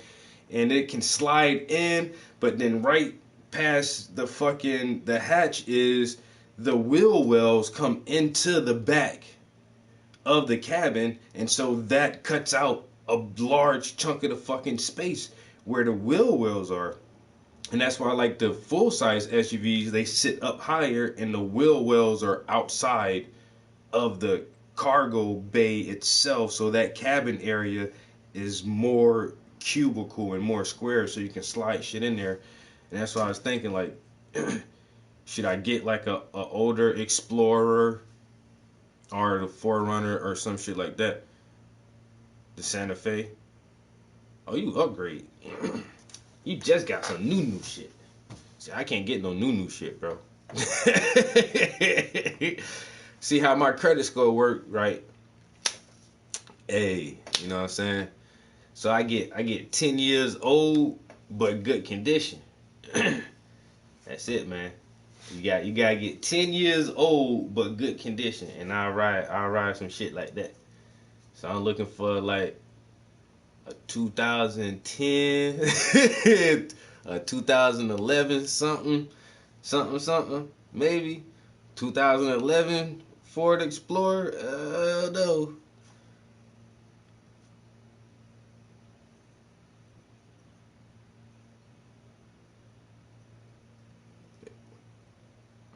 And that's what them shits, yo. And that's the F1 50 series. That's the heart and blood of that shit, and they know that, and they built, yo. The F-150s are built to fucking last. Those trucks, that F series, they don't play, yo. Ford don't play with them, and when you look at Ford now, how many cars does Ford make? Ford stopped the production on most of their cars except for the fucking Mustang. Like the Taurus and all the other shit that Ford used to make as cars, they don't make them shits no more, yo. The fucking F series, that's it. That's it, cause them bitches don't break, yo. That classic 50, no matter what year, that bit you gonna find them bitches and they gonna run, yo. That F's. A 98. Yo, that F series. The motherfuckers, yo, Ford put all their money into that shit, yo. And they make sure them fucking engines and them transmissions in they F series are durable. The new 4Runner. Yo, you know what looks good? The new Blazer, yo. I've been seeing a lot of them ride around. I seen a nice red one just ride by the house yesterday. Not is it the Blazer or the Bronco? What the fuck I'm thinking about? The Blazer, yeah. The 2020 Blazer or 2021, whatever it is. Seen that shit ride by, I was like, oh, it looked like a fucking Rover almost.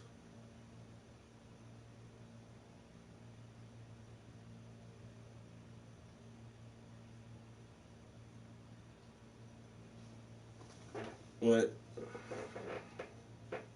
The Bronco?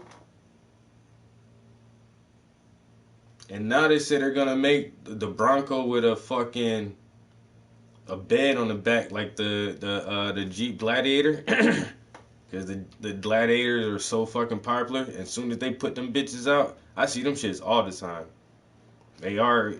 It's like those Jeep guys. They have been waiting on a fucking pickup forever. And as soon as they were able to get their hands on them shits, bro, I see them bitches. That Gladiator pickup, I see that shit everywhere, yo. Motherfuckers love that shit. Now they say they're gonna make a Bronco version like that just has a bed on the back.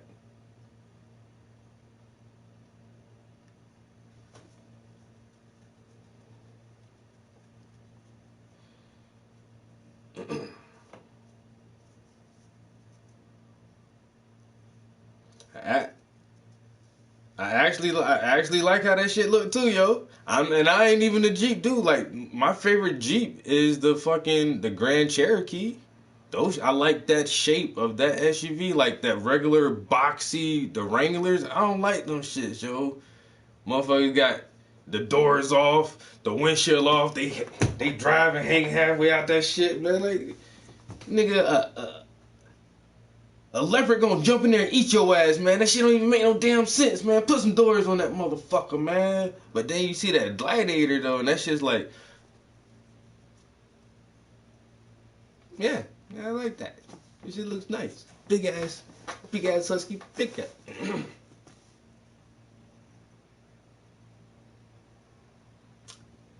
You know what? Never thought about it like that. A little bit, yeah. It do look like they stretched the Hummer out a little bit. But they said, like, the last time Jeep made a pickup was when, in the 80s or something? Say motherfuckers been waiting fucking 30-something years, for almost 40 years for Jeep to make a damn pickup again. Like, they just stopped their whole pickup line.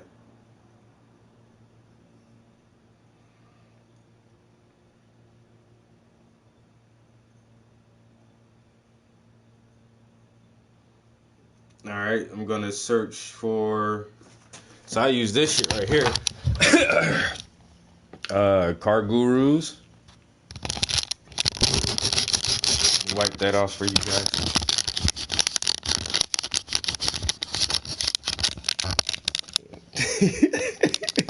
Alright, Car Gurus. I want to look for SUVs and crossovers. Alright, search.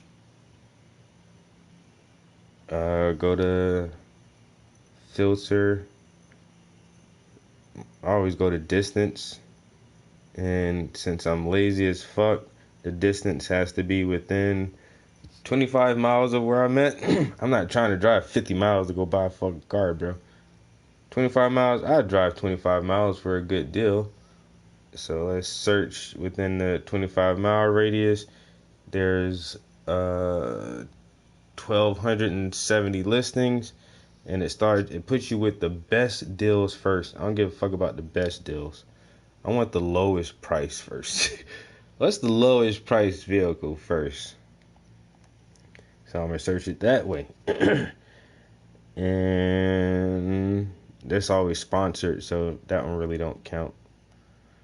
So lowest price, you got a 2007 Dodge Durango for $1,400, but it has 313,000 miles on it. I ain't know you can get that many miles on a Dodge Durango, but now I know that the 07 Durangos, it has the capability of pulling over 300,000 miles. That shit is crazy. That's why I be wanting engines like that, yo. Like, that's people like, oh, that shit got 160,000 miles. But yeah, if it's a strong ass engine, a well built engine, you can get 250, 290, 300,000 miles on the engine and the transmission. A 2008 Mazda Tribune for 2,400. No. 2012 Chevy Traverse for 2,900. It has 116,000 miles on it. That sounds like it's a problem car. You know what? Matter of fact, what if I do best deals first? All right, the best deal you're gonna get is a 2007 BMW X5 for $35,000, but it only has 21,000 miles on it. That's your best deal right there, bro, for this area. I don't fuck with them BMWs though, man. 2011 Dodge for 14, 2016. See, this is out my price range. You know what's my price range? About $9,000, $10,000. That's all. That's about all I'm willing to spend on a fucking vehicle. I'm not gonna spend fucking $27,000, $18,000, not even $12,000. Screw that shit. I'm gonna give you 10 stacks, nigga. I'm not lying, bro. I'm gonna give you 10 stacks. A Nissan Juke. Man, that little ass shit, that shouldn't even be considered a crossover.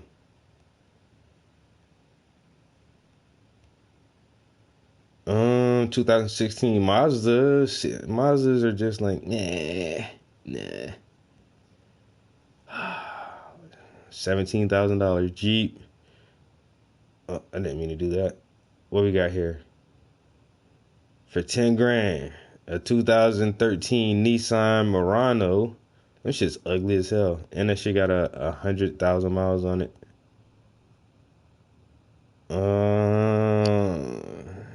What's else? What's else is below $10,000?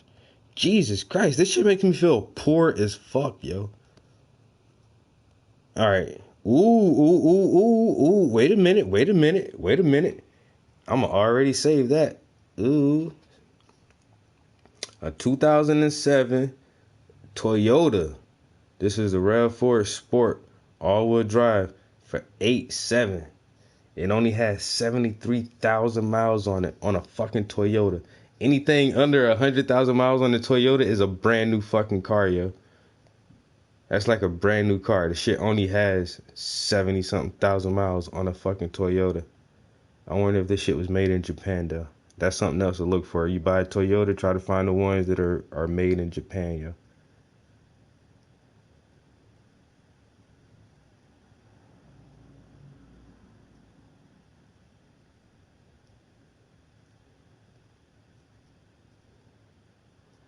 But like I say, that's just a mid-size. That's basically, that's roughly the size of the vehicle that I have now.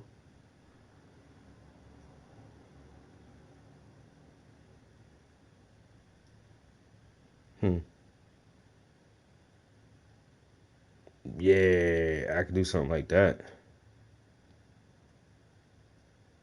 Definitely had to put that on the save list. I'll come back and look at that again. 14, nope. 17, nope. Nope, nope. Too much, nope. Nope, nope.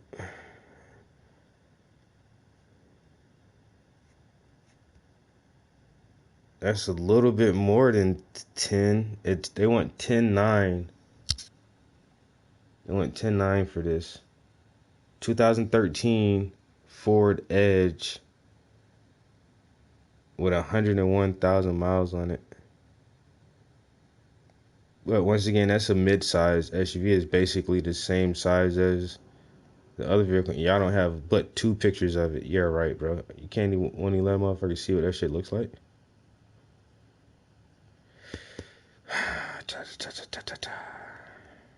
I really should be painting, guys, but we're sitting here looking up fucking cars. Ooh, oh, I already got that one saved. Yeah, you see the black heart? Yeah, you know why? It's a 2010 Toyota Highlander. This is a full-size SUV with 100. It has 166,000 miles on it, but it's a Toyota, and they only want 9.9 for it, yo. 9.9. I mean,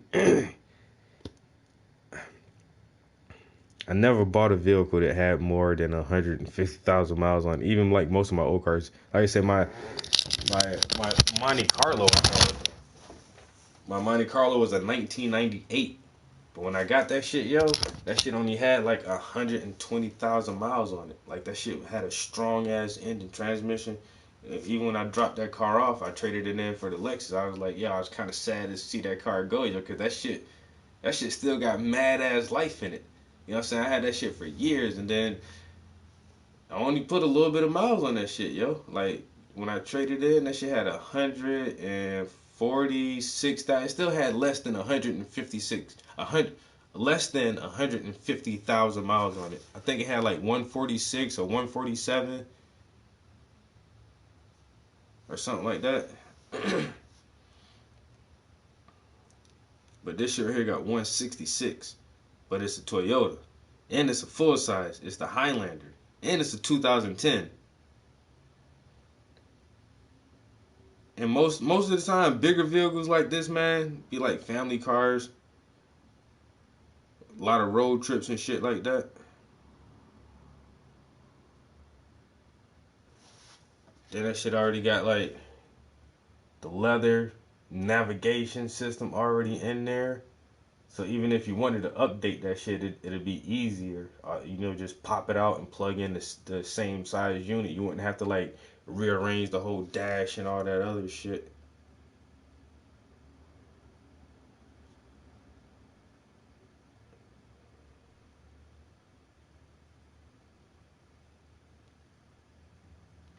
Yeah, but this shit looks fucking nice and clean. I might have to go check that shit out, yo. I say, I get that art check. Man, I'm gonna take that art check and my child support. wait. So I'm gonna take my art check and my child support check, put that shit together, and go buy this motherfucking Toyota Highlander for 9.9. Let me get that. Get that shit for 9.9. I don't think that's a bad deal. 166,000 miles. But it's a Toyota, though.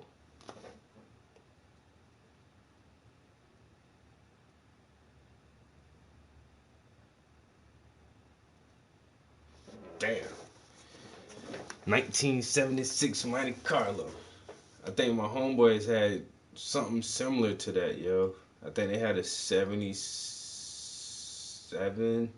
There were two twin brothers, and they dad got them that old ass car as like, you know, like a hobby car when they were in high school, and they got that shit up and running, and you know, put new seats in it. I remember when they were working on this shit, you know, and got the engine cleaned up, and when they ordered their rims and shit, and I remember the whole process, yo.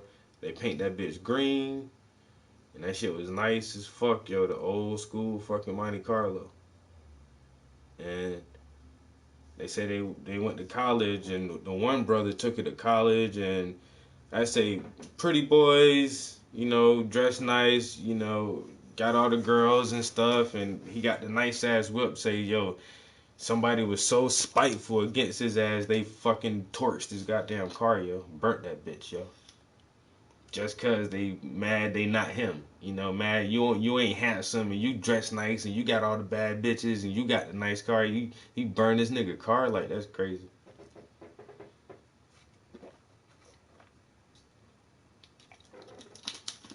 But they had like a 70 something Monte Carlo.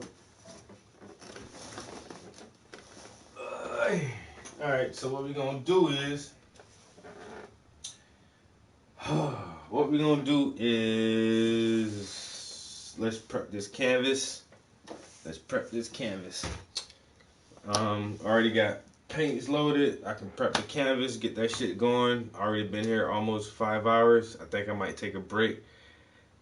I feel like I should take a nap, but I might play some video games. I don't know. I really need to think of like, do I need to go anywhere other than to go get my polo shirt with my child support shit?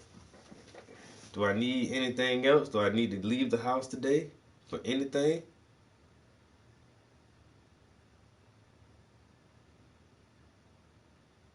I don't even be feeling bad when I in a situation like this, because honestly, right now I can't think of anything I need to leave the house for, and I'm okay with that. I don't need to go outside. Cool. I be trying to think hard, yo. Is there anything? I don't think. Nope. I do right as of right now.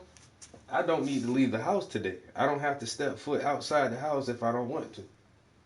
For nothing.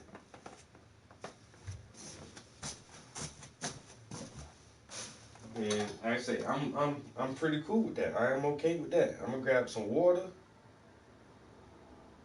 And what else? That's all I need real quick. Let's get some water so we can prep this canvas and keep it moving.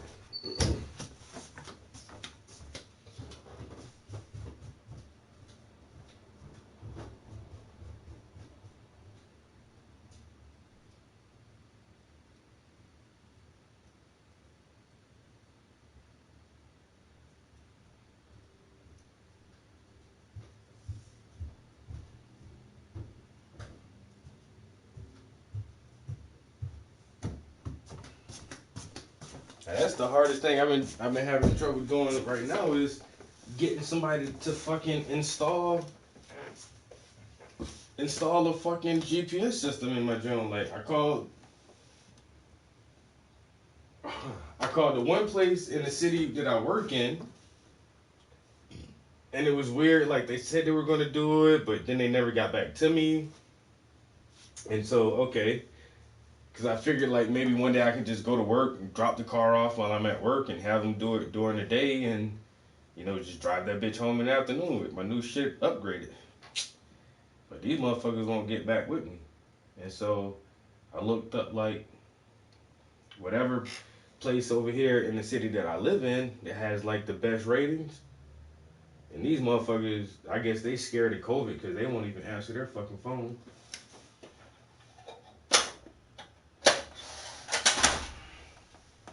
So, I don't know. I mean, but then there's fucking YouTube University, and I ain't scared to do shit like that because I done broke down the engine and put an engine back together by myself just by watching the YouTube video. So after I did that shit and accomplished that shit, and the car still drove and functioned normally for like years afterwards, I'm like, I can do fucking anything if you just explain to me in really good details how to do it. But nowadays, like, most shit is so fucking simple anyway. Like, I keep thinking about just ordering the harness kit for my car and just ordering the radio and putting that shit in my goddamn self. Cause it's all fucking connectors and plug-in adapters and like that shit can't be that fucking hard, yo. It can't be. It's not. I'm not building a fucking car. I'm just taking a fucking radio out and putting in a newer fucking radio. The shit can't be that goddamn difficult, you know. And I can't find anybody else to do the motherfuckers acting like they don't want to do the jobs. I'll do the shit my goddamn self. Motherfucking Amazon, hello Amazon. I need a kit and a radio sent to my house immediately. You know what? Bezos will have me hooked up. Fuck all y'all little local people. I got money. I got the money. Y'all don't want to take the money. Yo, Bezos, Amazon, man, send my shit to me, man. No, just like child support, I'll do it myself. You know what I'm saying? Shit, I'll save my child support check. Fuck that. I don't need nobody help. I don't even want your help now. You know, I'm about to be to that point where I don't even want nobody help. I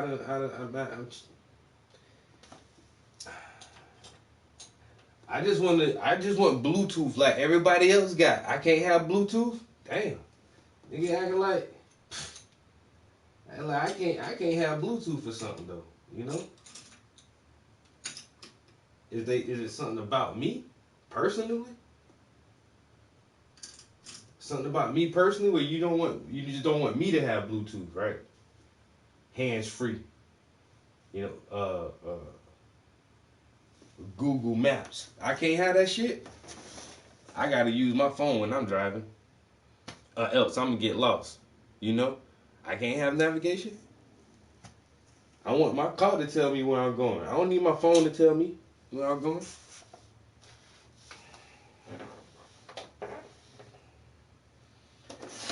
But, you know, I guess I'm gonna have to do the shit my damn self, apparently. Huh? I think that's what it's gonna come down to. It's just me ordering some parts. You know? Just do that shit my damn self.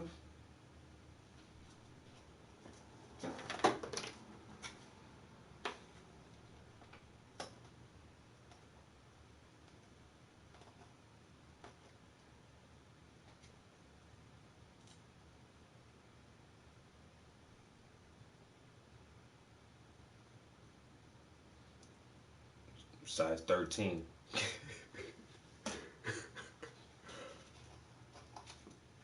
We gotta get the germs popping for real.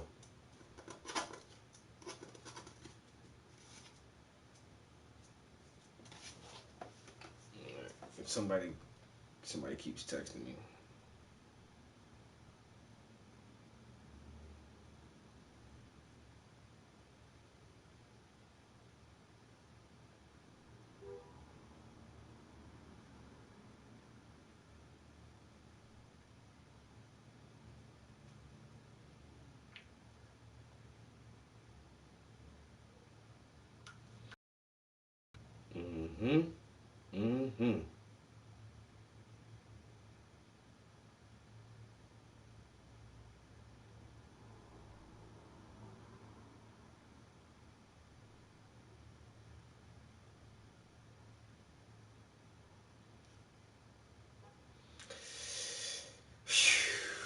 But the good news just keep coming.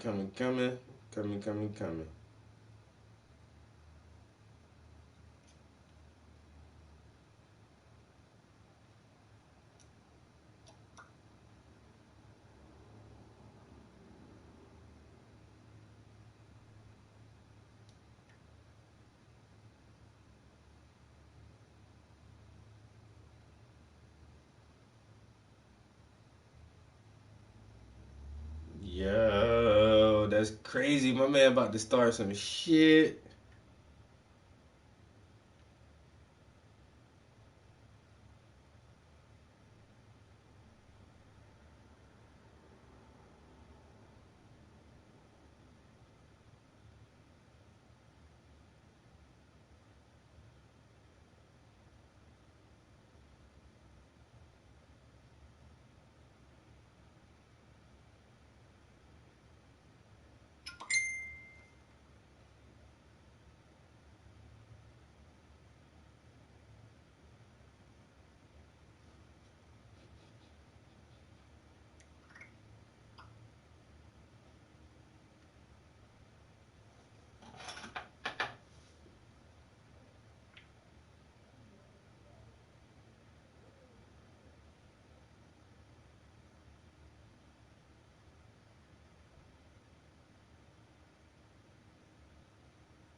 All right. Damn, yo. My man just posted 9/11 was almost 20 years ago. Get over it. Yo, you about to start some shit, bruh. Yo, Bacon Bits, what's up, yo? Yo, you about to start some shit. Ew. But that's what they say about slavery, and slavery was so long ago, get over it. Well, 9/11 was almost 20 years ago, man. Get over it. This is gonna be funny. That's gonna be funny today. Yeah.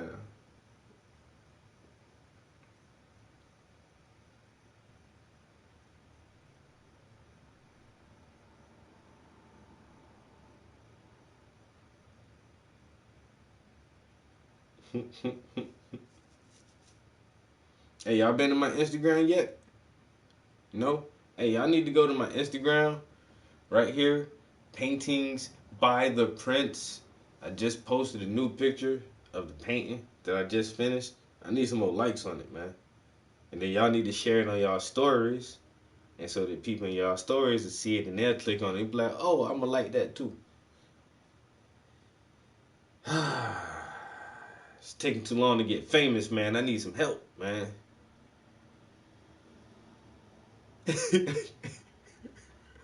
You know what else was long ago? What's that?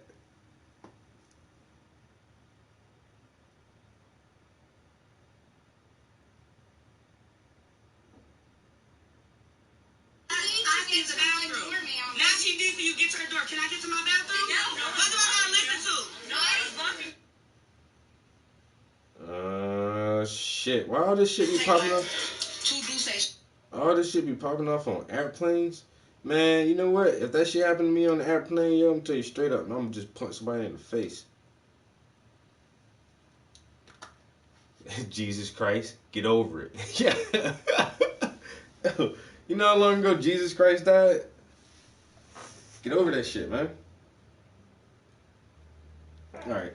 Wow, I just got...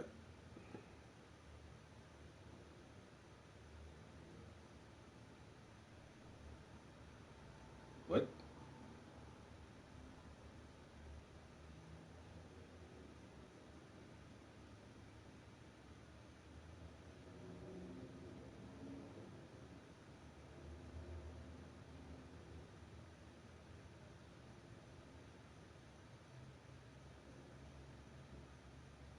Oh, thanks everybody. Yo, my Instagram is popping like shit right now. Goddamn. Oh, shit.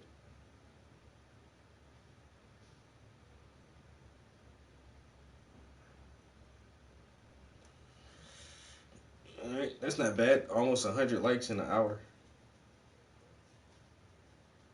Come on, man. We need way more than 100 likes in an hour, though.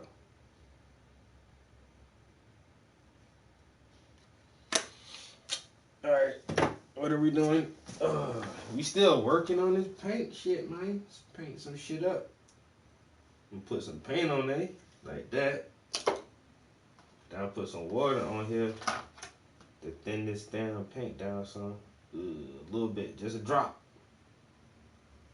Just a drop, not a whole.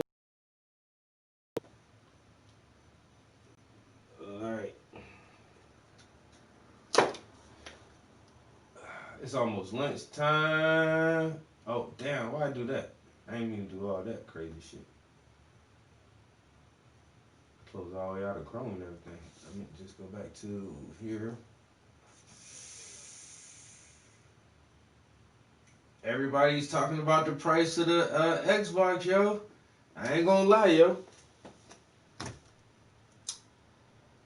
I might have to get like the cheap Xbox. I'll do it just for the exclusives. That's the only thing though, man. Sometimes Xbox don't be coming through with the good ass exclusives, man. But they saying they gonna have one for $399. How can you not get that? For $399? The new Xbox is not gonna have 4K resolution. That's the only thing. But who gives a fuck, bro? It's the new Xbox. You get to play all the new games. It has the ray tracing and not as much memory, but still for $299, I think instead of getting 2 PlayStations, I'll get 1 PlayStation and one of the cheap Xboxes. What do you think? $299. Get over it. You know what else used to be $500? Game consoles. Yo, $299. How can you say no to that? It's like next gen, kinda, mostly. It's mostly next gen. It just doesn't have 4K. So what?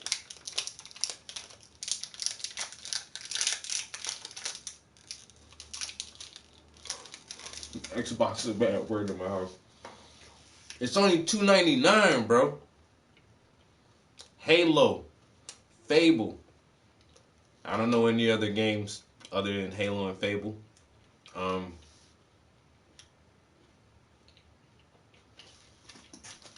They did have that one game that I wanted to try. It was like,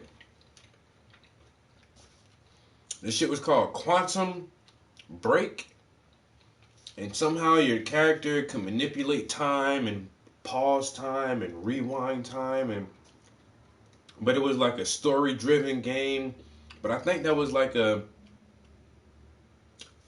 of War. And I love the first couple of Gears of War, which is Xbox exclusives. But yeah, that Quantum Break, I never played it, but I think that was an Xbox exclusive, and I almost got it. Almost played that game. But that's it though. Like, sometimes Xbox do have like some shit, but it's like PlayStation to me still has better exclusives and all the other stuff that you can get on Xbox anyway. Like most developers make cross-platform games, but you can't play like the Naughty Dog shit on Xbox. You can't play The Last of Us on Xbox. Would I rather play The Last of Us or Gears of War? The Last of Us.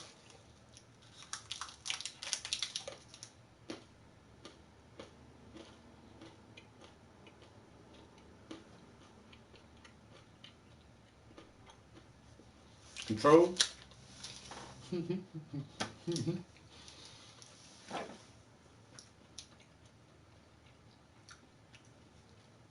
I don't know, man. It's $299.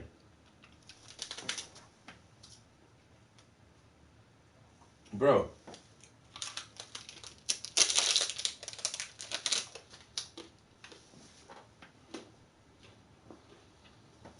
It is Friday, September 11th. Let's talk PlayStation.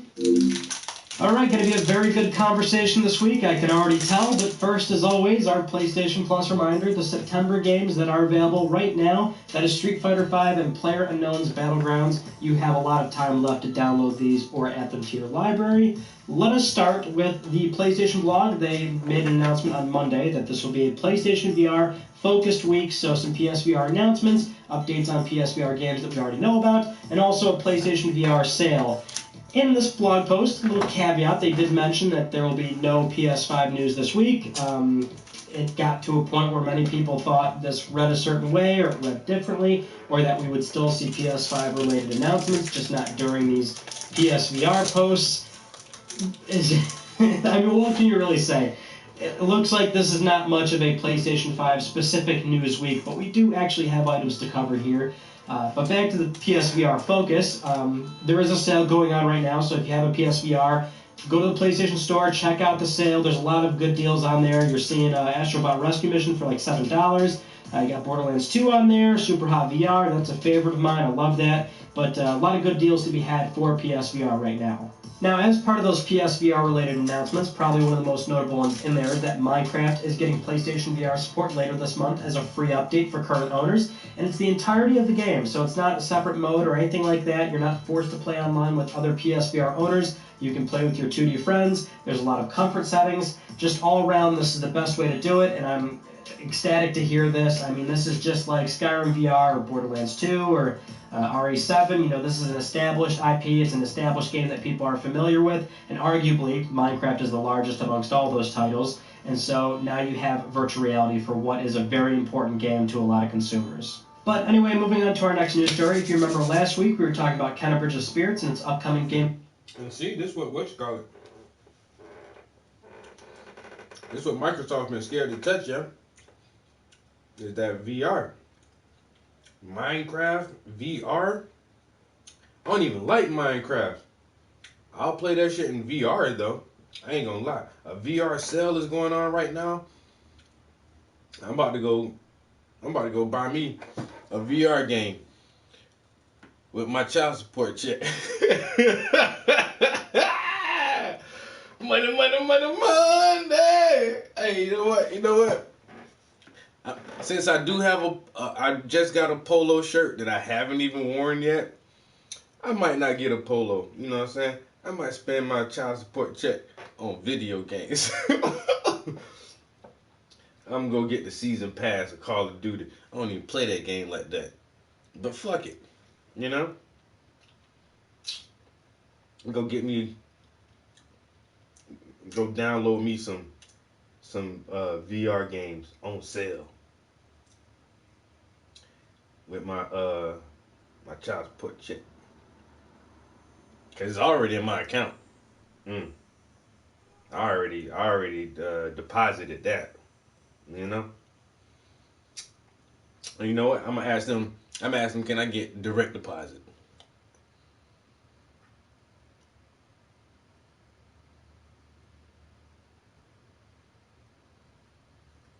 A Strobot.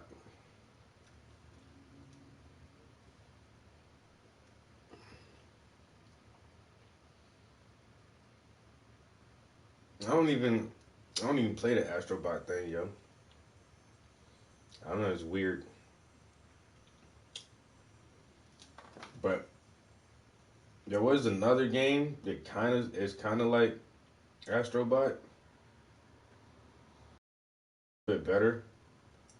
I forgot the name of that shit though.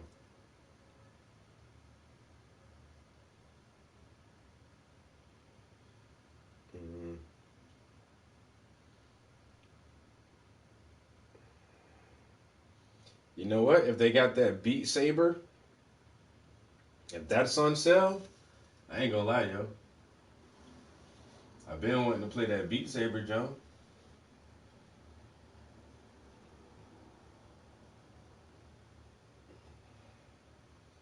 It's like Fruit Ninja, but with music.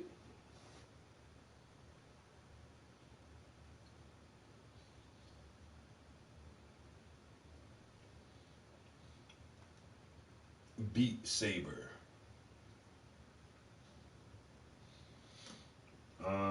And there was another VR game that I did want to play. Can't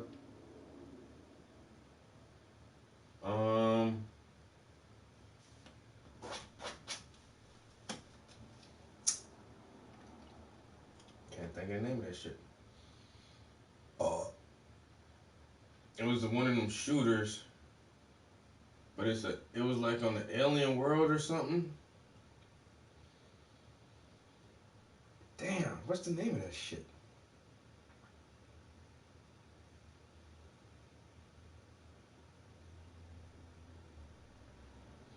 I ain't gonna lie, at the same time, yo, that Resident Evil Biohazard and that Firewall 0 Hour, those are like the best VR games out there, yo.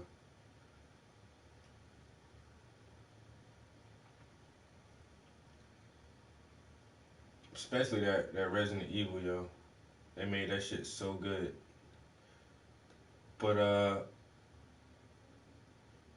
I didn't try Skyrim VR because it's the same game. I don't know. And what you call it? Fallout. It's like they didn't add patches to it. They tried to make you buy the whole game over again.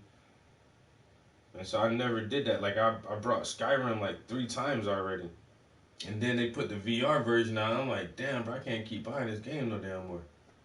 I brought it enough times already.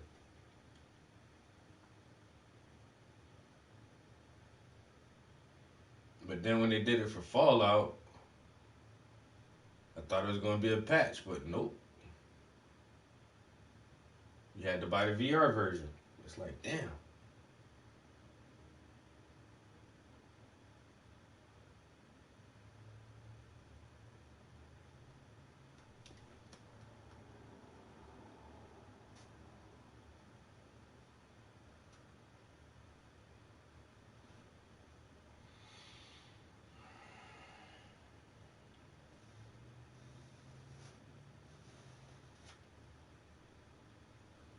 Alright, I'm gonna finish playing this video in 1 second. My hands is busy right now. Coverage, well, that coverage is now here, and one thing we learned is that the game boots up in 2 seconds on PlayStation 5, and that's from a fresh start, so not suspending or resuming the game. From the PS5's main menu, fresh start, 2 seconds, you're into the game. That's super encouraging to hear, and this is really one of the first key pieces of information we ever learned about PS5. If you remember from the Wired.com articles, that was back in mid-2019. We saw Mark Cerny reiterate this during the GDC Talk, the Road to PS5 event. And so here we are seeing it in practice. Technically twice as slow as what they were initially saying, but this is just our first real example from a developer actually saying, hey, we're getting the game going in about 2 seconds. You're right in there, it's super fast. The only real conversation we ever had around this was where do splash screens go? Those traditional splash screens that always show up when a game's starting from fresh. Are those just going to be completely gone? Is that mandatory for the first time you ever play a game on a particular PSN ID? Is that the option there? Is that the answer there? Clearly they're not necessary, so they don't really have to be around anymore. It's just a matter of how developers will handle that. All we know for certain is that if we get PS5 and there are certain games that have 30 to 40 seconds of splash screens for every single time you start the game fresh, then we know that that's more than likely very unnecessary and just put in there.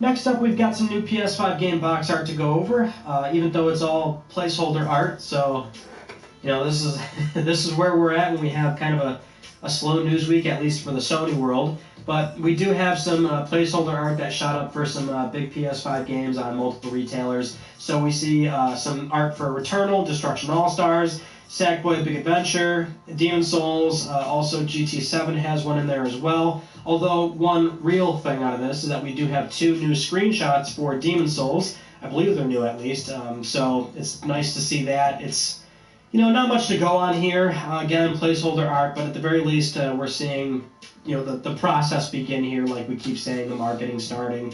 We're seeing more art pour out. We're hearing more details from third-party developers, and so now we have this. The Demon's Souls one I do like a lot. Pretty unfortunate, actually, that that's not going to be the final art, but either way, it's something.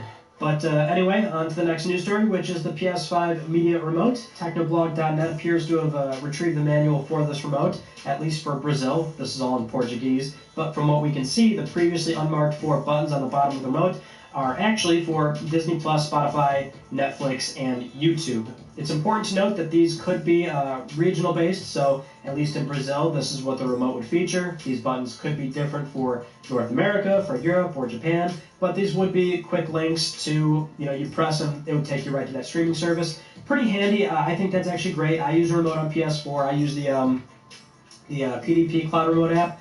I like and hate this thing. Kind of has some slow input with the buttons sometimes, or sometimes I'll hit it once and it'll click over twice, which really bugs me. But what annoys me even more is trying to use streaming services on PlayStation 4, because unless you have an app that's previously opened, you can't do the double press with the PS button to go back to that app quickly.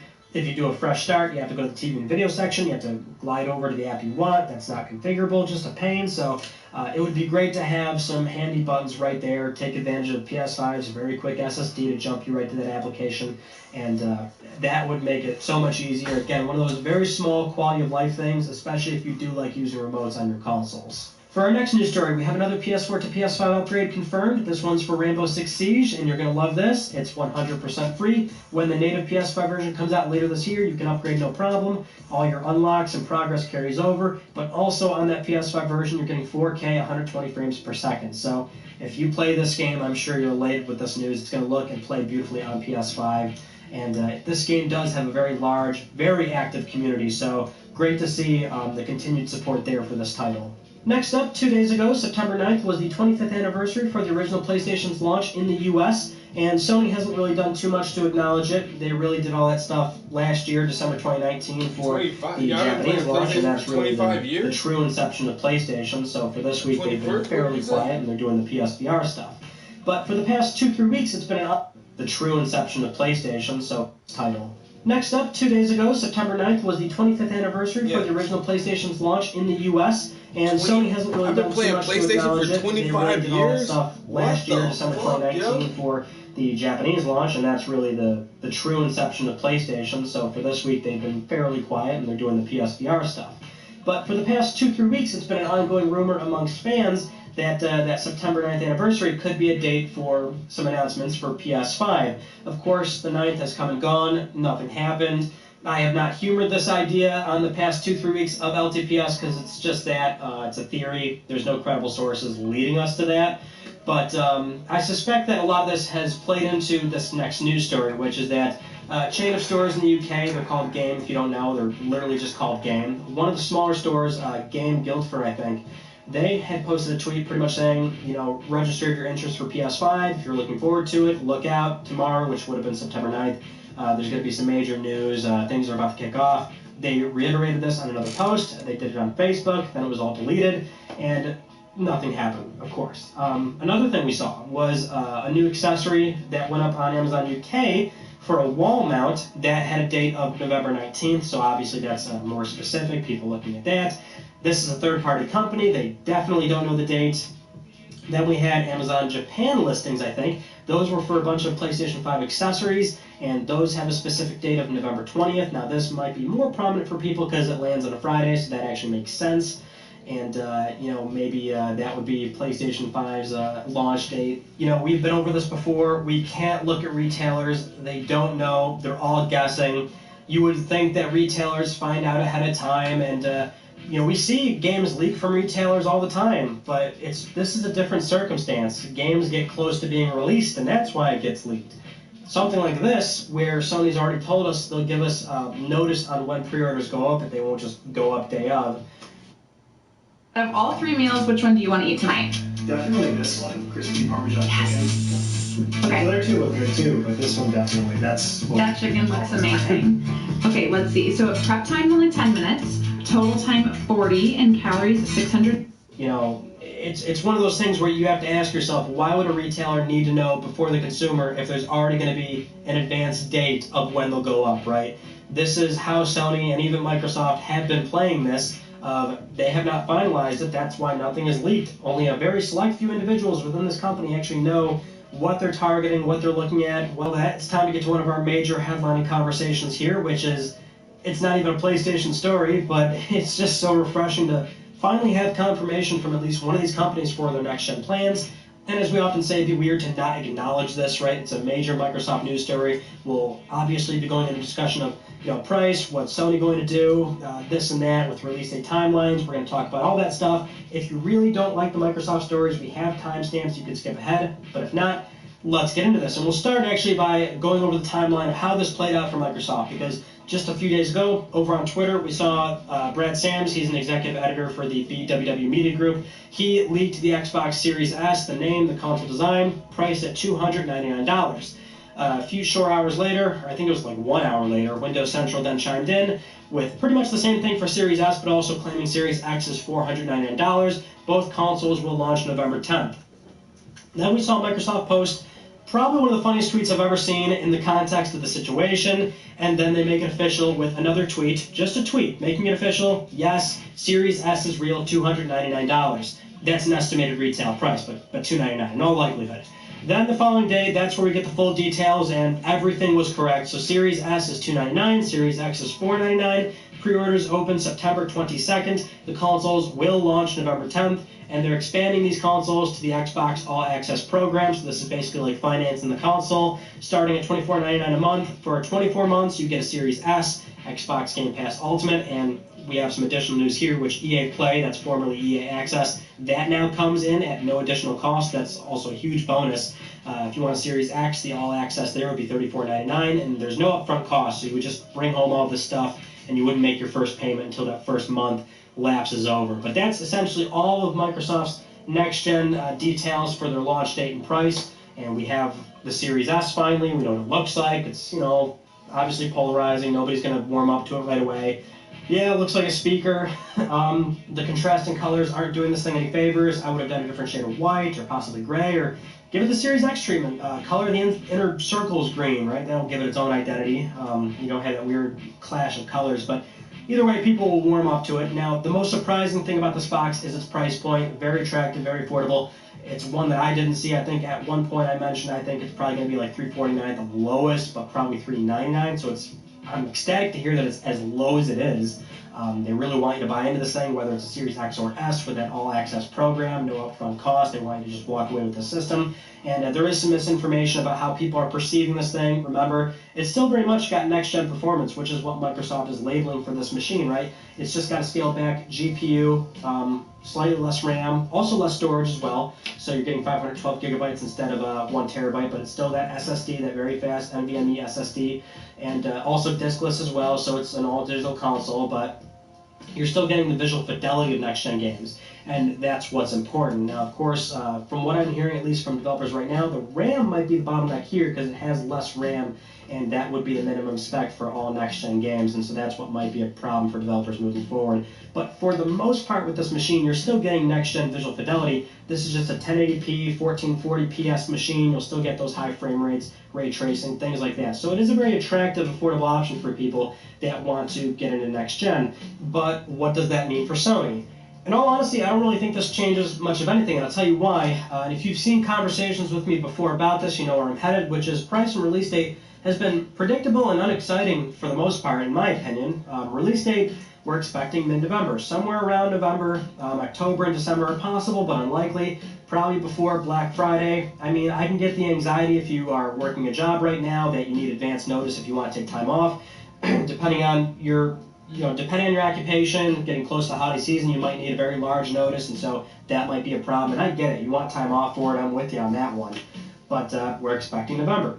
For price, this would have been an interesting variable, except we've got two RDNA 2 AMD-based machines, both shipping with SSDs as standard. This is, obviously they have exotic aspects to both of them, but this is not a PS3 with a Blu-ray drive, cell processor, and HDD is standard. This is not an Xbox One with a very expensive Kinect camera. We make USAA insurance for veterans like Liz and Mike. When they're growing family but growing expenses, our agents help make saving on insurance easy. USAA, what you're made of, we're made for. USAA! Standard. There's not the possibility for a wide range of prices. There's room for a minor one, but not quite a major one. And the second that Mark Cerny told us about PS5's price, where he said it's going to be an attractive price given its advanced feature set, that told me right away that the company is softening the blow for a price beyond $399. And we know the company's not ignorant of their past. They're not going to do a $599 console again. They are well aware of the PlayStation 3's early failures, so we're not going to see that. What are you left with? Probably $500. And then it's less exciting when we saw the rumors of Lockhart coming in and the rumors that it was a lower spec machine. The second we learned that already told us it's going to reach a price point that is unobtainable from the mainline consoles. Then we saw the digital edition PS5 come in, where that's still PlayStation 5. Spec for spec, it's still PS5, just no disc drive.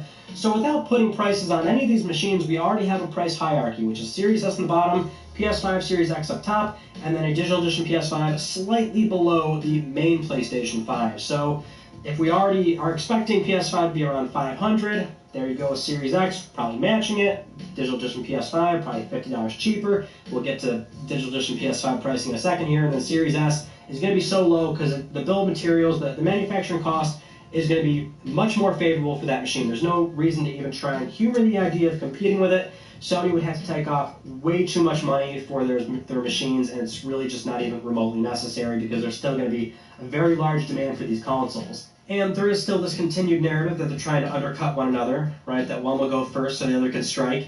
And I've never really thought that's quite what's at play here. There's certainly a degree of that behind the scenes, probably. But we can't ignore the fact that COVID has really complicated the launch plans for these machines. I mean, that's clearly playing a role in why we're waiting so long for them to commit on pricing and release date. There's just a secondary interest also of like, well, they can wait until the last minute. And it really is probably more a situation of making sure that they're not out of position against the competition. We're already expecting these machines to lose money. That's the console model. Right at a brand new launch, you sell at a loss, you sell software, that's how you recoup. So if you're already losing money on an expected price target, and for Microsoft we know officially it's $499 for that Series X, $299 for Series S, I mean, we know they're going to lose money on that. And that's normal, that's expected. So to suggest to take another $50 off on the Sony side of things for what will be expected losses at $500 to go to $449, that's millions of dollars that we're talking about here over the life cycle of those consoles that are sold at that price point and manufactured cost. You have to look at the lifetime of that particular machine. Average attach ratio for consoles is 9 to 11 games. That might not be worth it even for the digital edition machine, which has a more favorable revenue split for Sony. So, and also $50 is negligible. $100 is way too much, right? Undercutting by $100, not going to happen. That's way too much money. So, $50 is so negligible. I mean, would that stop you from buying the console that you want to buy? I think most consumers would answer probably not. And so it almost stands to reason, why would you undercut by something as minor as $50? Maybe that's just how I'm seeing it, but I think it's more of them just trying to make sure that they reach the same price point and they don't feel that they're out of position or grossly out of price. But really, again, that range is not very large. And because Series S is so low as it is, you're not going to reach that price point with the digital edition PS5. Now, having said that, what does the price difference look like for the digital machine versus the regular PS5? This is where, in context, $50 makes sense for these machines. I know many are hoping for a $100 difference because if we're expecting the regular machine to be $499, then you would want the digital machine to be $399. But the problem there, even though most people seem to be justifying it as, well, how do you make it worth buying a digital-only machine, make it $400? I'm not seeing anybody make the case of how do you charge $100 for the ability to play discs. That would rub people the wrong way for sure. Buying and selling games, borrowing games from a friend, playing with PS4 discs. It really is probably looking more like a $50 price difference. Now, if they get to $399, I think it's unlikely for the digital console in all likelihood. But, it could happen. I think it's unlikely, but it could happen. Either way, whatever price point these machines fall in, it's probably going to be more of a $50 difference than a $100 difference. That would honestly be the most shocking revelation of this whole thing if they make a $100 price difference between the main console and the digital one. You don't save that much money by removing just the disc drive. You don't. Even accounting for that PSN revenue split, you would just have to recoup so much more on the lifetime ownership of that digital console when it's sold at that much of a loss versus the disc-based machine. But anyway, just to round out this entire conversation, I still think Sony's going to be the market leader for this generation. Worldwide sales, somewhat easily. The demand is clearly there, you can see it. But for North America, I still feel as though Microsoft could take that back. In fact, I feel more strongly about that. They've made a compelling argument with Series S and Series X, and certainly Xbox Game Pass. Now you've got EA Play in there. They've got a good product there, and so this is a territory that they've definitely got a fighting chance. I mean, they were already doing well with X1 in that market already against PS4, so there's a chance where it could get fairly close there, but otherwise I think worldwide they've still got an uphill battle. Grammarly helps make your writing clear and concise, no matter where you are. Compose a cover letter that stands out thanks to flawless writing and compelling word choice. Inspire your team with a presentation free of errors in spelling, punctuation, and grammar. Impress your boss with a proposal that gets straight to the point. And be sure your writing comes across the way you intend. Download Grammarly today to review your writing before you hit send. I still think their nomenclature is problematic, their ambiguous box art, their first party still has a lot of work, but otherwise they've got a very low price box for Series S, and I would just, honestly, I would love to see the split for these machines after they're out for like a year, which one sells more. That would be interesting because initially you'd think, well, the low price machine would be the high volume box, but this is a little different where we've had entry point SKUs before, and they're almost always not very favorable. Granted, there's no spec difference from previous consoles, but the entry point value boxes always get phased out because consumers like to buy the greatest and the best, within that first 1 to 2 years of that early adopter period. So I'd be fascinated to see with that $200 difference and that spec difference, will the Series X premium machine actually hold its own and be considered more of a high volume box compared to Series S? I mean, I don't know. I really want to see what that split will look like because it's a brand new generation where they're kind of breaking that mold there. The $300 box, it's cheap, but as a brand new console, I mean, you might want to be compelled to buy the better machine. So, not sure there. In terms of Xbox All Access, it's cool, but I don't think that's very meaningful. I would be shocked if we saw millions of consoles come out of that program, unless Microsoft really pushes it. I mean, if you wanted to finance a console or any consumer electronic for that matter, you could have been doing that interest-free from multiple third parties. In fact, I think GameStop will be offering that for both these consoles coming up this holiday season, so they'll have sales staff trying to push that for either machine, for PlayStation. It's not normal to finance machines, at least in the context of consoles, right? We see financing for phones and things, but it's just a different business model, so I don't think that'll really make much of a difference. But either way, we've got the Xbox side of things. That's great. Of course, here we want the PlayStation side, and it's only a matter of time. It can't be much longer. We're getting there. We're close. We'll just have to wait until Sony says something. And once we have the console and we're a year in playing all the games, I mean, I think a lot of us are going to forget, but it'll be fun to reflect on just how crazy the wait appeared to be. Now, as an additional news story to what we just mentioned, EA Play being rolled into Xbox Game Pass, well, just as a confirmation, that is not happening for PlayStation Plus. This was very much Microsoft intervening and fronting the bill to EA to include that service into Game Pass. So that would have to be something that Sony would want to do or be willing to do.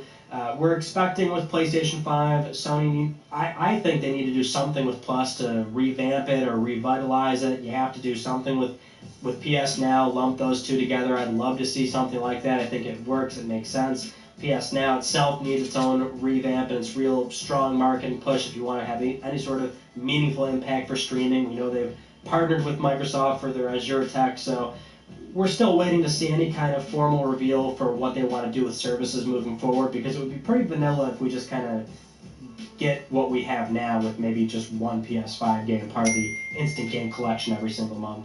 For our next news story, if you remember, we were covering the company Truly Exquisite that makes gold electronics that you can buy for an absurdly high price tag. Well, pre-orders are out for PlayStation 5 if you want to spec it out in gold or platinum or rose gold. So they're accepting pre-orders right now for their machines.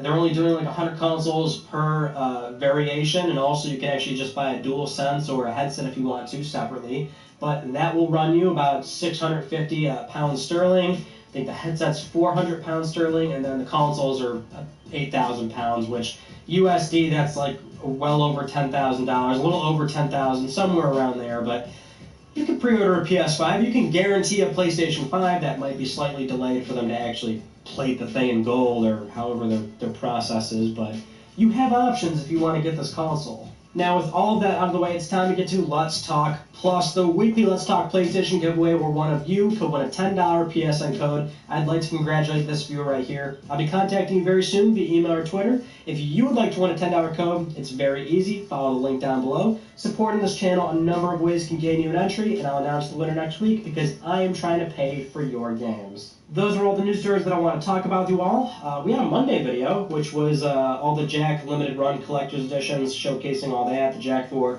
mock case, that all came in finally. And there was going to be a Wednesday video, but then the Microsoft stuff happened. I wasn't sure if I was going to do a video right then and there. I thought, well, the PS News is kind of slow, so maybe we can just wait till Friday. So that's kind of how that worked out. But next week, I do have one last unboxing that I forgot I filmed, actually. So it's like a month old. So that will probably go up. I don't know if we'll do another video because, again, we're waiting to see if Sony decides to tell us anything, which if they do, that'll warrant a video right away without waiting for Friday, but self-explanatory.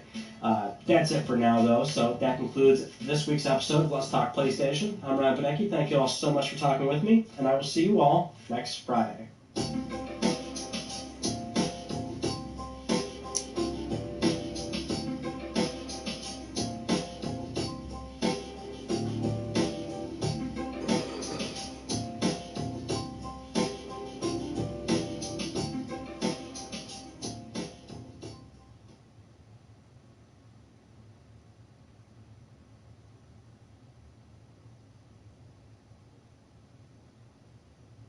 Friday, September 4th, Let's Talk PlayStation. Okay, we have a lot of news stories to go over from this past week, a lot of PS5 items to cover here, but first, as always, that PlayStation Plus reminder. The September games are available right now. That's Street Fighter V and PlayerUnknown's Battlegrounds. You have a lot of time to download these games or add them to your library. I want to start with this, though. If you live in Europe, and depending on your local grocery store, you might see these Doritos, which could win you a PlayStation 5.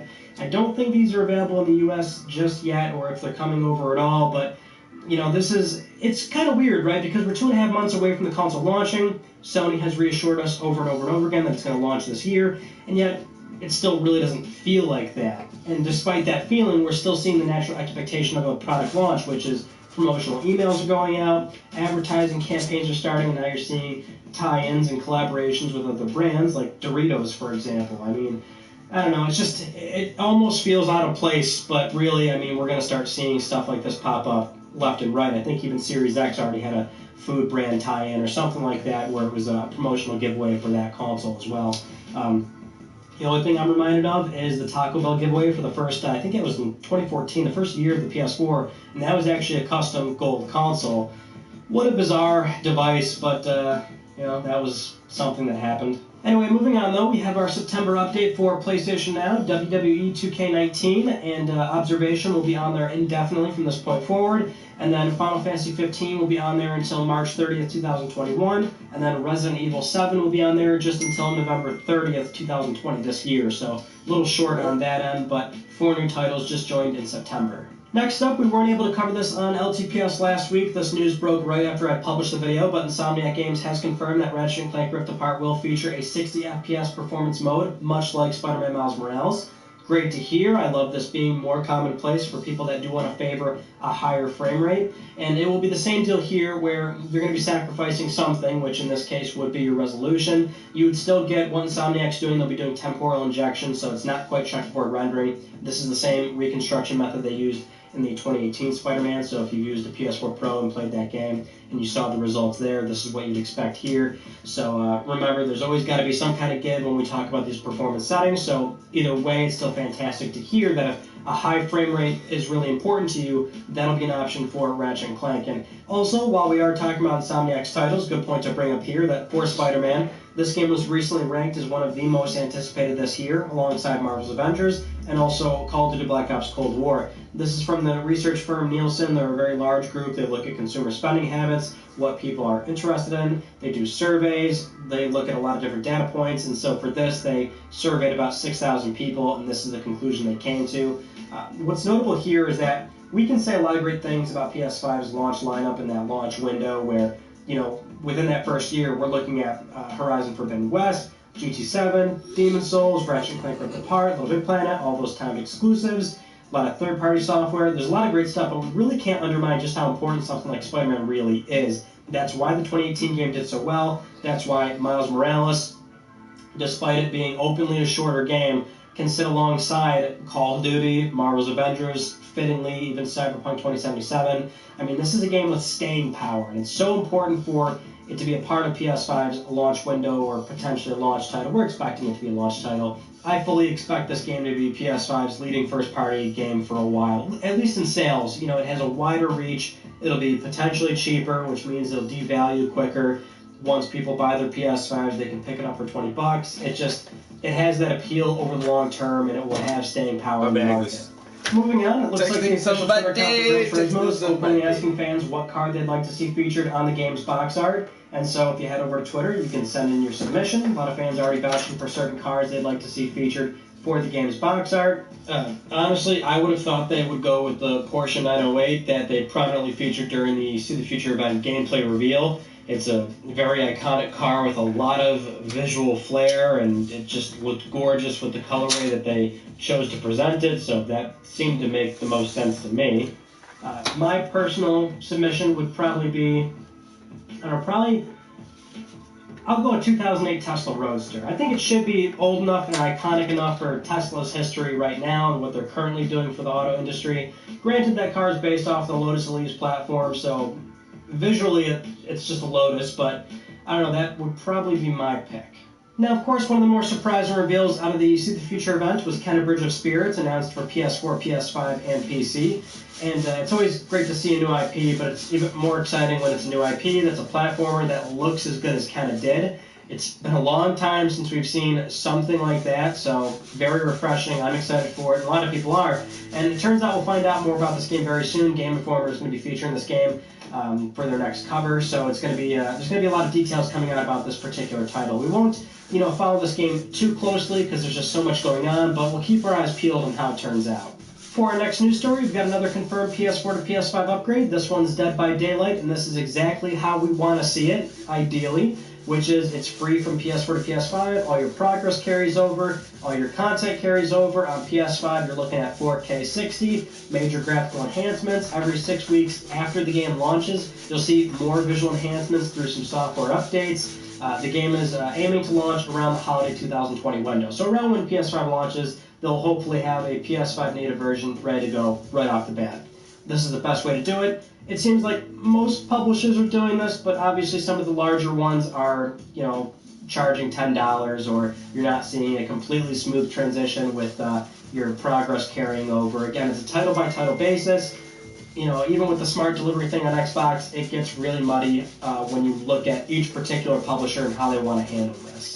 Now, if you didn't see our Tuesday video, it was more of a news update like LTPS, where we went over Sony's corporate report for 2020. Some interesting details in there about how Sony's approaching PS5, their strategies, things like that. One thing we didn't cover in that video, though, was a separate pamphlet they released called Sony Technology. And kind of the same thing, where it's very promotional, just talks about their product lineup and, what makes them work and tick, and the Sony Group's vision and things like that. For the PlayStation 5 section, there wasn't much in there except one new detail we learned about an SDK feature part of PlayStation 5 for the DualSense controller, where it reads, and I quote here, "We have created a haptic vibration waveform design environment that anyone can use easily. In this way, we have not only developed a tool that allows game creators to design an impactful, natural, and comfortable vibration waveform in fewer steps, but also created a method of almost automatically generating vibration patterns from a game's sound effects." So it's been a while since we talked about something like this, but it's a good example of just how important it is to have a great SDK for your developers, where the reason why Sony had such a dramatic shift from PS3 to PS4 was to be more developer-friendly, developer-focused, and more importantly, providing the tools necessary for developers to make great software, and that's exactly what we saw on PS4. And same deal going into PS5. You want this machine to be very developer-friendly, and for PS5 specific features, you want there to be tools in there to alleviate some of that workload from teams. So for something like DualSense with those adaptive triggers, the haptic feedback, it's great to hear that there is a tool in here that somewhat, retroactively adds this feature based off of game sound. Right now, it depends on how well that tool really works right off the jump. I'm sure there still has to be a lot of optimizing and fine-tuning, but it's a good jumping off point for teams to not have to spend so much time figuring out where the haptics make sense, where do they not. This is something that they can toy around with, and it gets them faster to a point where it makes sense for the game that they're building. Next up, while this information isn't coming directly from Sony, it sounds true, and it probably is true, which is that PlayStation 5 will not feature an optical audio port. This is coming from the company Astro Gaming, which puts out a line of gaming headsets, and they detailed their latest product for PS5 and Series X, how it will work on both consoles, just needing separate adapters, and that also if you're a current owner of a headset right now on PS4 and X1, how you can bring that forward to next gen because these consoles won't have optical audio ports.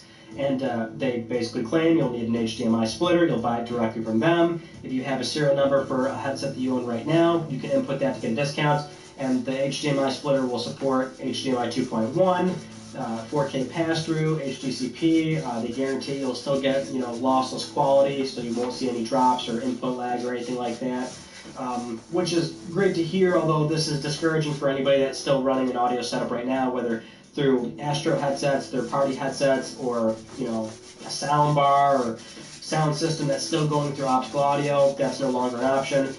I would say this isn't a big deal, but it seems like there's a vocal minority of people still running setups through optical audio, and I'm not one to know audio well, but it's my understanding that optical is fairly outdated at this point, and you can get much better sound quality through HDMI just off of HDMI alone. So, based on where we are today, I mean, you can certainly abandon your current setup, although that's obviously a financial investment. So it sucks, but there are probably some options you can look at beyond what you're doing right now.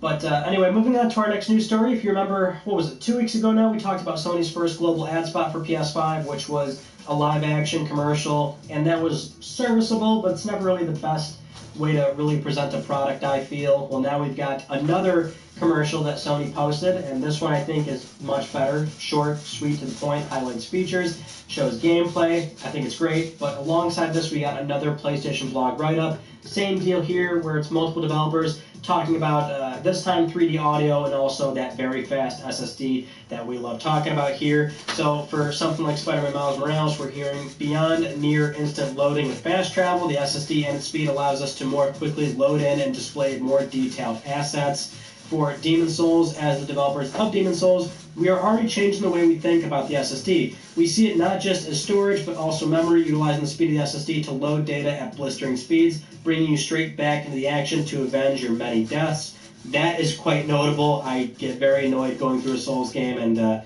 you die a lot, and those load screens suck. For Hitman 3, the blitz fast load times we are seeing on the PS5 console encourages player experimentation more than ever. Far Cry 6, the SSD, is a game changer. I think as this generation matures, we will see some amazing innovation in streaming and open world game design. Under the Tempest 3D Audio Tech Engine, we're hearing from the game director on Returnal. 3D audio is exciting because it can create a more convincing and accurate soundscape for players and a stronger sense of place in a fast-paced action game with lots of verticality like Returnal. It can also help the player's situational awareness and make it more intuitive for players to pinpoint the locations of nearby enemies or incoming projectiles in the heat of combat. That might actually be useful to hear something above and below you for a game that does focus more on something like verticality.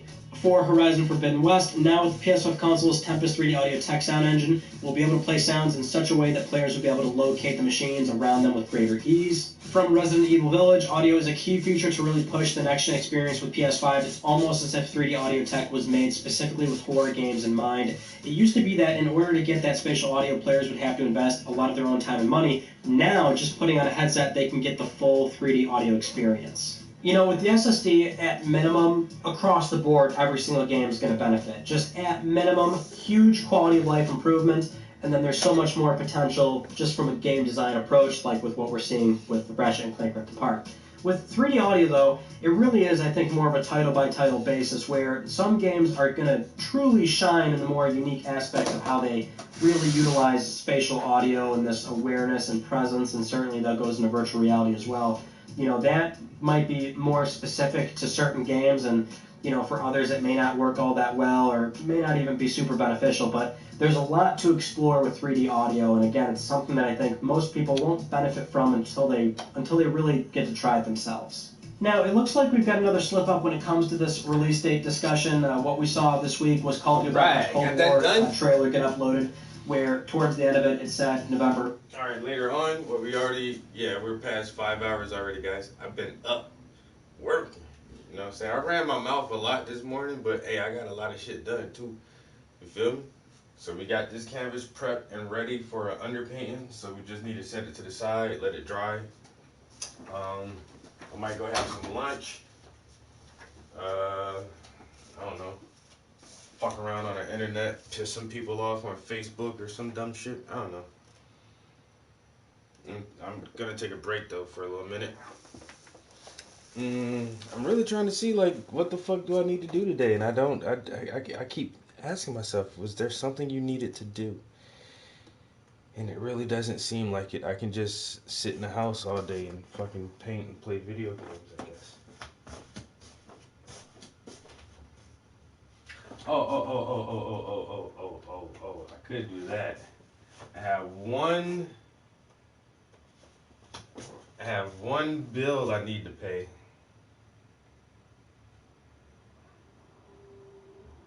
I could go get a money order and get that bill paid, just so I know it's out the way and done with. I mean, it's way, I don't have to pay it till December.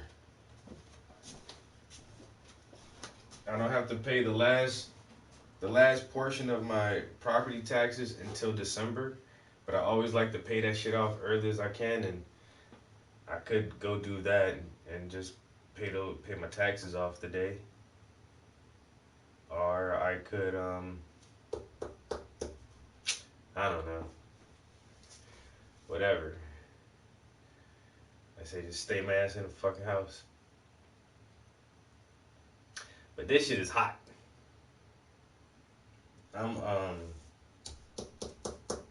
am really proud of myself for been able to create this piece.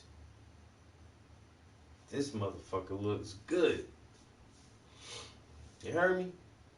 Damn. I can't stop looking at it.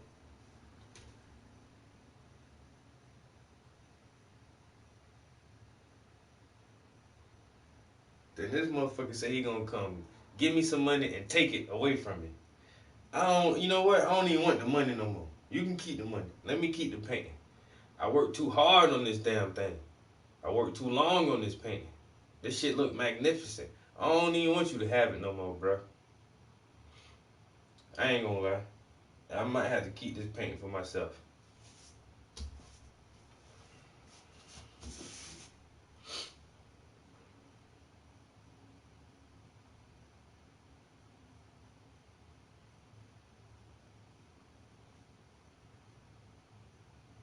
Yeah.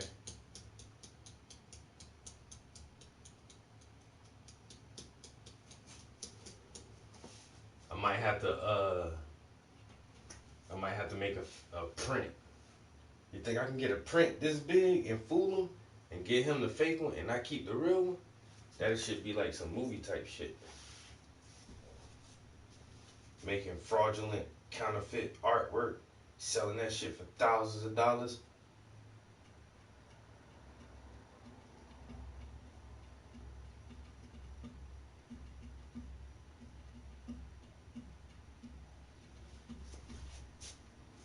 Alright. So we got that done. Don't forget to go to my social media and like my pictures. So we did this yesterday. We got the underpainting on here done. So this is the next portrait we're going to be working on. So this one is coming along nicely. And then we'll be doing this one. So busy.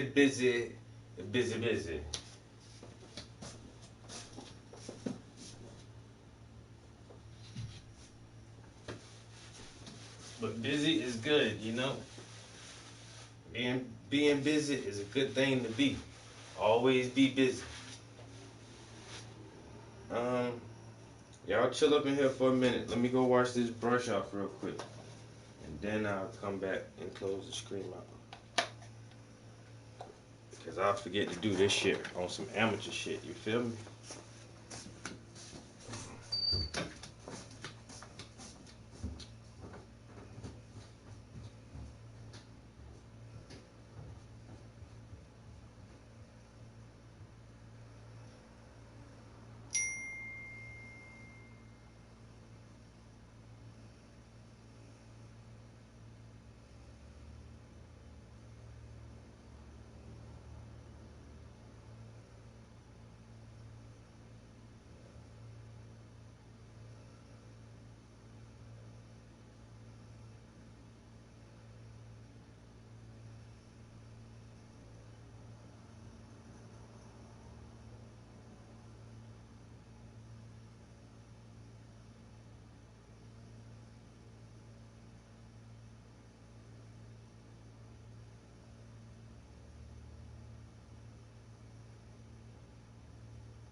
Alright.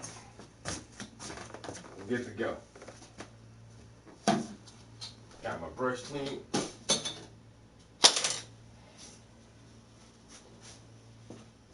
that done. Let's turn that off.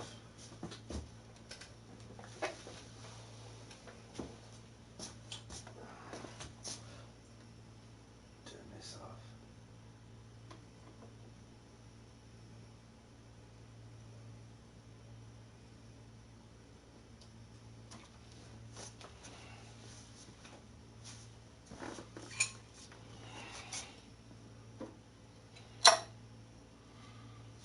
Take all of this with me.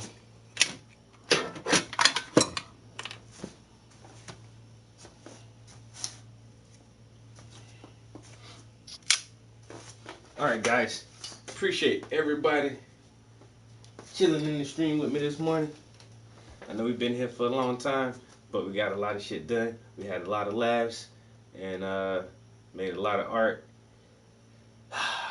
I'll probably be back in here in a couple hours, yo. Later on this afternoon or something. I'll get with y'all then. Peace. Till next time.